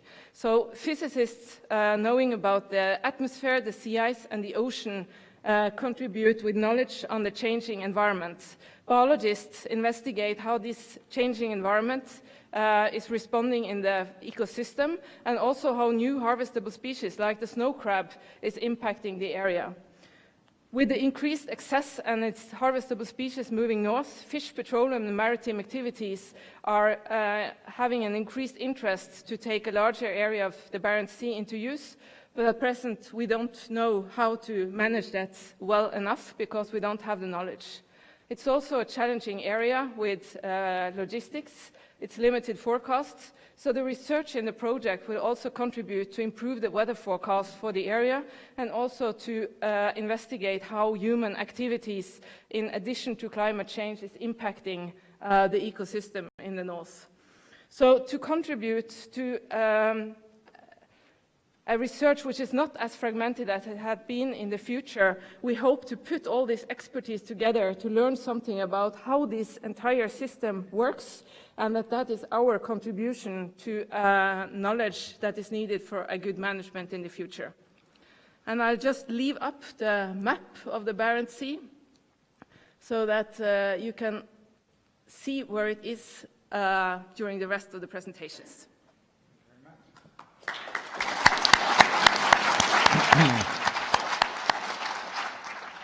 Alf Håkon, you've been involved in managing these fisheries both at the national and international level.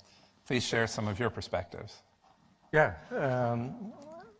one trying to explain why this cooperation and the management in this region now emerges as successful. All major fish stocks at sustainable levels. I think it is important to look way back in time and study the evolution of the Norway-Russia cooperation. And a first important step was the establishment of scientific cooperation more than 60 years ago in the 1950s. that scientific cooperation has evolved tremendously. Nowadays, there are a number of annual joint cruises, coordination of survey activities, annual joint conferences, symposia, a really close cooperation. And importantly, that bilateral cooperation at the scientific level is embedded in the work of the International Council for the Exploration of the Sea, which Anne-Kristine here represents. So you can say more about that. A second stage of the Norway-Russia cooperation in the Barents Sea took place in the mid-1970s. Those of you who are as old as I am will recall that we had some major changes in ocean law at the time with the establishment of exclusive economic zones. And that necessitated and brought forward new bodies for fisheries management, and a joint fisheries commission was set up for the Barents Sea. That commission went through some dark years. Substantial overfishing took place for a number of years, and late 1980s, I think total quotas were way below 200,000 tons. In 2014, we were up to 1 million tons of cod, so there has really been a significant enhancement or strengthening of the performance of the commission. A number of things behind that, but basically more strengthening regulations, bringing total quotas in line with a precautionary approach. That's sort of the basic of it. A third stage of the cooperation started in the 90s with more emphasis on enforcement of regulations. We know very well you can adopt all the regulations you want. You also need to enforce them in order to make sure they are complied with. And as a result of the strengthened cooperation and enforcement, IUU fishing was basically eradicated from the Barents Sea around 2008, 2009. So those are sort of the building blocks here, and the main lesson is that you need to have the proper, appropriate science in place. You need to have the regulatory mechanisms in place, and you need to have the enforcement apparatus to sort of make sure that regulations are complied with. You make it sound so easy. Well, it's not. This is a work in progress. Yeah. Okay, thanks very much. And Christine, can you tell us about ICES's role in all of this and what you see going on now? Yes, surely. What is at the heart of the ICES work in the Barents Sea is to look into a specific ecosystem service, which is providing for a stable food production. And as we have just heard, this is then giving, through this scientific input that we are providing, this is being used in the bilateral cooperation between Norway and the Russian Federation, and it's also used on the national level to regulate fisheries. And to enable this, ICES is providing an international scientific platform, which is providing scientific advice and which is based on fact-based evidence. This is advice not only on fishing opportunities, but also on spatial management measures to meet specific conservation targets. It is a platform which is used also to capture innovative gear developments, but it is also a platform which is used for broader considerations, not only to ensure the stability of food production, but also to look into the functionality of ecosystem services and how human activities are impacting these. Importantly, this platform is open to all, and especially when we're talking about areas beyond national jurisdiction, it's really important that we are cooperative in our approach. So there's more than... And there is an area beyond national jurisdiction in the Barents Sea. Exactly. There is more than 150 scientific expert working groups that are, and around 1/5 of these within ICES are dealing with areas beyond national jurisdiction. Some examples of these are work which is carried out to collate information on vulnerable marine ecosystems, their distribution, but it's also, and maybe we'll talk a little bit more about this, it's the Joint Arctic Council. I know we're not allowed to say all these abbreviations, but it's the Joint Arctic Council, PICES, our sister organization in the North Pacific, and ICES working group that's dealing with the Central Arctic Ocean.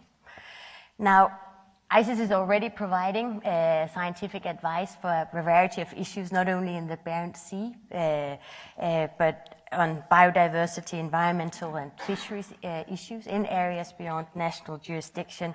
And one can then ask, how is the system working?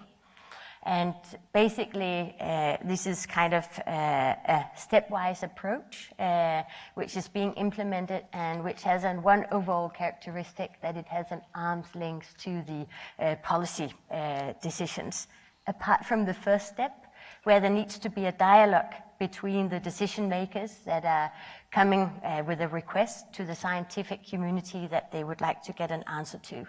And you can say that this dialogue is really necessary in order to have some kind of reconciliation of the expectations, what is being asked, and also what is possible to provide scientifically. The next step is then to have a kind of a generation of the science, which is based on the best available science. There can be a need to have data calls, and it's also extremely important that you are involving all experts with expertise within the field. Here it's important that you're coming as an expert, and you're not coming with an affiliation that you are representing a regional fisheries management organization, a regional seas organization, but you're coming providing your expertise. When that generation of the knowledge has taken place, you have a next step, which is a peer review. And very importantly, this is then a peer review which is taking place of experts from outside the region. They can look into the data, the analysis, the methods that has taken place, and whether this really is the best available science that has been collated. The following step is to do an advice drafting. So you can't come to a policymaker and provide for 30, 50 pages of an expert working group report, but they want to see that you have actually answered the question. Usually, if we go into the fisheries management, it will be the first line, and it will say, next year you are allowed to take this many tons of fish out of the sea. But it can also be other issues that you are dealing with. And it will then be an explanation of why you have come to these results. And as the final step, you will then have a more formal acceptance of the advice, which is taking place within the ICES advisory committee. But very importantly, it's not a substantial kind of acceptance of whether you like the advice or not, but it is you go through and you see whether the stepwise approach has been followed and whether you're actually answering the question. And in this way, you are ensuring that you have a participatory process, that you have a quality assurance, transparent and documented process, which should give you the best available science, which is unbiased and also quality assured. Okay, you also make that sound at least easier than it probably is. So those of you who may have questions, I encourage you to send them using either the Slido app or write them on index cards and pass them in. In the meantime, I have a few questions of my own as we wait for the audience to offer theirs. Marie, you talked about some of the changes that are already happening in the Barents Sea. Some of them are changes to the ecosystem, and related to that, changes in human activities in the Barents Sea that could affect fisheries, other human activities, commercial activities. What kinds of new research do you see may be necessary to deal with these kinds of changes? One of the things that we try to do now is to both run experiments to establish more knowledge about productivity, about the life cycle of organisms when the temperature is changing, but also to learn how both the individual species and organisms, how do they respond to having a multiple range or multiple changes taking place at the same time. They are exposed to increased acidification. They are exposed to pollutants that come both with the ocean and with the atmosphere. And they are exposed to increased temperature that affects the metabolism of their body. And they get new neighbors with, for instance, the North Atlantic cod that moves further north. And he may eat the fish species there that are used to potential be changes there. in predator-prey relationships, Yes. among other things. So it's a lot of things that happen at the same time, and those responses are not additive. You can't just put them on top of each other, but they may be non-linear. And to explore such relationships are challenging. So that's why we try to combine use of experiment, field work, and model work, and put these group of scientists together to talk to each other and to find out how can we actually handle these challenges. And Christine, question for you. It sounds from the way you spoke that you are comfortable or confident in the way ICES interacts with both Norway and Russia and the Joint Fisheries Commission that they operate in the Barents Sea. But as these changes are unfolding, is there some kind of new strategy or vision for ICES as you consider your role in this process? Well, I think that, we are waiting for the request to come from the advice requesters. But of course, ICES is not only fulfilling advice requests, so we also have a big scientific community and we have a big data collection. So of course we are also exploratory in nature, and we are dealing with impacts and projections from climate change also on our marine resources. And together with PICES, our sister organization in the North Pacific, we have also looked into the changes in the distribution, for instance, of fish stocks, and also the vulnerability of this and how this will then impact fisheries. And of Håkon, some people in the audience may know that there is a new international agreement coming online as we speak. It's an agreement about the high seas area in the central Arctic Ocean, which is now, at least a portion of it, is ice-free for part of each year. And there's at least the prospect that commercial fishing could start there at some point. This agreement that's coming online will prevent such commercial fishing for at least 16 years after entering into force. Are there things about the way fisheries are currently managed and the way the science is developed for those fisheries in the Barents Sea that could provide certain lessons for those who are looking ahead to possible future fisheries in the central Arctic Ocean? The fundamental thing to have the data and the information in place enabling you to manage not only fisheries but ecosystems. In the future, we talk more about management of ecosystems, including fisheries, than fisheries per se.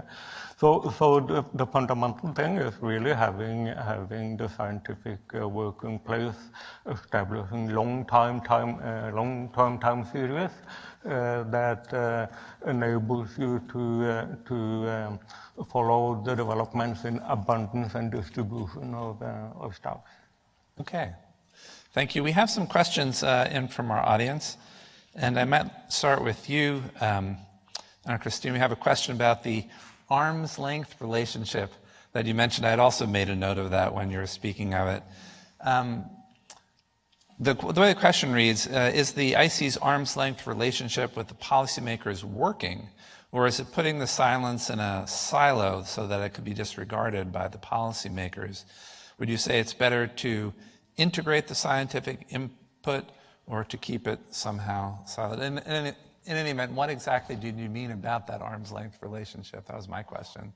Yeah, maybe I should explain that a bit better. So I think it's extremely important that we're talking about applied science and that we, as a scientific community, is actually answering to policy questions and that we are relating our science to these policy objectives. And that's what we're doing through kind of the first stepwise approach where we're having the dialogue with the advice requesters. But then we are drawing ourselves not into the to the ivory tower, but we are saying that now we would like to look just as at the science which is available and how we can answer to the question that you have put to us. And we are asking people to come there without their affiliation hat on, but just to discuss this from a scientific perspective. And you don't, if I understand what you're saying, you want the scientific inquiry to be on the merits, but not sort of politicized, if you will. Exactly. That's what I meant by the arm's length. But not that we don't want our science to be applied, of course. Okay. I have a question. I'm not entirely sure who it's directed to. Any of you might be interested to answer it. Could you elaborate on the role and the importance of comprehensive ecosystem assessments in the Barents Sea in relation to single species stock assessments and management? For example, Todd, I think, Marit, you were talking in part about the need for a comprehensive approach. I think I heard you and Christine also speaking about it. Anyway, what is your sense of the need for comprehensive ecosystem assessments? I can say that ICES has a working group in the Barents Sea that's looking into this integrated ecosystem assessment and has, based on that work, made so-called ecosystem overviews. That's looking into a description of the region, the main human activities that are taking place, and how these are affecting the status of the marine ecosystem. And I think this kind of information is extremely important to have next to looking into the status of the fish stocks and providing the information about how much fish you can take out the coming year. Because that would tell you about some of the other stressors that you also need to take into account when you are providing this information. And of course, as an underlying issue, when we're dealing with these ecosystem overviews and the integrated ecosystem assessment, is the climate change and the impacts of climate change. I guess that's what you were getting at as well, right? Yeah, I think that if you're going to harvest cod, you need to always manage the food of the cod, so like the capelin and the herring. So in the 80s, when the cod stock collapsed, also the capelin, the herring, was harvested far too low. So there was a food limitation. So we need to know what is the consequence of our harvest, and if the amount of cod increases, what does that do to the capelin and to the herring stock, and how does that impact the benthic community? Because these fish species, they feed both pelagically, some feed on the seafloor. So we need to know, if we go in with bottom trawls in one area, what effect does that have on the bottom community, which have maybe not experienced this kind of trawling before. So it may be that there are plenty of food to start with, but it's not a possibility to recover as fast in the north as it has been in the south. So we need to know this, the linkages and how these different organisms impact each other. Yes, thank you. Alf-Håkon. It's important to remember that we are not managing ecosystems or we are managing human activity. Right, and we try to limit and shape the way human activity is affecting nature. When it comes to ecosystem and the management of human activity in the ecosystem, what Mario says here is a very good example of how our understanding and practice has evolved over time. The last few years, capelin fishery has simply been shut down because of the concern for the food situation for the cod. So this is an example of management really learning something from past failures. Thank you. I have a couple of different questions that get at the nature of the cooperation between Norway and Russia. Those of us who've been involved in international issues involving the Arctic know that There has been reasonably good cooperation, including with Russia, on a number of fronts, despite some very serious challenges in the relationship between Russia and many countries in the rest of the Arctic on other issues. But it seems like Norway and Russia have a uniquely positive relationship when it comes to fisheries management in the Barents Sea. Am I right about that? And are there reasons for that that perhaps we could use elsewhere in dealing, say, with Russia on other issues? The fundamental thing is that both countries have a strong joint interest economically in making these things work. The annual value of those fisheries is in the order of $2 billion. And both parties stand to gain a lot by making cooperation work. Beyond that, I think, as I said, this has been going on for a very long time. It's a long history. Yeah. And over the years, a lot of trust and mutual understanding has been built among the people and the institutions involved. That's certainly important. And it's also important that the cooperation is based on a legally binding treaty, one from 75 and one from 76, with a fairly detailed system for implementation. I don't know how much it is to learn from this, but certainly, one, it takes time, and two, joint economic interest help. Okay. We have two different questions here that both get at the problem of climate change and its effects in the Barents Sea. One asks whether in warmer years there are changes in toxicity, and the other asks about invasive species, presumably as an effect of the warming ocean. What can any of you tell us about these two? I can perhaps say a little bit. I think about toxicity, I think it's a bit challenging.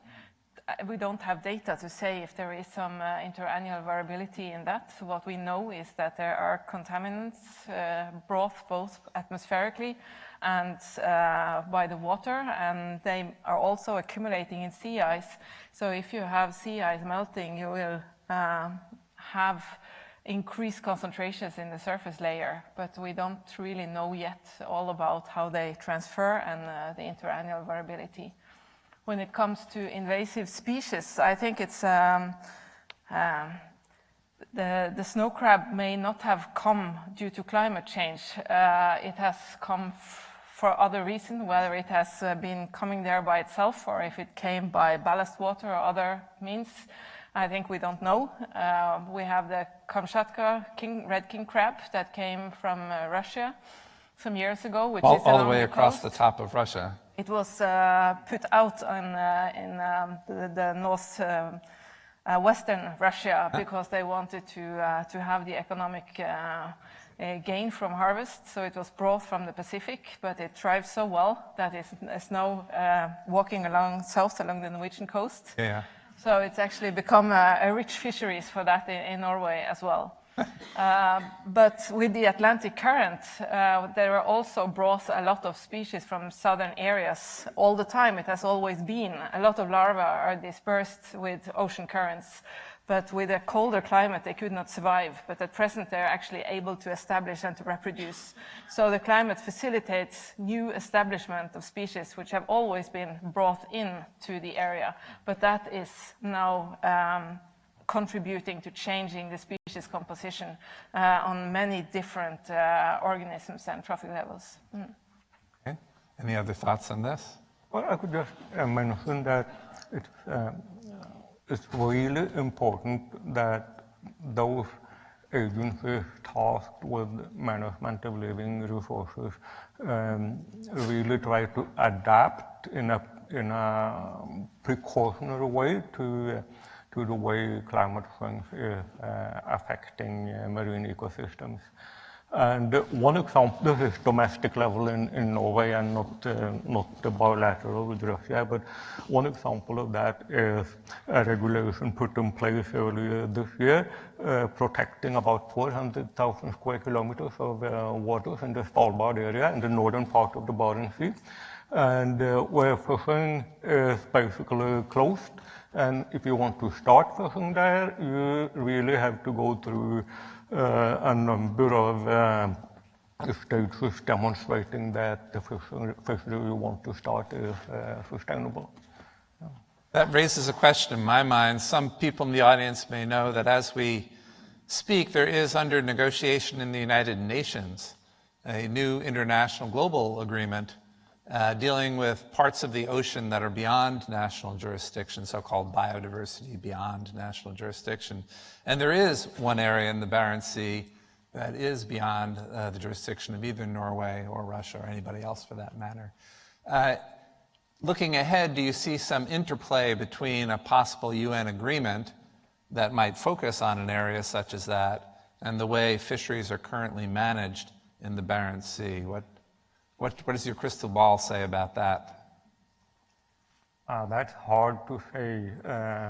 The conclusion of those negotiations are far away, much farther away than many people think. And it's not at all clear what would be the scope and the remit of the outcome of that.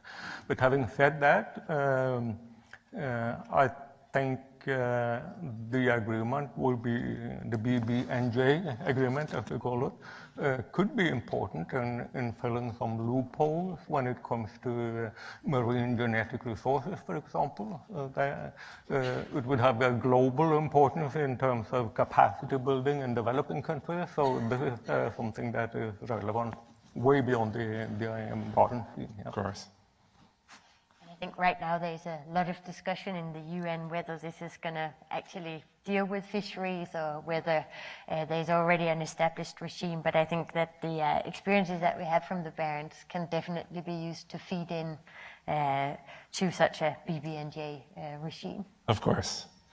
We have a question here, not entirely sure to whom it's directed. Do you use local knowledge from the fishers themselves in setting targets? Can you trust or verify these data? And this, of course, also raises a question, at least in my mind, about whether there is indigenous knowledge that is relevant to managing fisheries in the Barents Sea. What would you say about that? Well, again, then you are at the domestic level of activity. I don't think indigenous traditional knowledge is on the table in the bilateral cooperation. At domestic level, there is a cooperation between the Institute of Marine Research, our NOAA, and fishermen in ways of collecting data and sort of how can we really improve the utilization of the knowledge that fishermen have. There was also just recently, from July 1st, there were 10 new areas in the Barents Sea that was closed because they had discovered that there were both soft corals and sponges that was hard. Who closed them? Was it a decision of the Joint Commission that Russia and Norway operate together, or was it one government or the other? These are 10 areas on the Norwegian side. On the Norwegian side. So this was a Norwegian decision. I But see. then the fishery organizations contributed quite a lot to both the identification of these 10 regions, the extension of them, and also to an agreement that if fishermen discover that they would catch living corals or living sponges, they would move at least 2 miles away to avoid that and to report. So it was a common agreement and a common interest in protecting them because they do have an importance for the ecosystem. So I think that in that sense, as the fisheries organization are part in a lot of the discussion, their knowledge is indeed fed into to the decision making. Thank you. Just to add also that ICES is also involving stakeholders in both the kind of scientific synthesis and in the work in general, because we also see that this is one way of getting a better acceptance, but also getting a contribution with knowledge so that there will be a better implementation when you are then finally coming forward with, for instance, the giving the fishing opportunities. We have another question coming back to the topic of climate change. So the Arctic is warming more on average, more than twice as fast as the rest of the planet. And even if the target set in the Paris Agreement were achieved, and it was kept to 2 degrees, the planet as a whole, that would mean that the Arctic might experience 4 or more degrees more of warming. Again, looking ahead, what do you think that would mean for fisheries in the Barents Sea? Will the cod continue their northward march and push out the Arctic fisheries entirely, the Arctic fish stocks entirely? What do you foresee? This is not an idle question. I think no one really knows the answer. The models of the ecosystem, which are fed with the projections of temperature and climate in the area, they can't agree whether there will be an increase or a decrease in the primary production in the area.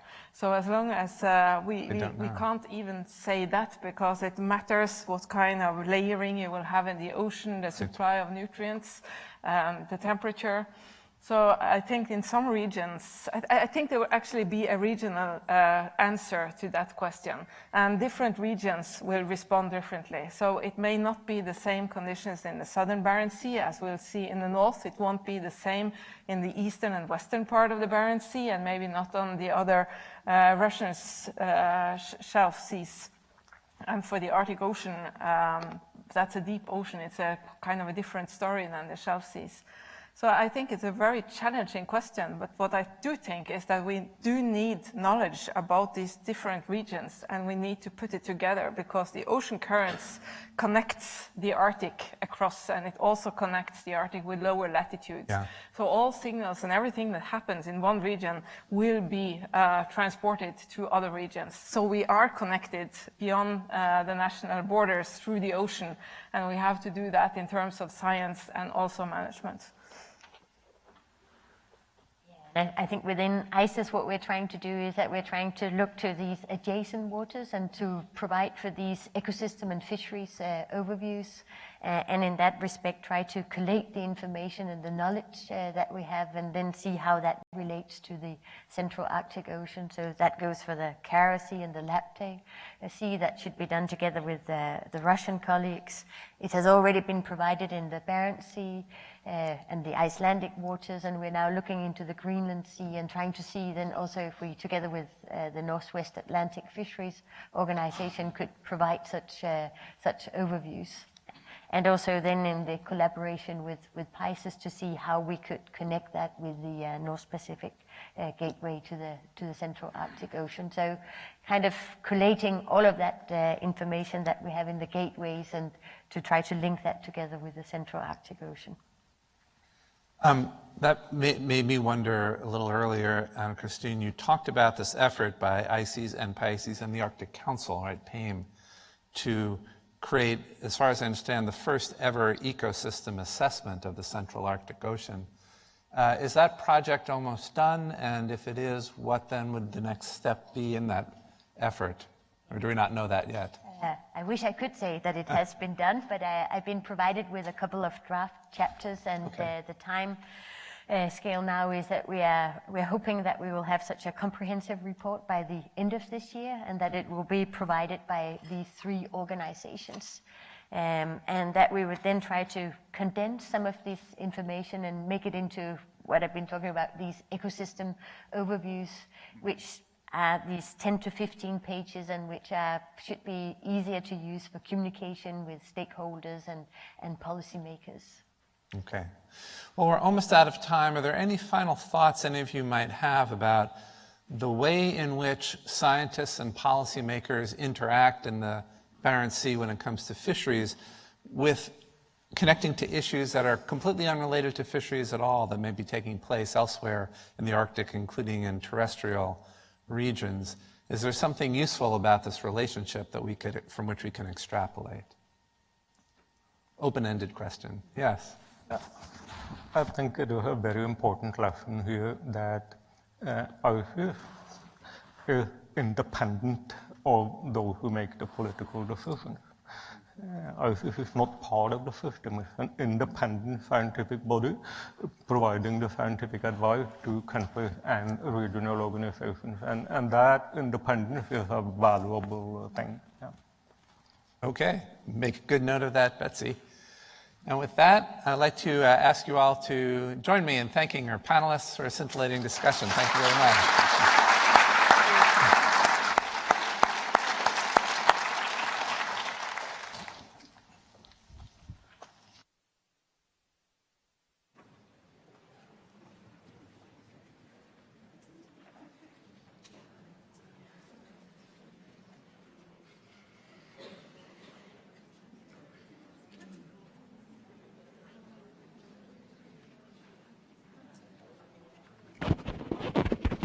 So we're going to go to a 30-minute break, and then when we come back, everything you ever wanted to know about how models do what they do.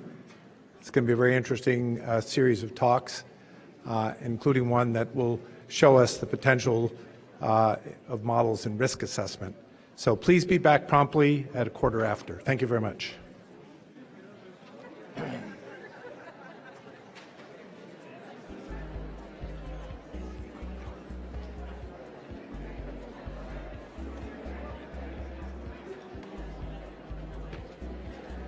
Oh, yeah.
even if you can't.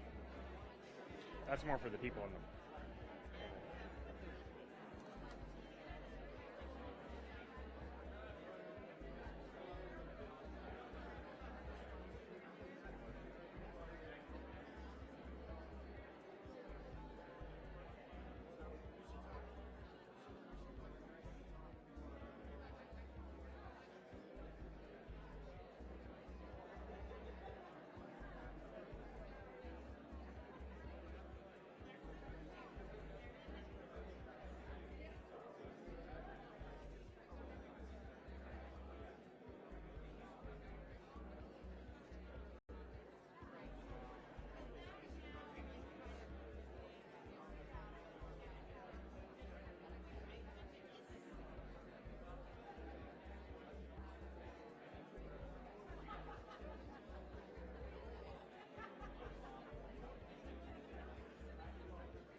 always, but at this point, yes.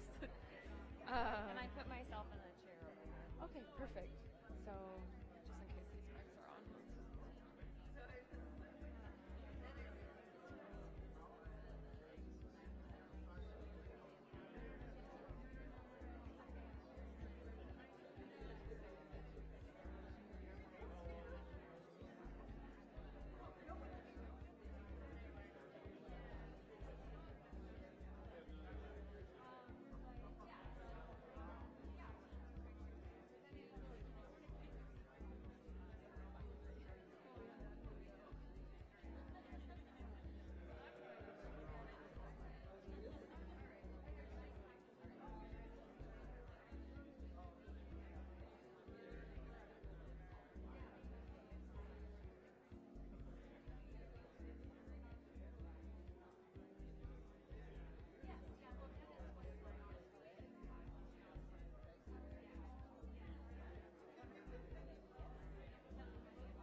Good afternoon.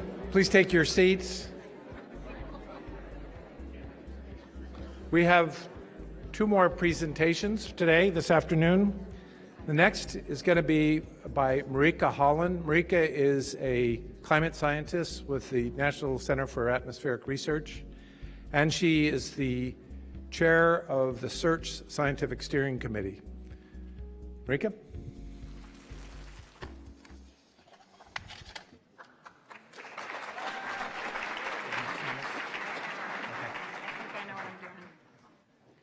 So good afternoon, everyone. So as Brendan said, I'm Marika Holland. I'm a scientist at the National Center for Atmospheric Research. And today I'm going to be talking about how models and predictions from these models have the potential to inform the future. So I think it's useful for us to start out by thinking about what the Arctic might look like in 2050. So just imagine the Arctic in 2050. What changes might occur in the next 30 years? What thresholds might we pass in the Arctic? How might changes in the Arctic reverberate throughout the globe? This is a really challenging question to get our head around. And that's in part because this image of a melting Arctic is not from the future. This is from this year. And so we know that the Arctic is changing. And the Arctic as we know it is disappearing. We've seen rapid sea ice loss. We've seen increased melting of the Greenland ice sheet. That water is entering the ocean and causing sea level to rise globally. We've seen a warming in the Arctic, which is twice the rate of the global average. And we've seen extreme warm events occurring in the Arctic over the ocean and the land. We're seeing changes occurring across the Arctic landscape, increased wildfires, increased coastal erosion, permafrost thawing, increased wave activity on the coastlines. We could go on and on. The entire Arctic system is undergoing this dramatic, rapid, unprecedented change. And what that means is that our traditional knowledge on how the Arctic works, what we can expect for safety of sea ice during different times of the year, that knowledge is being challenged because this change has happened over only about 30 years. It's insanely fast. So what if we could peer into the future? Other people during the conference have already talked about, what if we had a crystal ball? This was actually an image that my daughter drew for me on a birthday card, because I'm the queen of ice to her. So, isn't that great? But what if we could look into that crystal ball? What if we could create a virtual world and peer into the future? I think the amazing thing is that we can create these virtual worlds. What's perhaps even better is that we have created these virtual worlds. And of course, I'm talking about comprehensive Earth system models, what we also call climate models. These are things that I've spent my career working on. These models are based on fundamental physics. They're based on science that we've been studying for centuries. This is not a new science.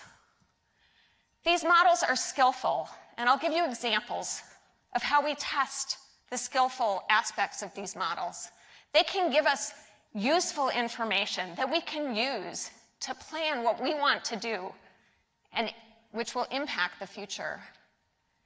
They give us a virtual laboratory that, as a scientist, is an incredibly useful tool for us to do experimentation, to understand how the choices we make today affect the future and affect the Arctic that we will experience in the future. So this conference is all about the Arctic. It's about the future of the Arctic and how we plan for that future. But I think it's important to note that the Arctic is part of a global system. So here's Greenland here. These swirling white lines are weather systems moving around the globe. And you can see that some of those enter the Arctic. They cause precipitation to occur over the sea ice. That's important for how the sea ice functions. You can also see that things happening in the Arctic are affecting lower latitudes. So we have to think of the Arctic in terms of how it interacts with the globe. Also, when you look at this, these cycles and these swirling motions of clouds across our planet, it looks incredibly complex. But if you look at it long enough, you see that there are patterns that nearly repeat. Not exactly, but nearly. There's order in the chaos here. And that's important. That means that we have some hope of predicting that order. As a scientist, that's an incredibly useful thing to understand. And perhaps what's even more useful is that we know that the system is governed by physical laws. There's physics underlying climate science that people have been studying for centuries. This is well established, and we can actually write down the equations that describe these physical laws. So I'm showing you the motion of sea ice. This is taken from a research vessel in the Arctic Ocean. You can see that that sea ice is bobbing in response to winds and ocean currents as it floats on the ocean surface. We can write down the equation that describes how sea ice moves. We can write down the equation on how heat is transferred through the sea ice, how heat is exchanged with the ice and the atmosphere above it, the ocean below, and how all of those things affect the melt and growth of sea ice. We know these equations. We know this physics. And so I'm a sea ice scientist who studies how sea ice responds in the climate system, and so I always start here. But of course, sea ice is part of this interconnected system. There's an atmosphere above it. We know the equations that describe the movement of winds in the atmosphere, how clouds form. Ocean below that sea ice, that ocean can transport heat from the tropics to the poles. Land ice that interacts with the ocean, that land ice moves under the weight of gravity, There's a land system which affects the hydrologic cycle, how heat is exchanged with the atmosphere. And there are ecosystems in the land and the ocean that affect the carbon cycle, how much carbon dioxide can be taken up from the atmosphere, stored in these different aspects of the climate system. So just like we have to understand the Arctic in relation to the whole globe, we also have to understand all these pieces if we're to understand the climate system. And any single piece in all of those components is incredibly complex and rich in its own right. So I'm just going to show that as an example for the land system. So this is actually a schematic from the community land model. And there's urban areas that affect the climate. There's land use change, trees being cut down to grow crops. That affects the climate system. There's snow-covered regions, glaciers, river drainage networks. All of those things interact. All of those things are an important component of how the land acts within the climate state. And I don't expect you to look at all the arrows and words on this. My point is really just that just this piece of the system, the land system, is incredibly complex. It plays a role in heat exchange with the atmosphere, in the hydrological cycle, in biogeochemical cycles, and each individual arrow on this is a scientific study, is someone's career in a scientific field, trying to understand how these things work. It's incredibly rich, incredibly complex. This is just the land. This is true for the atmosphere, the ocean, the sea ice, the land ice, et cetera. All these different pieces of the climate system have their own richness and complexity.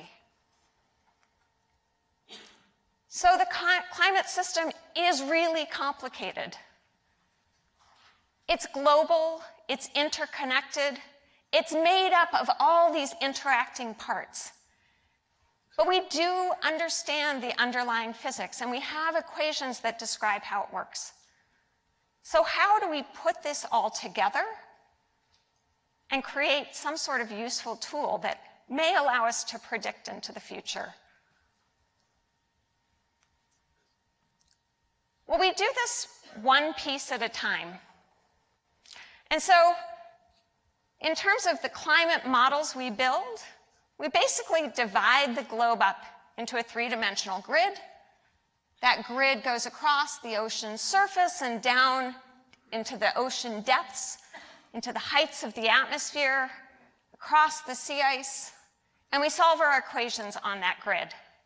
And what that means is that we can resolve things like ocean currents, the movement of winds in the atmosphere. But it also means that within a grid cell, we have to estimate things. We have to make approximations. So these things are not perfect. There are approximations in them. And not only that, we don't completely understand all of these processes. So we're continually relying on new knowledge gained from observational studies, from theoretical studies, to improve these models. I think there's a real opportunity here to also start gaining understanding from traditional knowledge and using that information on the intricacies of things like sea ice to improve our models as well. And that's something that is really not done currently, but there's an opportunity there. And then we do this for each different piece of the system, the atmosphere, the ocean, the sea ice, the land ice, and we throw all these things together. And then we sort of cross our fingers and hope that this works. And just to note that the way we actually do this is we write it down in computer code. So you don't have to know Fortran. I'm not going to test anyone on this. This is just a piece of code, but these systems are incredibly complicated. They're solving thousands of equations, and our current computer models, climate models, are something like 1 million lines of code. So they're complicated. So what do we end up with at the end of the day? We have these comprehensive Earth system models. They include an ocean, an atmosphere, a sea ice, and a land component. These models started being developed in the 1970s, and they basically included those 4 components. We now also include ecosystems, a carbon cycle, chemistry, land ice. So we are continually improving and expanding these models. The models are designed to simulate the statistics of climate and not the events of a particular year. These are not weather models. And so if you ask me what the temperature in Shishmaref is going to be on January 1st, 2050, that's a question I cannot answer. I can tell you what the envelope of likely temperatures is going to be, what an extreme warm day will look like, what an extreme cold day will look like. And I can tell you how that envelope of temperatures will shift compared to what we observe today. And the ultimate goal of these systems is to better understand the climate, to understand how the climate works. This is how they've been traditionally used. And I want to note that these systems, because of their complexity, require a team of scientists to develop. They're not developed by a single person. They're developed by a team of scientists with expertise in many different areas. So oceanographers, atmospheric scientists, people that spend their entire careers studying cloud microphysics, sea ice dynamicists, terrestrial scientists. We all work together to build these models. They also require supercomputers to run. So basically, we run these on some of the fastest computers in the world. So they're complicated, they're large systems, and they're developed by teams of people. And what we end up with at the end of the day is a virtual laboratory. So as a scientist, we like to do controlled experiments. I like to just change one thing and look at how the climate system responds. That's incredibly challenging to do from observations alone. So you might look at changes over the latter part of the 20th century and the fact that the climate has warmed. Well, during that time, greenhouse gases have increased. There's been changes in how much sunlight the Earth receives from the sun. There have been changes in volcanic emissions. How can we attribute that change to just one factor? It's very complicated to do from observations alone. These models give us a path forward to do that. So we use these models to do controlled experiments, to ask questions of what if. And traditionally, this has been done by climate scientists trying to understand the climate system. So we ask things like, what if atmospheric greenhouse gases increase? What effect does that have on the system? What if Arctic sea ice declines? We can go into the climate model and we can wipe out Arctic sea ice, and we can look at how that affects the tropics. And when we do that, we see that the tropics warm, that Arctic sea ice loss affects the entire globe. We even do really fundamental things, like we'll wipe out the Rocky Mountains, we'll replace them with plains, and we can say, how does that affect the atmospheric circulation? How does that affect the hydrologic cycle of our planet? That gives us a way to understand the climate system. There's another opportunity here, in that we can ask different questions of these models. We can partner with indigenous communities, with decision makers, to ask questions and use these models to interrogate the system in order to make better decisions. So we should all try to work together to make the best use of these tools. And that has not typically been done to date. These models also give us a way to assess issues of climate change attribution. So what do I mean by that? By attribution, I mean determining a causal link between changes we've observed in the system and the drivers of that change, the climate drivers.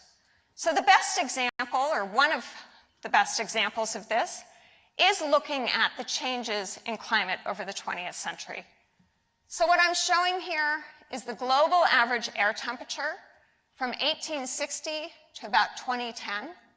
The black line here is the observed change. The yellow and blue shadings here are the envelope of climate model simulations. And you can see that the climate model simulations simulate warming over the latter part of the 20th century, much like observed. These simulations include increasing greenhouse gas concentrations, volcanic emissions, and incoming solar variability. Other than that, these models are just free to evolve based on the equations that are being solved. So we put in these climate drivers, and we get this climate response. And not only do we get the warming in the latter part of the 20th century about right, we get the spatial distribution of that warming about right. So we can ask the question, well, what caused this warming over the latter part of the 20th century? And so we can run simulations in which we change those climate drivers. So these simulations on top, in the blue and orange shading, show model simulations in which we don't allow greenhouse gases to change. We still have volcanic emissions. We still have incoming solar variability at the top of the atmosphere. And you can see that now these model simulations don't simulate warming over the latter part of the 20th century. So we can attribute this warming to rising greenhouse gas concentrations in the atmosphere that are being driven by the burning of fossil fuels. We also use these models to predict future system behavior.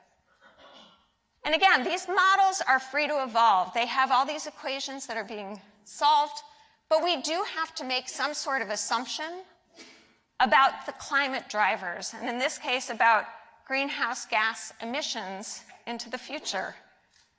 So these are examples of the greenhouse gas emission scenarios that we use in these models. From 2000 to 2100, a high emission scenario, this is basically the path that we're on currently, middle emission scenarios, and a low emission scenario. Now, we don't know what emission pathway we're going to follow. These are decisions that will be made in terms of our energy infrastructure, the use of renewables, population changes, economic growth. All of those things are going to drive these.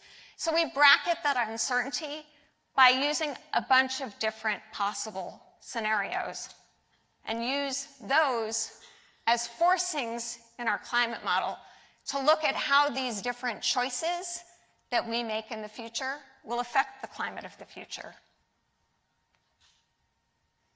So what emerges when we run these systems? So I'm going to show some visualizations here. On the top, you'll see a present-day climate state. and on the bottom a future climate state, and this would be at the end of the 21st century. The white is water vapor in the atmosphere. You can think of this as clouds swirling around the globe. The colored areas are sea surface temperatures, and you can see the Arctic sea ice in the polar region. And the time is marching along here over a year. So these models simulate systems, weather systems that look very much like the observed. And those just arise from the fundamental physics. You can see that these climates are quite different. This is a warmer world. It's a moister world. There's more precipitation occurring in certain regions associated with that. There's implications for things like flooding. You can also see that the sea ice is quite dramatically different in this warmer climate. And you'll see as we move into the summer months, the sea ice melting back over the Arctic Ocean and reaching essentially ice-free conditions sometime in August. So this is a very different world in the future climate.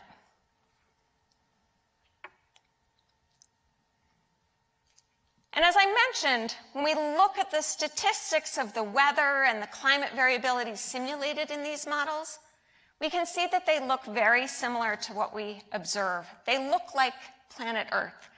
As a scientist, this is actually a remarkable achievement, that we have all this complexity. We throw all these equations together, and these models look very realistic. Sometimes it's difficult to tease apart a satellite image from our climate models. But of course, these models are approximations. They are not perfect. There are biases in the models, there are errors in the models. We know that. And it's even safe to say that these models are not right. But they are skillful. And what I mean by skillful is that the models give better predictions than our simpler alternatives. So say we think that the next 30 years out to 2050 will look just like the last 30 years. These models give better predictions than those sort of simpler alternatives. And we test the models in all sorts of ways. So we look at how the climate responds to volcanic emissions, and we can see that the models are skillfully representing that. This shows observed air temperatures in the winter following the El Chichón eruption and modeled air temperatures. We can look at the statistics of how these things compare, and we see that the models simulate temperature changes in the atmosphere that look very much like observed responses to volcanoes. We also test these models in very different climate states. So for example, this shows model results from a study in which the model was run for the warm last interglacial over 120,000 years ago, at which time, let's see,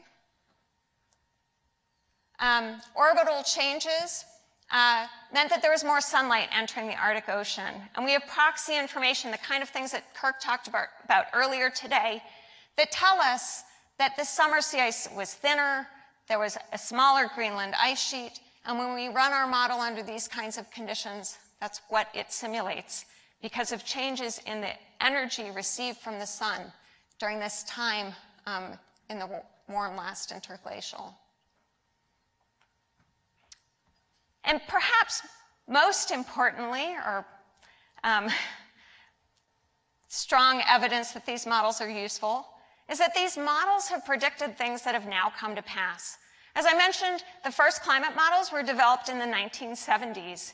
These models were quite simple compared to what we have today, but even those models predicted that we would see amplified warming in the Arctic in response to rising greenhouse gas emissions at about twice the rate of the global average. These models predicted that before it occurred. We have now seen that come to pass.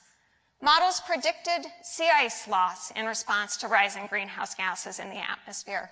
This shows the observed record of September sea ice in the Arctic from 1979 to 2018. We've seen things that these models predicted. We could have used that information back in the 1970s and 80s in order to avoid perhaps some of the changes that have actually occurred. So in what ways do our model experiments help inform the future? They provide projections of changing climate conditions subject to certain greenhouse gas emission scenarios. As a climate scientist, they allow us to understand the underlying processes in terms of why things change and how things change. They allow us to quantify uncertainty in our predictions and the sources of those uncertainties. We can look at the uncertainty associated with greenhouse gas emissions and what that means in terms of a future climate. And they provide information on how the choices we make as societies in terms of things like energy generation affect the climate system response. So those are all useful things. So what do these models predict for the future? They predict that we'll see continued warming in the Arctic, continued warming globally, with that warming amplified in the Arctic. And under this particular emission scenario, that warming is dramatic, 8 degrees Celsius, something like 15 degrees Fahrenheit. It's an enormous change. They predict continued loss of Arctic sea ice with the possibility of near ice-free summers later this century. And not only ice-free summers in September, but months of ice-free season length across the Arctic, 3, 4, 5, even 6 months within the Arctic Ocean. That's a dramatic change. They predict continued increases in the melting of the Greenland ice sheet. That has huge implications for that water entering the ocean and causing sea level to rise. So they predict increases in sea level. This shows projections of sea level under a low emission scenario in the blue, a high emission scenario in the orange. This is about 1 meter of sea level rise in the high emission scenario. So that's a big change in which the Arctic is having global impacts because this sea level rise, of course, will be felt globally. And there are studies done with these sorts of projections to then look at how those things are affecting people. So this particular study looked at the population at risk due to sea level rise in 2100 from this sort of high emission scenario projection. This is just shown for the contiguous United States here. So Alaska isn't included, Europe isn't included, et cetera. So this is just a piece of the puzzle. But all of these orange regions are where populations are at risk of inundation due to sea level rise. Something like over 4 million people at risk of inundation because of sea level rise. And you can imagine the infrastructure cost associated with that.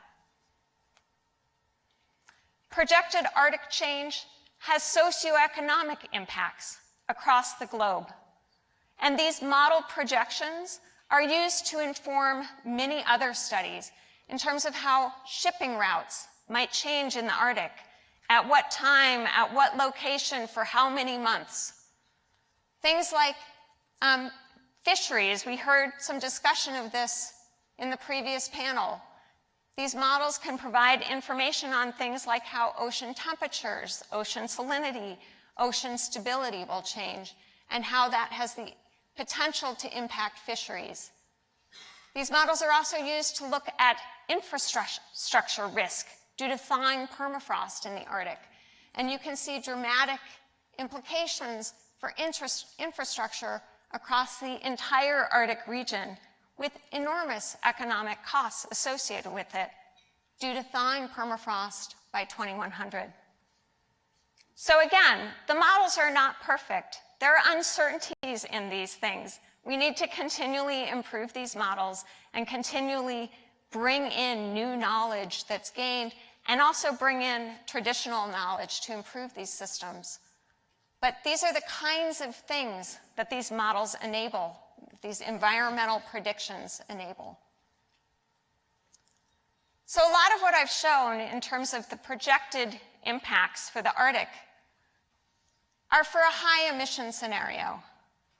What is often referred to as this RCP 8.5. RCP just means representative concentration pathway. It's not very important. It's just different scenarios of greenhouse gas emissions for the future.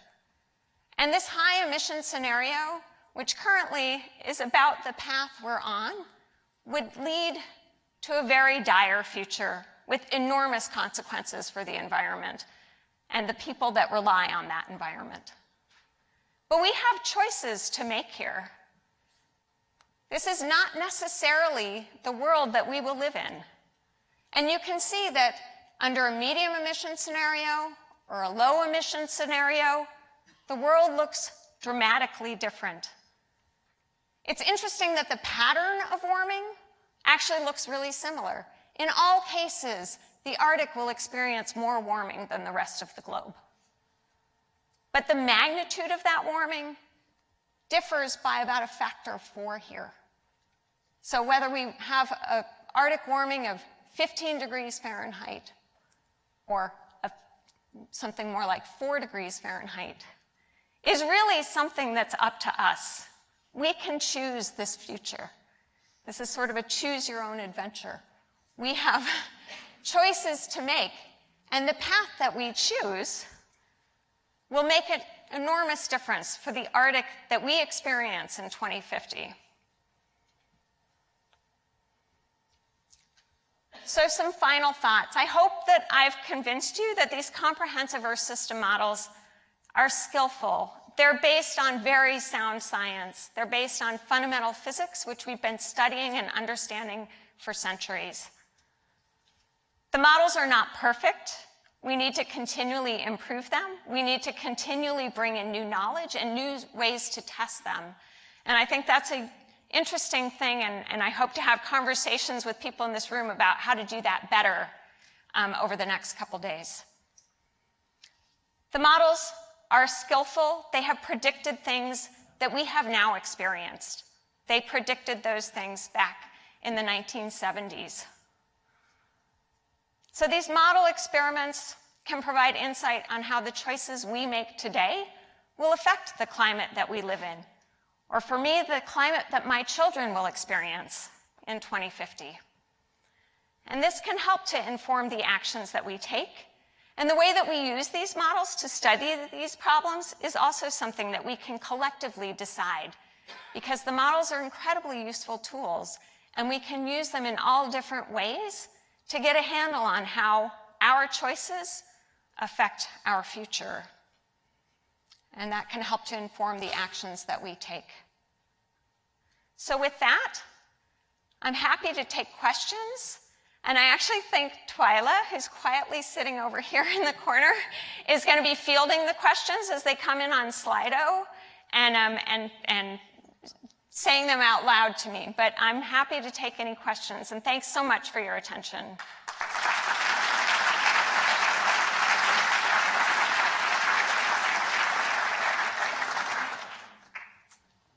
Marika, there's interest in how long we've been using climate models and how they've progressed over time. And as you look towards the future, are you doing things, for example, to couple models with some of the direct implications, direct impacts that coastal communities might be concerned with, like erosion or wildfires?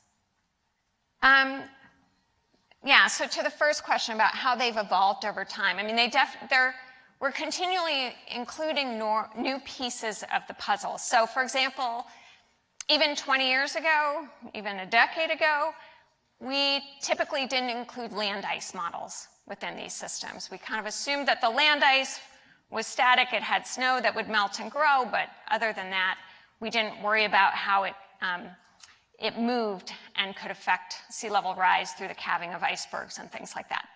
Those things have changed. We now have land ice components in these models. So we're continually improving them. We're continually adding new pieces of the puzzle. In terms of things like wildfires or coastal erosion, these models actually do have a wildfire components to them, pieces to them. They do simulate how wildfires can change. They have to have a lot of assumptions in that, though. And so that's another piece that's often improving. Coastal erosion is something the models don't include. It's actually challenging to do because it's happening at a scale that's small relative to how we build these climate models.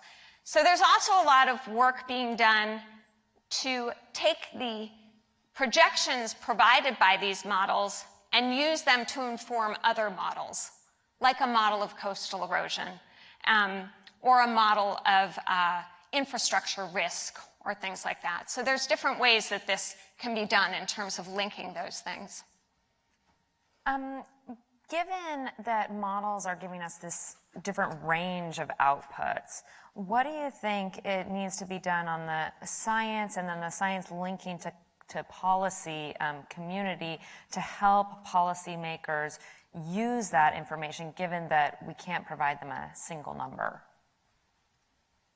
So we can't provide a single number, but we can provide a range. And I think we can provide what's a range that we are willing to live with. And, you know, I think the range is very different in terms of this future climate that we might experience. So I think we already can provide that information. I think we do provide that information. I think some of the challenge with working with decision makers and indigenous and local communities is providing it at a scale that's really useful to, say, an individual community or an individual region. So these models are quite good at providing information on sort of regional scales. They have challenges with providing things at very local scales. And so I think that's actually, I think an area where we need to collaborate more is for scientists like me to better understand what the issues that local communities face, what the issues that decision makers are grappling with, and how I can help to improve our models to better answer those questions. So I use these models as a climate scientist to understand the climate. I mean, they're fascinating and very useful and rich tools in that, right? But there's a real opportunity for us to better use them for decision making. But in order to do that, people like myself need to better understand what questions decision makers have. So I think that's part of what a conference like this is about, is starting that conversation, having that conversation, starting to actually make those connections to better use these tools. Folks here talk about tipping points or thresholds, these kinds of ideas. Is that the kind of thing that appears in climate models? Or can we use the models to maybe help us come up with some metrics that we need to be following, or a sense of what thresholds may exist and where we would head after meeting that, for example? Yeah, so these models are used to look for threshold behavior, and they're also used to look at where there are not thresholds. So there's been a lot of work, for example, looking at whether there are thresholds in the Arctic sea ice cover. If you lose it, can you recover the Arctic sea ice, or is it, you know, have you crossed a tipping point such that the Arctic sea ice is completely lost? In that case, we've used these models and experiments with these models to investigate that question, and we do see that if you can reduce greenhouse gas emissions in the atmosphere, you can recover the Arctic sea ice. Things like land ice is a different question and a different challenge. Things like emissions of greenhouse gases from thawing permafrost is another area where the opportunity for thresholds is greater. In some cases, these models are not, so for land ice, I would say the models are still quite simple, and there's a lot of processes that we don't completely understand, and those pieces of the models are improving rapidly, but still don't incorporate all of the processes that are likely important for something like a tipping point. So we can use these models to investigate tipping points. In some cases, the models aren't yet up to the task. So for example, with land ice and how land ice might change in the future. But it's something that, that they can be used to investigate those questions. So you mentioned that you thought there was some real opportunity space for Indigenous knowledge to be incorporated into what's either development or validation or some part of the global climate model production system. Can you maybe envision or imagine an example that you could provide so that people here can start to envision how that might look too? Yeah. So I think for sea ice, which is the area that I work on most closely, so there's a lot of complexity to sea ice in terms of its heterogeneity, in terms of how snow changes over what sort of spatial scales, and in terms of how those things are changing. Honestly, those are things that we don't represent very well in our models. I expect that Indigenous knowledge, people that are traveling on the sea ice, using the sea ice for hunting, et cetera, have a lot more information on how snow characteristics on sea ice evolve over the seasons, evolve spatially, and are varying over the last several decades where we've seen this incredibly rapid change. That's information that I would love to have a better understanding of and to work collaboratively with people to interrogate and understand how that information can inform our climate models and in terms of what our climate models are simulating for how snow on top of sea ice is changing. So that's just one example. I think there are many other things like that. But there are definitely things where we have to make approximations in the models, and having better understanding of those conditions from people living and breathing those experiences would be really useful. You talked about and gave us an example for how climate models could help us understand some of the future kind of averages, range, and thinking about climate. Can these models also be useful for helping us understand what drives extreme events?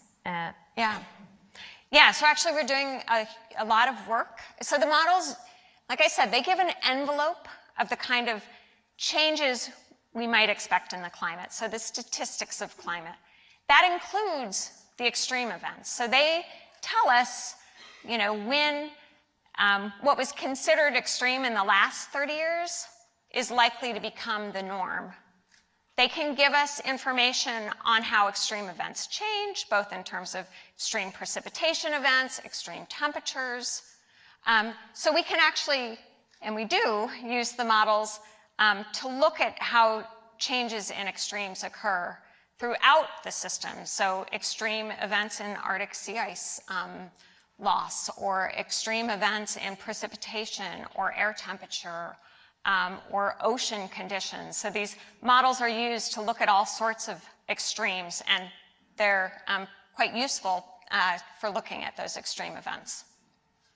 Well, I think this is appropriate as we think you've done a pretty good job, I would hope, of convincing the audience here that models have a lot of verification and validation that goes into them. You're modeling past climates and then comparing it with observations to ensure the models are doing a good job. But nonetheless, some policymakers and other folks still aren't very comfortable using scenarios where you're looking at kind of different levels of uncertainty, and the simple fact that models aren't perfect might make people a little nervous about using them. So how do you think we can better communicate that these models still provide useful information for addressing local problems, even if, you know, that location's not pinpointed? I mean, I think that's a hard question. I think that, to me, the fact that these models predicted things, even at a local level, that have now been experienced in terms of large-scale decadal scale changes in the climate is a true testament to their value. I mean, I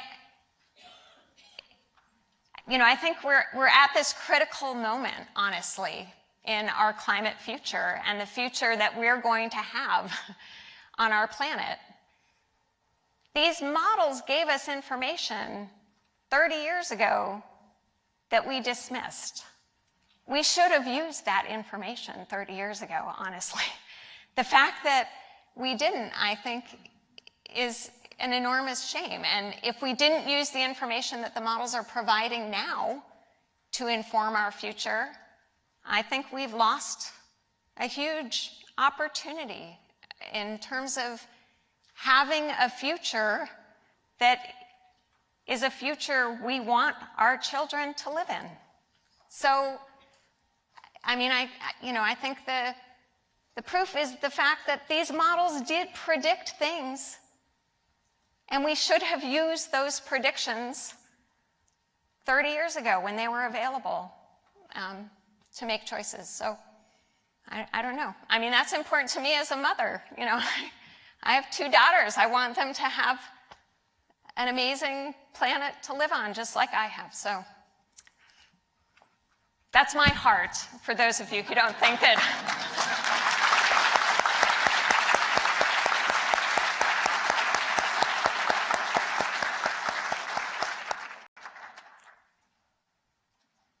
Thank you so much. Thank you all for engaging here. I'm sorry we couldn't get to everyone's questions, but it's a blessing to have a pile to choose from. Thanks so much.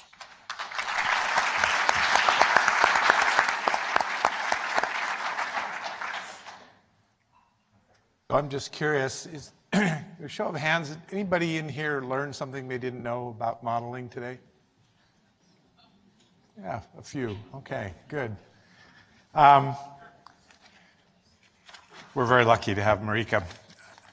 Our final panel of the day is also concerning modeling, used in a somewhat different way in risk assessment. This is a really fascinating development by a team of researchers who are going to present, Julie Lozel and Zenon Cetina from Texas A&M University, and I'll let them tell you more about themselves and how their collaboration came together. I think we're going to have Twyla come over and moderate for them. And Darcy Peter, Darcy, are you here? Darcy, you're going to come join us, please, on the stage as well.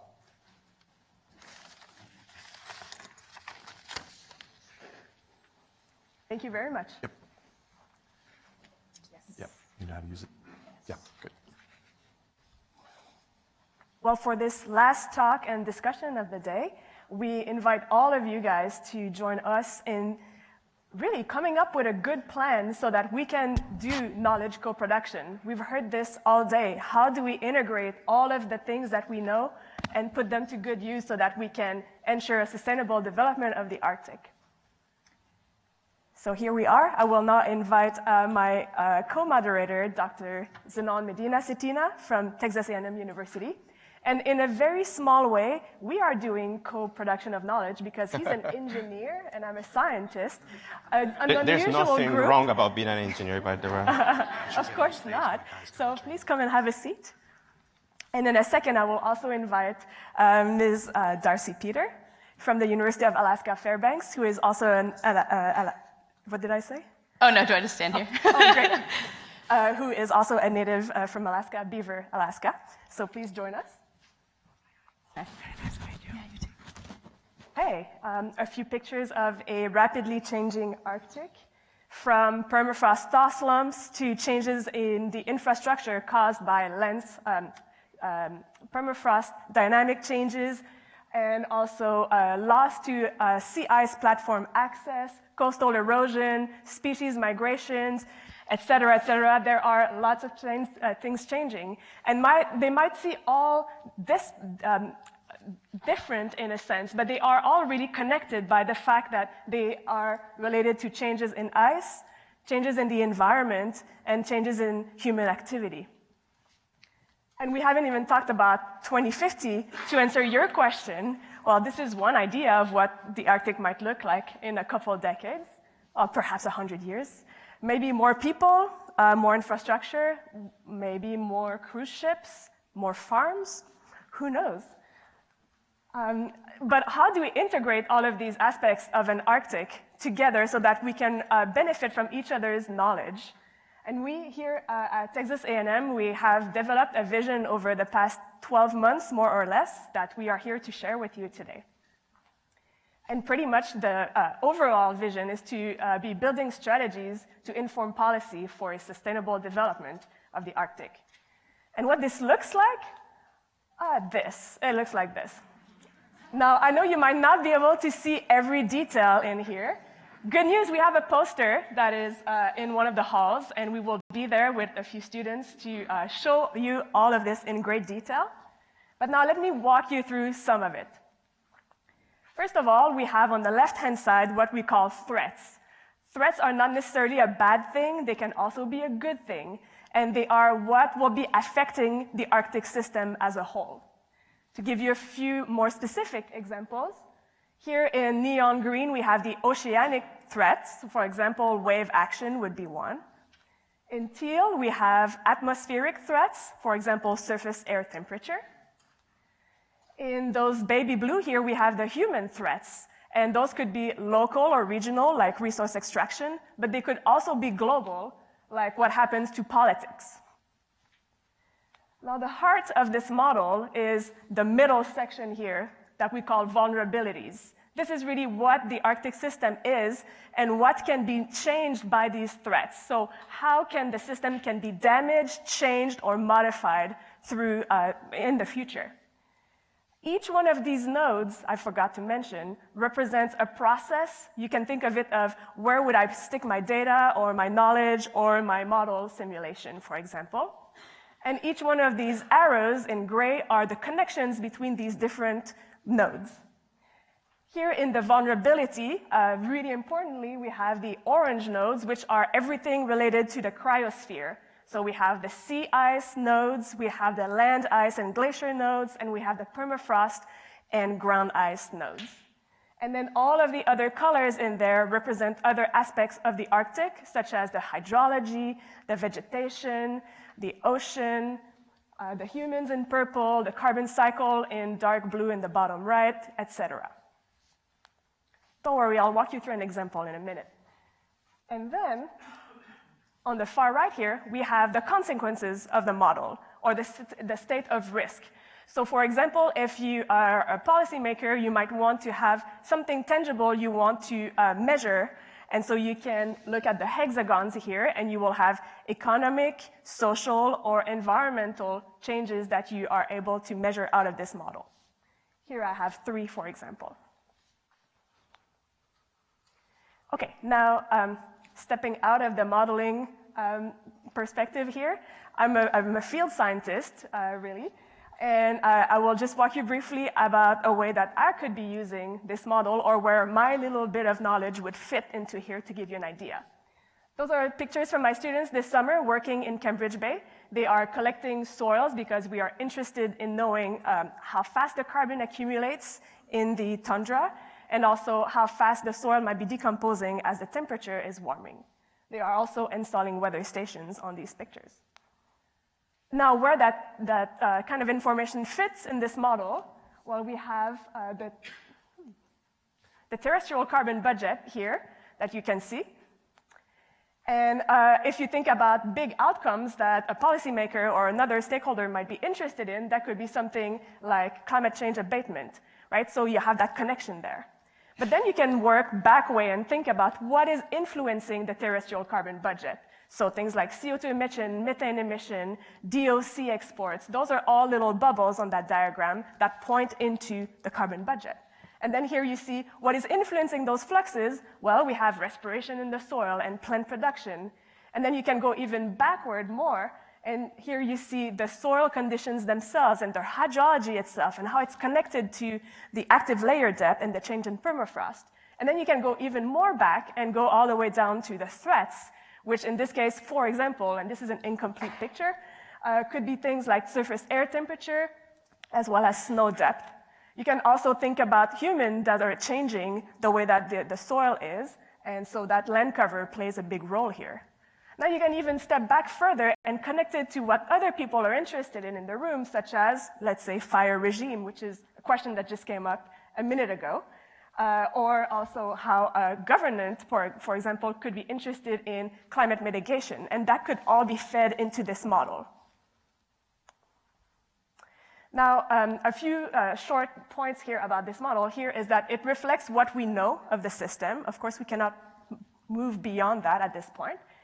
It also allows us to collectively contribute to this state of knowledge. Now I want to give the stage for a few minutes to Darcy so that she can give us an idea of a perspective from a local Arctic person. Thank you. Thank you. Yeah, so I mostly, so I'm Darcy Peter. I'm Koyukon Gwich'in Athabaskan from Beaver, Alaska. When I was asked if I wanted to help on this, I was like, oh yeah, that sounds cool, like a risk assessment, because there are a lot of those in the Arctic. And being born and raised out in Beaver on the land where we hunt, fish, and trap for our food and for our resources, I was like, yeah, there's a lot to say in a little amount of time. So basically, I'm a scientist also. I'm currently going to graduate school at the University of Alaska Fairbanks. So trying to find the balance between, Western education and a very traditional upbringing, was a little bit of a shock for me. But I think that this risk assessment model is really interesting for me because I see more of the modules that were on the right-hand side, the effects, just being out on the land. So just a few of the observations that people in my community in Beaver, and I think around most of Alaska have seen, are a later freeze up in the fall time of the river, which, obviously creates safety risks and a lot of hazardous conditions. But at the same time, we kind of need to hunt and we need water and we need, fuel. So that's one of them. And to tie it back to all of the things that can cause that, there's a lot of snow depth, there's, ambient air temperatures that are warming, there's water that's warming, and then going from that bubble down, you can also see a decrease in salmon populations and abundance. And, everything is connected in this model. And so it was really, really interesting for me to look at all those tiny little bubbles. When she first sent it to me, I was like, oh my goodness, I don't know if I can read all that. But yeah, I think it's very applicable to life in rural Alaska. Everything impacts everything, as we all know by now. And it kind of just highlights everything that we're experiencing. And I think that it's important for policymakers because, you can read books and you can read papers and you can get a Western education, you can go through all the right steps, but until you get out on the land and see it and observe it and see how these impacts are directly changing the lives of these people who have had the least to do with climate change, it's really, it's a pretty powerful thing, and it kind of compels you to want to do more. So thank you for inviting me. Thanks for having me. I think that this model has a lot of potential, and I'm really glad to be here. So thank you. Surprise for you. Click on the thing. Sorry? Click on the green arrow. I did. Yeah, okay, click again. We started playing with the bubbles and thinking where your story would fit. There we go. So a lot of these purple nodes there where the human phenomenon are highlighted. Right. Oh, policies. Yikes. Wow. This is a surprise. Thank you. It's incomplete, but. Right. Thank you.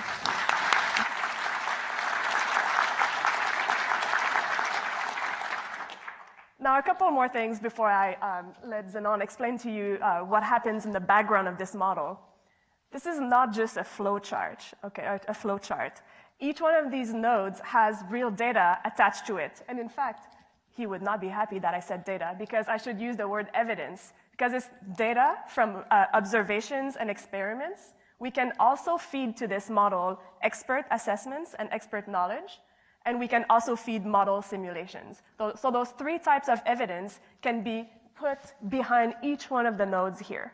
Okay, so you can think about the way the information would flow from left to right, such that every time the connection goes from one node to the next, you can look at the data and then the uncertainties that are going along with this data and how it kind of piles up together to lead you to the state of risk on the right-hand side.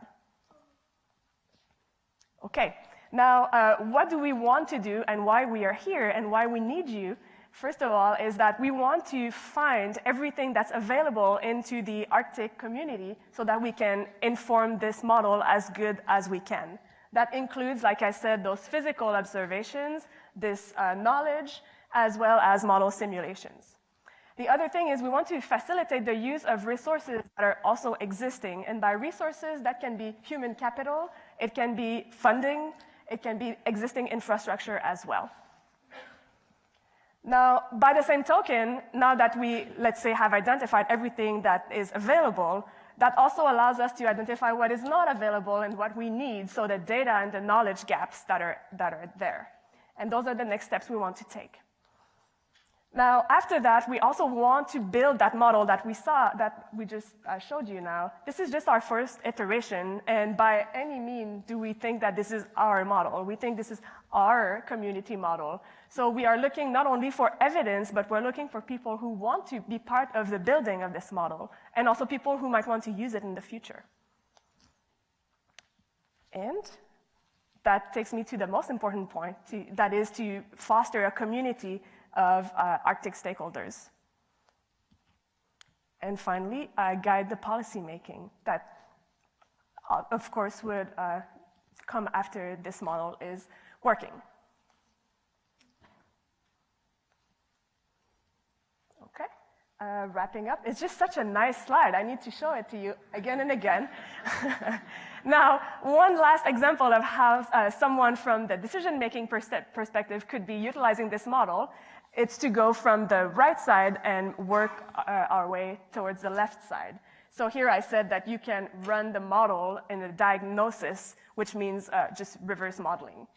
So let's say you are interested in sustainability of a shipping and a cruise ship road in the Arctic, but you really want to know more about the infrastructure and the biodiversity in this adventure. Then you can backtrack what would be influencing the state of risk of these two hexagons here. And I'm trying to show you this. Okay, so then you could look back, for example, at where the existing transport infrastructure exists, what kind of Coast Guard you already have in place for safety and operation.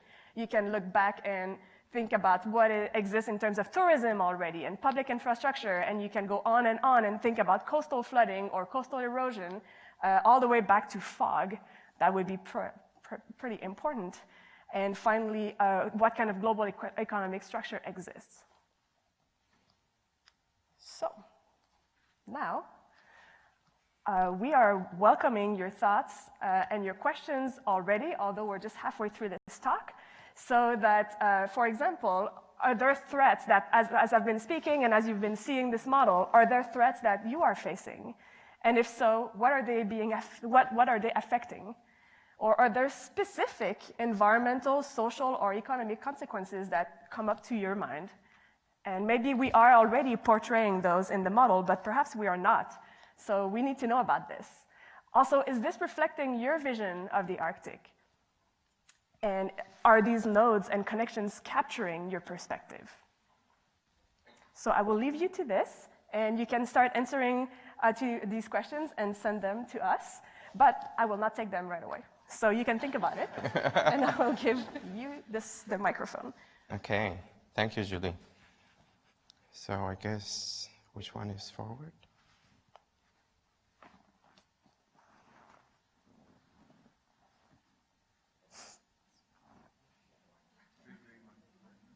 Should I be closer to the computer, maybe? This one. Oh. Okay, very good. Okay, so what I'm going to do is going to go through now the simplest way in which we can explain how this model works. And we're going to aim at proving to you that it works. And actually, we're going to show you several examples where it has actually worked. So let's go to the basics. Decision making is the ultimate goal of what we would like to achieve by introducing this model. We want to improve decision making for decisions that could lead to a sustainable Arctic ecosystem. So this is an exercise that was run last year, but it is actually run every year at the World Economic Forum. And in this case, we have close to 900 respondents from different countries all over the world. And people are asked, so what are the events that they see as more significant, having a potential impact at a global scale? But they also are asked what are the events that they think are the most likely to happen. And here we basically have these two components. Which one is the pointer? This one, okay. So on the x-axis, we have the hazard. So this is the likelihood of these events happening. And then here we have the impact of the consequence, and what we have on the y-axis. You see some color codes, and you don't need to have great vision to get to read the details here. I'm going to make the effort to read this for you as well. But what we see is that what we find in this study is that the most likely events to happen with the highest impact are those that are located in this corner. And you see that you have three green dots. One, the most impactful and the most likely to happen is extreme weather events, followed by natural disasters, followed by failure of climate change mitigation and adaptation. Now, if we look at the most impactful, is this one. This one is slightly higher than this one, and this is weapons of mass destruction. So this is according to this questionnaire, this is not the most likely to happen. The most likely to happen is this one. But in terms of impact or consequence, this is very close, or these are the most, relatively speaking, most relevant for global stakeholders. Now, you see that there are all the colors. So blue are economic events, green environmental, orange geopolitical, red social, and purple technological. So we have cyber attacks here, right? So, and believe it or not, this is unmanageable inflation, economic inflation. But this is not a stationary assessment. So what I want to show is that if we look at what has happened in the past 10 years, this is 2008, this is 2018, and this is a ranking of the top 5 most likely events to happen globally.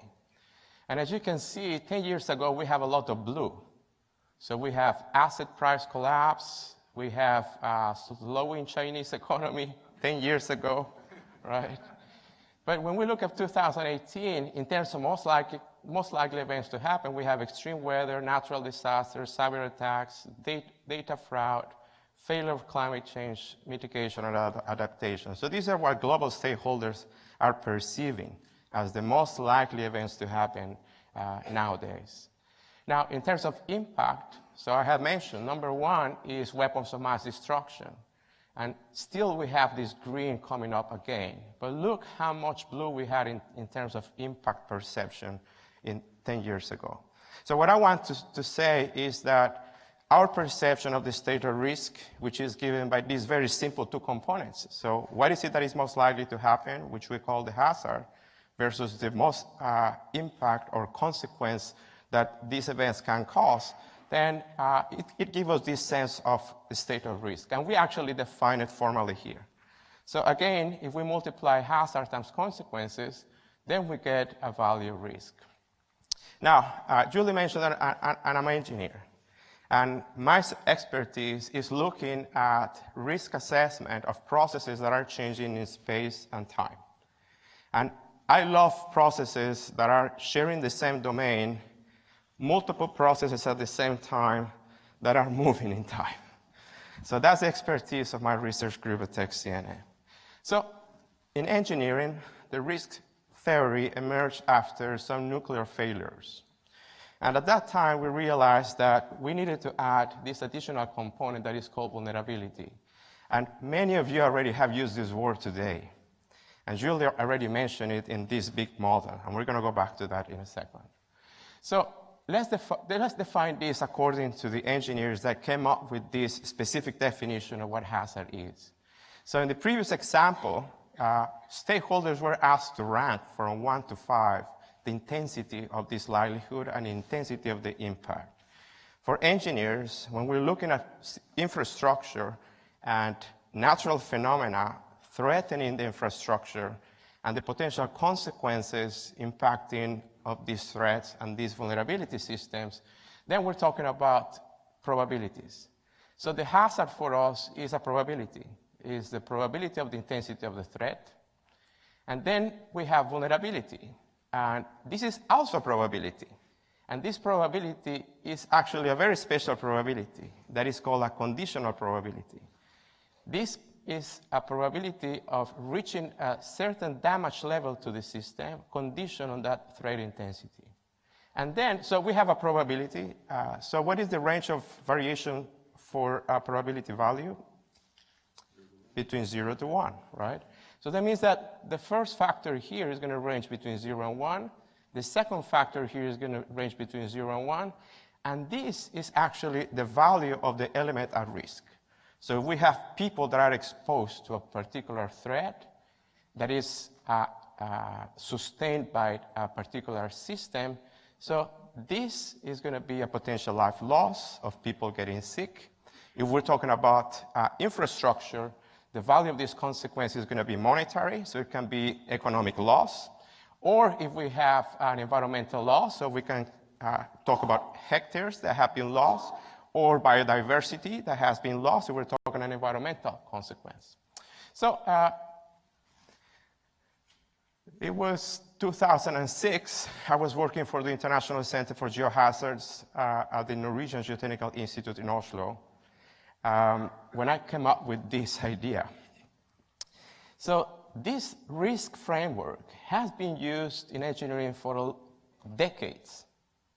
And then I was coming across an easy way to represent complex interactions between multiple threats, multiple vulnerabilities, and multiple consequences. In engineering, we do decision trees or event trees to represent that, but they are not easy to work with other experts, and especially with people that are exposed at risk that know nothing about probability.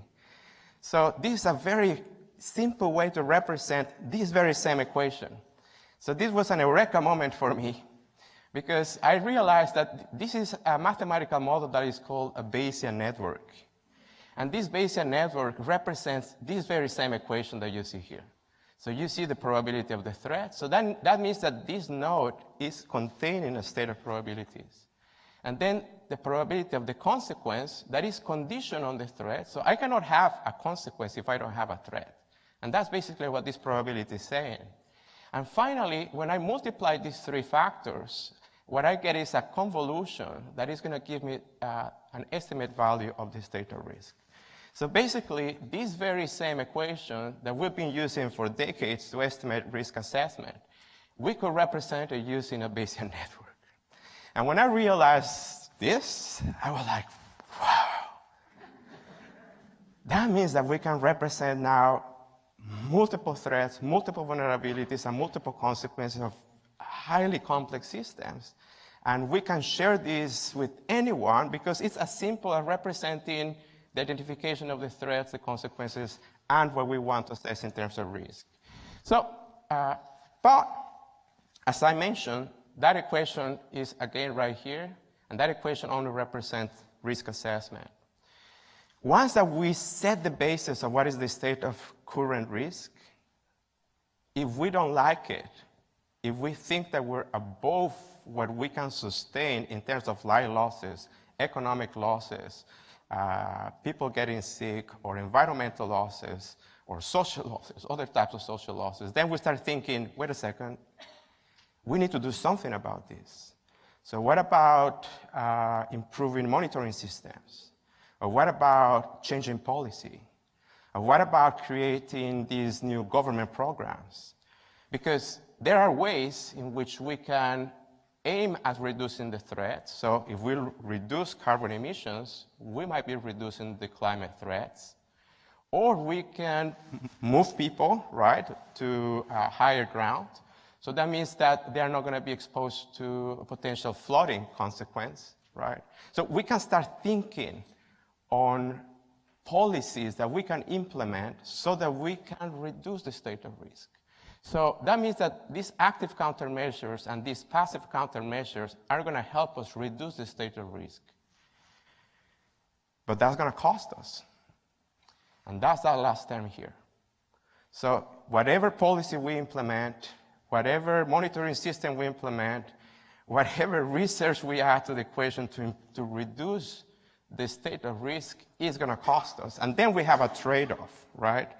But at least now we have a very simple, extended way. So now this model is representing risk management and risk assessment at the same time. So how is this going to work in simple terms? So I'm going to walk you through these very simple examples. So let's say that we have snow precipitation, and we're going to use these very simple descriptors that are low, medium, or moderate or high.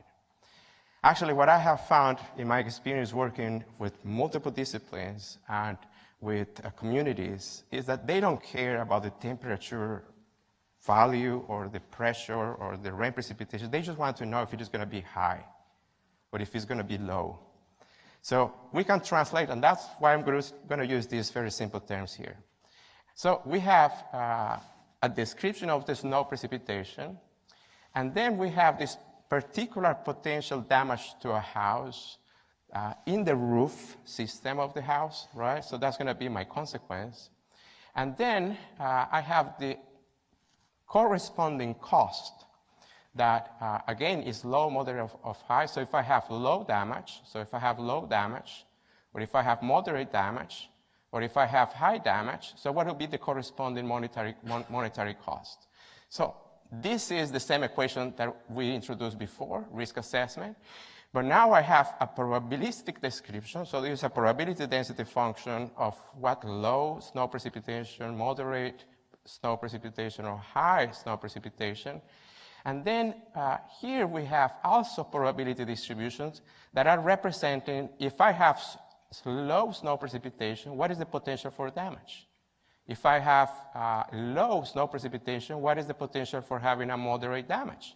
If I have low snow precipitation, what is the potential for having high damage?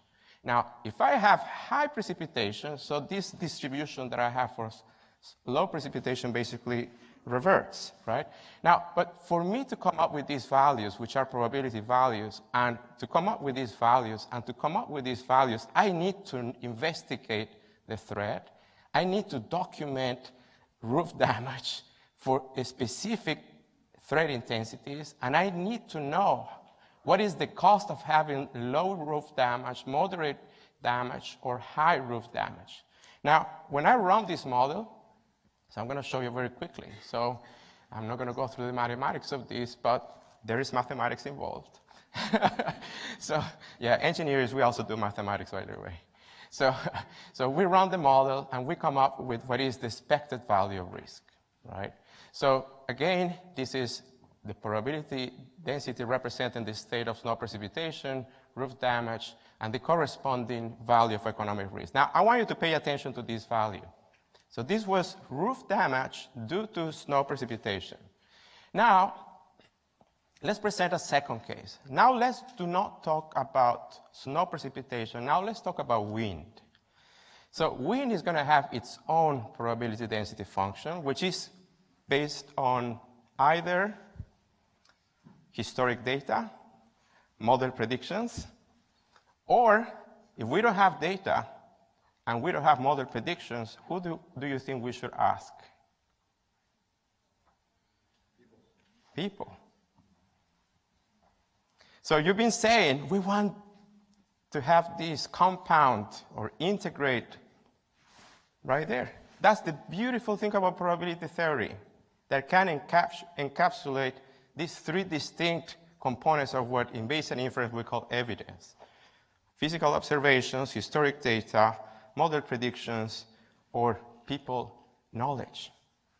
So same for the vulnerability, but now we know that this wind threat can actually generate more damaging effects to my house. So now we're talking about not roof damage, but now we're talking about structural damage. So it's not the same if you have roof damage at home, so your house can keep being operational. But if you have structural damage, you might need to evacuate your house, right? Because it might be at risk of collapse if it is severely damaged. So we follow the same approach, and now look at the values of this low, moderate, or high structural damage. So the order of magnitude is higher than the case of just the roof damage. Now we're talking about the full structural damage. So we run this model again, and now we have this expected value of risk. Now, as I said, when I realized that we could simulate this very simple equation of risk, it was because now we can have multiple threats, we can have multiple vulnerabilities, and we can have multiple consequences. So now I'm creating a new model where I see that there is the possibility that if I have structural damage, roof damage, that it can create structural damage. Sometimes, if we do not fix the roof, it can create structural damage. And that's basically what we are reflecting here.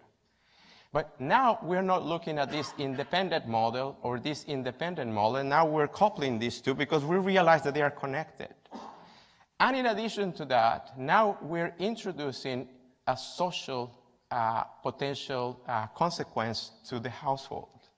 And that is associated to having 0 people being injured, 2 people being injured, or 4 people being injured in a household of 4 people. So now I can run this model, right? And what I can generate is simultaneously, for multiple threats, multiple vulnerabilities, and multiple consequences, the corresponding economic risk and the corresponding people getting sick. Now, when you go and talk about this to a stakeholder in a community, when you talk to the tribe leader, when you talk to the mayor, when you talk to the governor, they don't care that much about this. They care about this. They need to know how much money we're going to lose. Are we going to be able to recover after this snowstorm? How many people is going to be injured? So what we wanted to say is that independent risk assessment is not the same as compound risk assessment. And we have the ability to do that. Now, next is, I mentioned that I have this breakthrough when I work in Norway. This is an early warning system for Norway's #1 natural hazard threat, which is this massive rock slide in Agnes. And if it falls, it might wipe out the surrounding communities and also probably kill all the visitors on these cruise ships that visit every summer. So we needed to put together all the scientists and all the community leaders so that together we can come up with a model that could reflect when to issue a warning system to go from green to yellow, yellow to orange, orange to red. Another application is on water quality and natural resources. Another application is on dengue epidemics. Another application is on restoration activities in the Gulf of Mexico. Another application is in the selection of shale gas drilling systems for environmentally drilling practices. Another application, and this is my favorite. So far we have presented a model that we assume is going to be applied to a special domain. But now we can show that we can run that model if we do a segmentation of the special domain. So if you have remote sensing data, satellite data, if you have ground truth data, if you have model predictions, we can put them together as long as they are associated to a specific spatial domain, and that can lead us to a risk map. So the model that Julie presented before, and that I'm going to present again here, right, was produced by consulting with more than a couple of dozen experts.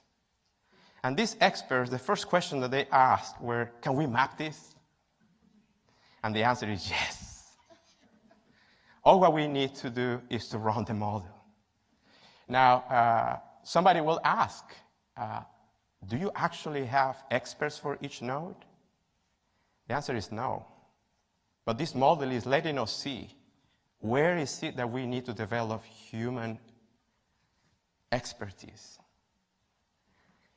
The next question was, do we have databases for each one of these nodes? And the answer was no. We actually don't know. That's what Julie asked you at the opening of our presentation. We need your help to run the model. We need to know who has the data. We need to know who has the knowledge. We need to know who has the models. Well, we already met one that is extraordinary, modeling Earth systems. But we need to know what is it that you can contribute to our model. And as Julie represented before, so this big model is nothing else than this very simple model.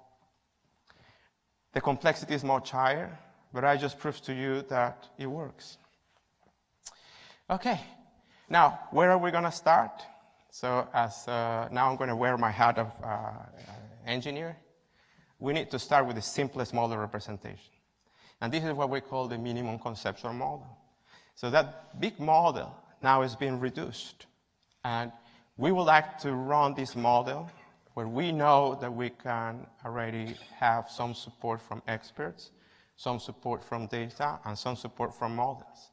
And for that minimum conceptual model that we're ready to run, we need a leader. And that's Julie. Oh boy, thank you. Like Zenon was just saying, we ask you what type of evidence do you have to contribute to this model, remembering that evidence includes data, model simulations, and expertise. Are we missing anything in this model? And I hope the answer is yes, because definitely we're missing a lot of it, and we need you to point those out to us. And here I will reiterate the first questions that we posted 20 minutes ago, in case you were still pondering about those. And one last thing that we have not mentioned in this talk yet is, why do we need this, and why do decision makers need a model like this? Besides assessing the state of risk of indices that they might be interested in, the reason why Zenon and I started this is because we really want the scientists to be at the table. The Arctic is a place that we heard today, a lot of people see as a land of opportunity, for better or for worse, or it depends who the opportunity is for. But what matters, at least from our perspective, is that the science is at the core of the way the decisions are being made. Because decisions will be made regardless. But we think that we as a community should have a word to say, and we think that a model like this really brings up what we know and what we can offer. So I will leave this up for you, but before, actually, I just want to say that thank you to our team at Texas A&M. So I put their names here. Our poster looks like this, so if you see it, if you want to look at all the nodes, you actually can read on the poster what it says. So please stop by on Thursday. And on this, yes, please send away the questions. Yeah, here, I'll move up here.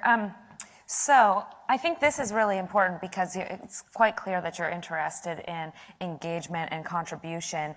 And I'm wondering what opportunities or challenges there are for having a funding model that supports Indigenous knowledge integration and the observation, sharing, and engagement that's required so that those people can be, appropriately and equally paid. So often this is a challenge that the Western scientists have funding, and what does that look like for people contributing on the other side?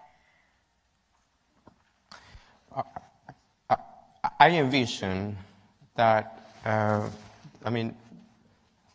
deliverable of this effort, this is just 1 year effort where we spent a lot of time talking to experts and reading about the local communities and interacting with local communities. But we won't produce anything that is not useful for the local communities and to the public in general, right? So we thought that mapping is something that is very versatile and that could give us a tool that could change the probabilities on the threats, the vulnerabilities, and the consequences to play with different scenarios. So what happens if we move now this community here, or what happens if we have flooding in this area, or what happens if suddenly this year the temperature is going to increase. So, but we can also go, as Julie mentioned, on the other side. So if we want to preserve the communities, if we want to preserve the environment, what is it that we need to control to keep it as we want it? That the model can also tell us. So, but this has to be communicated to the community and to the scientists in plain language. So that anybody could go in maybe a virtual environment, maybe online, so that we can play with these different scenarios. We envision also an outreach effort. So from the first group of experts that we started working with, we heard the education is both ways. So, and I think this is a fantastic platform to interact with all the stakeholders so that we can learn about what are these parameters that you're willing to preserve where they are, so that we can mobilize whatever we need to mobilize to keep it as you want it to be. So two answers to the question. One, physically, we're thinking that maps could be a very nice way to interact and also to introduce technology and to see real-time monitoring so there's so much technology development, expertise, model predictions that we can, in a simple manner interact with. But it's a learning process. And I love, somebody mentioned that this morning. I mean, just the exercise for us to build a model has been a wonderful experience. I mean, we cannot imagine when we extend it to the communities that are going to basically be the users of the model that we're proposing. I don't know. Okay. As you think about using this model, do you think it can be used too for determining kind of important data or indigenous knowledge gaps so that we can identify those and think about identifying the gaps, especially if we're interested in particular consequences? Absolutely. Yes, we think that in addition to bringing everybody together, it will not only highlight what we don't know, it will also highlight what we should really put a lot of emphasis on. And we're hoping that, let's say we have a complete model version 2 to work with. People can go to an agency, a funding agency, and see, this is the Arctic, this is what I study, and this is what it matters because it's connected to these 18 other things. Something that is not that easy to otherwise transcend in a regular proposal. So, yes. And then I think for our last question, can you talk about, you use the language of threats, risk, and can you talk about how you can use the model to identify opportunities and kind of in a more Thank you for asking that question. I mean, like in many of our disciplines, sometimes we inherit terminology that came from an era where we have a nuclear threat. We needed to look at vulnerabilities and consequences. So this is the vocabulary that we still use in risk theory. But absolutely, and we're actually exploring ways to rephrase and redefine these terms in a more constructive manner. Yes, risk is something that everybody reacts not positively, but as Julie mentioned, I mean, to know that you're on a very low state of risk is something very good. Maybe we can reformulate, we define these terms, so that we can convey the same message, but maybe in a more constructive manner. Absolutely. Excellent. Well, thank you all so much. Let's thank them for showing this beautiful model and hopefully giving us all some inspiration to interact with it too.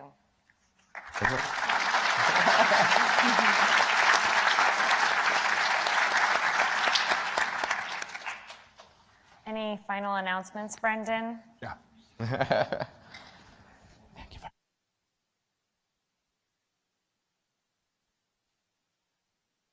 Final announcements is it's time for refreshments and more poster viewing if you like.